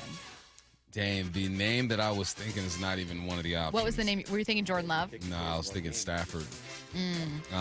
But I'm going to go with Josh Allen. Mahomes. Dang. Wow. Getting It's over. boat raced here. It's over. Okay, Is it? Curtis. How many? This is my 4th question, right? This is your. This Or is going to be 5th. your 4th, and Okay, then so if I go 5-5. 0-2 the rest of the way, Bump still has a shot. I mean, you could put it that way. Yeah. Curtis. Which MLB team mascot could be most closely related to the Buccaneers? The Pittsburgh Pirates. Like, I'm not proud of what I did today. Was that your really... replacement question for the Baker Mayfield Don't worry. stat? You guys ruined one of your own questions today. Bump. a chance to get a point. to force a tie. He can still force a tie if I miss. Tom Brady is one of 2 starting quarterbacks to have won a Super Bowl with 2 different teams, Patriots and Buccaneers, obviously. Who's the other? Peyton Manning. Yes. Yes. Yes, Queen. Curtis. I can clinch it here. Well, it's okay. Former Bucs quarterback Jameis Winston shared the same alma mater as a very famous Mariner right now. Oh, that'd be one California Raleigh. These are supposed the to be Florida fun State Seminoles. questions. The last question? You are 3-0 to start the season. 4-0. 4-1. 4-1. Why don't you let Curtis have this one? No, you can't let him have anything in It's trivia. true. Well, you know what? Tarek You let him Skubal have over it, didn't you? Because you didn't know that Jonathan Taylor was leading the league in rushing yards. Learn ball. Oh, man. We don't have enough time for the tiebreaker anyways, but your tiebreaker question was going to be, these are way too easy. I felt smart when I was writing them. In Pirates of the Caribbean, Jack Black is trying to hunt down a ship that goes by which name? I don't know. I've never seen it. Really? Yeah. Curtis? The Black Pearl? Yeah. Yeah, okay. Wow. I thought that one would be like a layup. You guys want some Mariners news? Mariners breaking news? Your game 1 starter? Probably not somebody we were thinking of. Castillo. George Kirby. Interesting. Luis Castillo going game 2. Dan Wilson just announcing that. All right. Okay, Jorge. Very interesting. Let's go. You know what? my. Doesn't matter. Pick any of them. I'm like, okay, let's get Any it. day. Let's go. You know, who wants it? Yeah. Let the dogs out, as Baja Men once said. That's true. Mostly. They said that. That was the Mariners' it was phrased as playoff a anthem back in like question. 01, yeah. Oh, God. Really full circle moment here. Well, that's... we'll cycle back just a little bit with what I need to know, and obviously plenty of your guys' questions to answer, so get those sent in now. 866-979-3776. Bring on the Tigers. And the Detroit Tigers are going to Seattle. They win the American League Wild Card Series. And Saturday, T-Mobile Park will be rocking. Here comes Cal Raleigh. Everybody on their feet. Game 1 of the American League Division Series. Mariners, Tigers. Saturday at T-Mobile Park. Let's go! On the home of your AL West champion Mariners, Seattle Sports. Hear every game live on the Seattle Sports app. I'm still going for it, even with higher stroke risk from atrial fibrillation and a regular heartbeat not caused by a heart valve problem. Over a 3-year study, Eliquis apixaban tablets reduced stroke risk better than warfarin, and over 97% of Eliquis patients did not experience a stroke. A first stroke occurred in 2.9% of warfarin patients versus 2.3% of Eliquis patients. Don't stop prescription Eliquis without asking your doctor. Stroke risk may increase. Eliquis can cause serious and potentially fatal bleeding. Don't take if you have an artificial heart valve, abnormal bleeding, or antiphospholipid syndrome. While taking, you may bruise more easily or bleed longer. A spinal injection increases blood clot risk, which may cause paralysis. Get medical help right away for unexpected bleeding or bruising, or back pain, tingling, numbness, muscle weakness, or incontinence. Aspirin products, NSAIDs, SSRIs, SNRIs, and blood thinners increase bleeding risk. Tell your doctor about planned medical or dental procedures. Learn more at Eliquis.com or call 1-855-ELIQUIS. This is for all you guys on Viagra. ED pills are no longer needed. The brutal side effects like 4-hour headaches, blurred vision, and that flush feeling can all be put behind you with our treatment. Here at West Coast Men's Health, we have a better approach to ED. Acoustic wave therapy creates blood flow circulation by safely removing the plaque in your arteries and restoring function naturally. Guys, let me be clear. Pills will never fix your problem. Our equipment is the latest technology, and our medical staff is the best in the industry. So give West Coast Men's Health a call today. Speak with our clinic manager. Ask him any question you like, how it works, the science behind it, and even the cost. If you suffer from ED or Peyronie's disease, give West Coast Men's Health a call today. It's not just about better health, it's about a better life. With clinics in Redmond and Tacoma, call 206-519-6541. That's 206-519-6541. Online at westcoastmenshealth.com. Ladies and gentlemen, this is for you too. Stubborn fat is really hard to get rid of, and then there's all those gimmicky lasers, fat freezing methods, and prescriptions. Imagine a simple solution that takes just one day and provides immediate noticeable results. Introducing ProSculpt. ProSculpt uses air-assisted technology that's safe and gentle yet powerful, delivering instant fat-reducing and skin-tightening results. Performed by board-certified plastic surgeons while fully awake, ProSculpt contours your body with minimal downtime. It's designed to target those problem areas: waistline, neck, face, arms, thighs. ProSculpt gently removes unwanted fat and tightens loose skin with FDA-cleared plasma technology, all in a simple, guaranteed one-day procedure. ProSculpt is one and done. Schedule your free consultation at prosculpt.com for $250 off. For powerful permanent fat removal and skin tightening that works for ladies and you men, it's prosculpt.com. And now, Tales of Another Way. You've got your same old playlist, but another song about a breakup is just a downer. 2 minutes in your music app, and now you're groovin', man. Sometimes another way is the better way, like the new SR 509 Expressway, the alternate route that'll help manage congestion on I-5 and other local roads. It's tolling now, and you can save $2 per toll with a Good to Go pass. Get a free sticker pass at goodtogo509.com. This is where you hear your AL West champion Mariners in the playoffs. Seattle Sports. Ryan Roland Smith here. For more than 35 years, the NBA Health Insurance Trust has been helping local builders, contractors, and their employees save money and gain peace of mind. They offer customized group health plans from the state's leading insurance providers. Small and mid-sized businesses deserve big healthcare access. The NBA Health Trust brings you the coverage you want at a price you can trust. Find out more at mbahealthtrust.com. That's mbahealthtrust.com. Over 20 Mustangs must be given away. 2 nights only, October 14th and 15th. Get 1 free entry daily. Earn additional entries just by playing your favorite games. It's the biggest car giveaway in the Northwest. Mustang Madness at Emerald Queen Casino and Hotel. Don't miss the grand finale drawings October 14th and 15th. Over 20 Mustangs are up for grabs and must be claimed. Mustang Madness, only at Emerald Queen Casino and Hotel, Sikkema and Fife, the entertainment capital of the Northwest, where excitement lives. With football season comes colder weather, so if you need new windows and doors, don't drop the ball. Steve Rabel here with Keith Dashafi from locally owned Pella Windows and Doors of Western Washington. So Keith, what's your next big play? Well, Steve, right now get 40% off qualifying installs or no payments and no interest for 12 months on approved credit. Schedule a free consultation with Pella Windows and Doors of Western Washington. Go to PellaPNW.com. That's PellaPNW.com. Hey man, gaining weight, low energy, lost drive? It could be your testosterone. Revive Men's Health Washington helps men get their edge back. Meet Tyler, Revive Men's Health Director of Operations. When men start treatment, it's not just their labs that change. You see it in their posture, their energy, and how they walk into the room. That's why I do what I do. Call 206-529-1111 now to book your free testosterone test, exam, and consultation. That's 206-529-1111. Or schedule anytime at ReviveMen'sHealth.com. From the Quantum Fiber Studio, this is Bumpin' Stacy. Weekdays 10 to 2 on Seattle Sports and 97.3 FM HD2. First of all, did I say Jack Black instead of Jack Sparrow? That's none of your business, and it's none of my business. Who knows? Who knows what even happened? I don't even remember what the last segment was about. Put that behind me. Secondly, your reaction. We had the breaking news just before we hit break to George Kirby being named your ALDS Game 1 starter. Luis Castillo, by the way, getting the nod in Game 2. Like I said, anybody can get these hands. It don't matter. Put them out there. I thought you'd go with Logan, but I no. did too. I'm good with Kirby.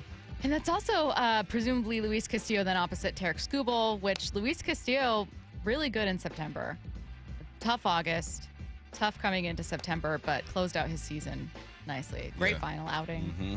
For both of these guys, I could see it being like 7 innings, maybe 1 run, a couple hits, or they're like getting pulled in the 3rd inning. I feel like there's kind of no in between. Why would you? Just because you're in a dark place because of the Red Sox? Your socks. Why don't you calm down, okay? Why don't you go home and just take your pain out? Socks are at home matching socks right now. I think the Yankees hurt you and you're in a place of pain and you aren't willing to see the reality of the Mariners getting to a World Series here. I am lashing out. Yeah. You want to hang with a winner? Join us, kid. Yeah. I'm wearing the hat. I'm all in on the bandwagon. You know who's got a chance to But beat I'm the nervous. Tigers and then go on and beat the Yankees? Get on the right side of history There's here, Ian. nothing I want more than for the Mariners to beat the Yankees in the ALCS to go to the World Series. I do think it's interesting how much the home and road splits have factored into their Game 1 and Game 2 starting decisions. Because Logan Gilbert, the guy we'd all assume you'd want twice in the series, is probably only going to get to pitch Game 3.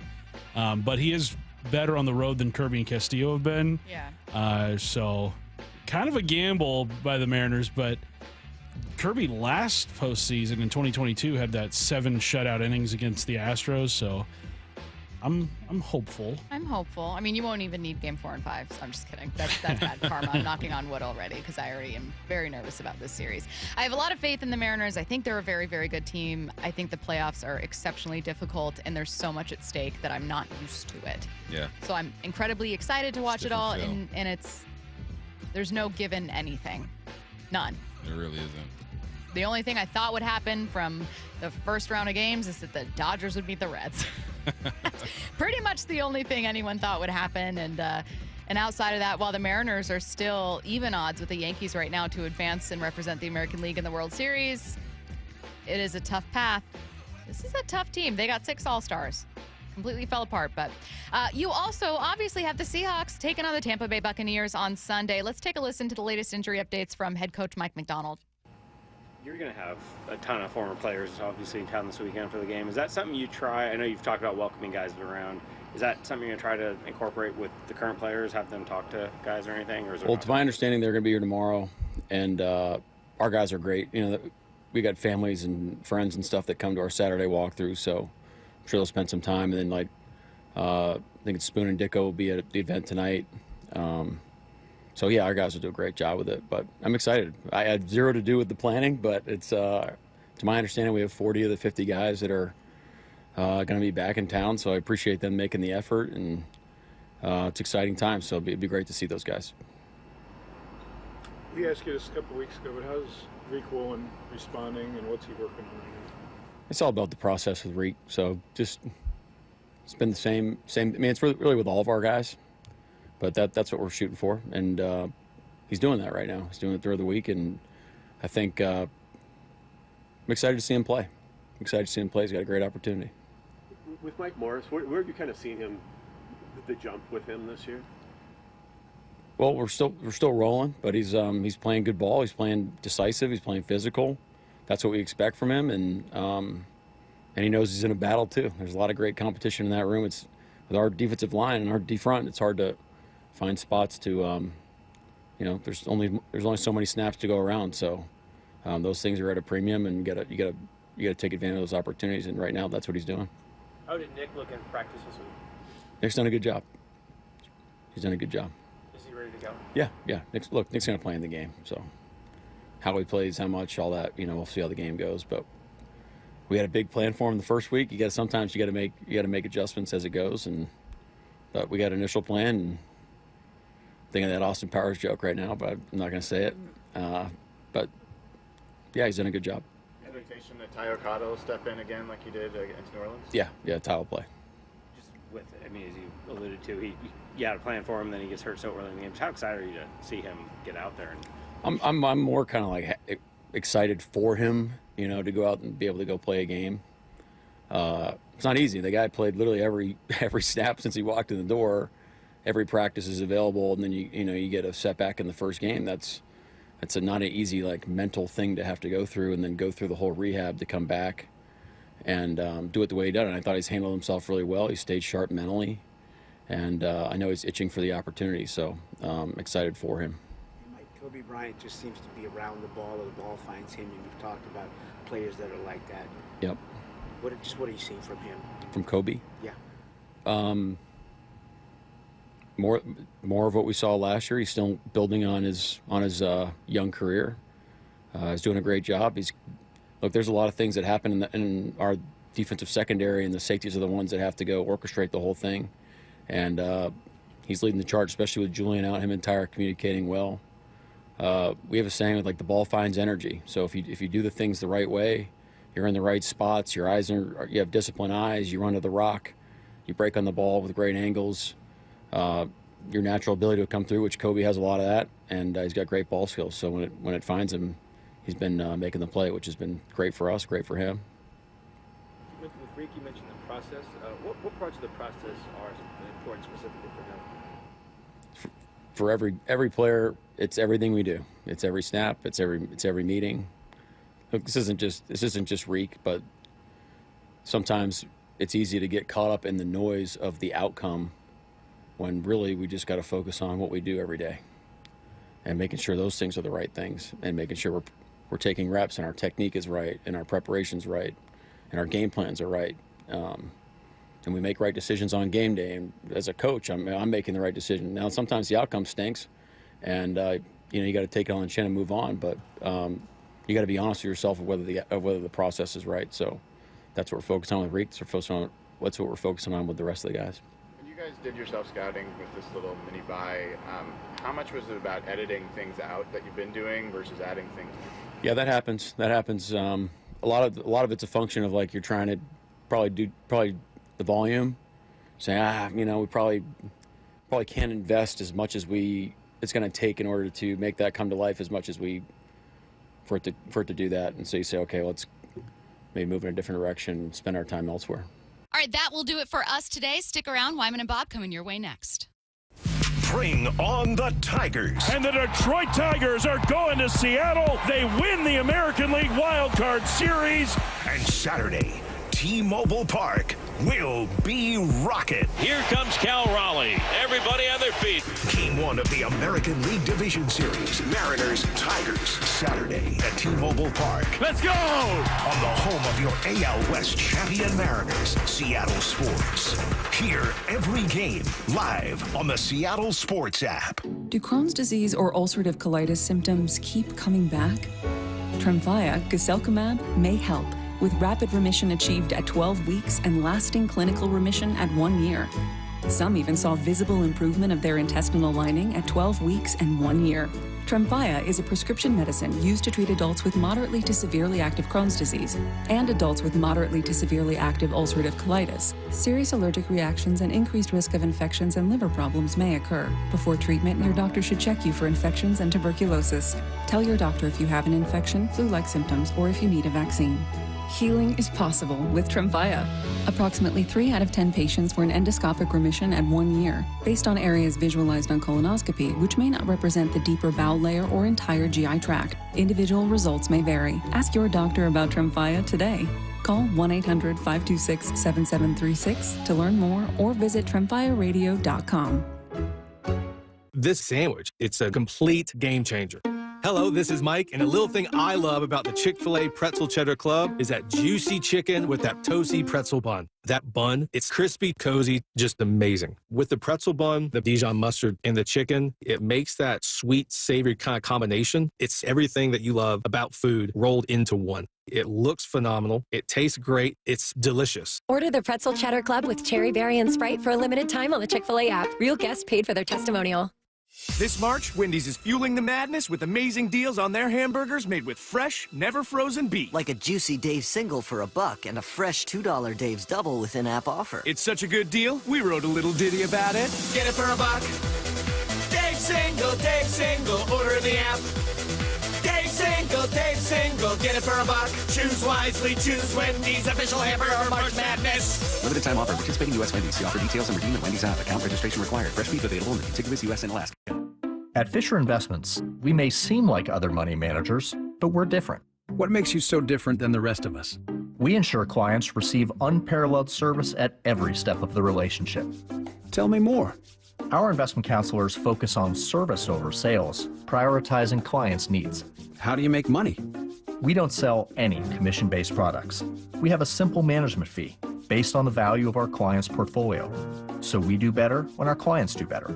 What about client portfolios? We get to know each client, their finances, family, health, lifestyle, and more, and then we tailor a portfolio based on their specific goals and needs. Your clients really come first then, huh?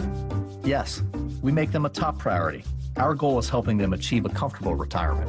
Wow, maybe we are different. At Fisher Investments, we're clearly different. Learn more at FisherInvestments.com. Investing in securities involves the risk of loss.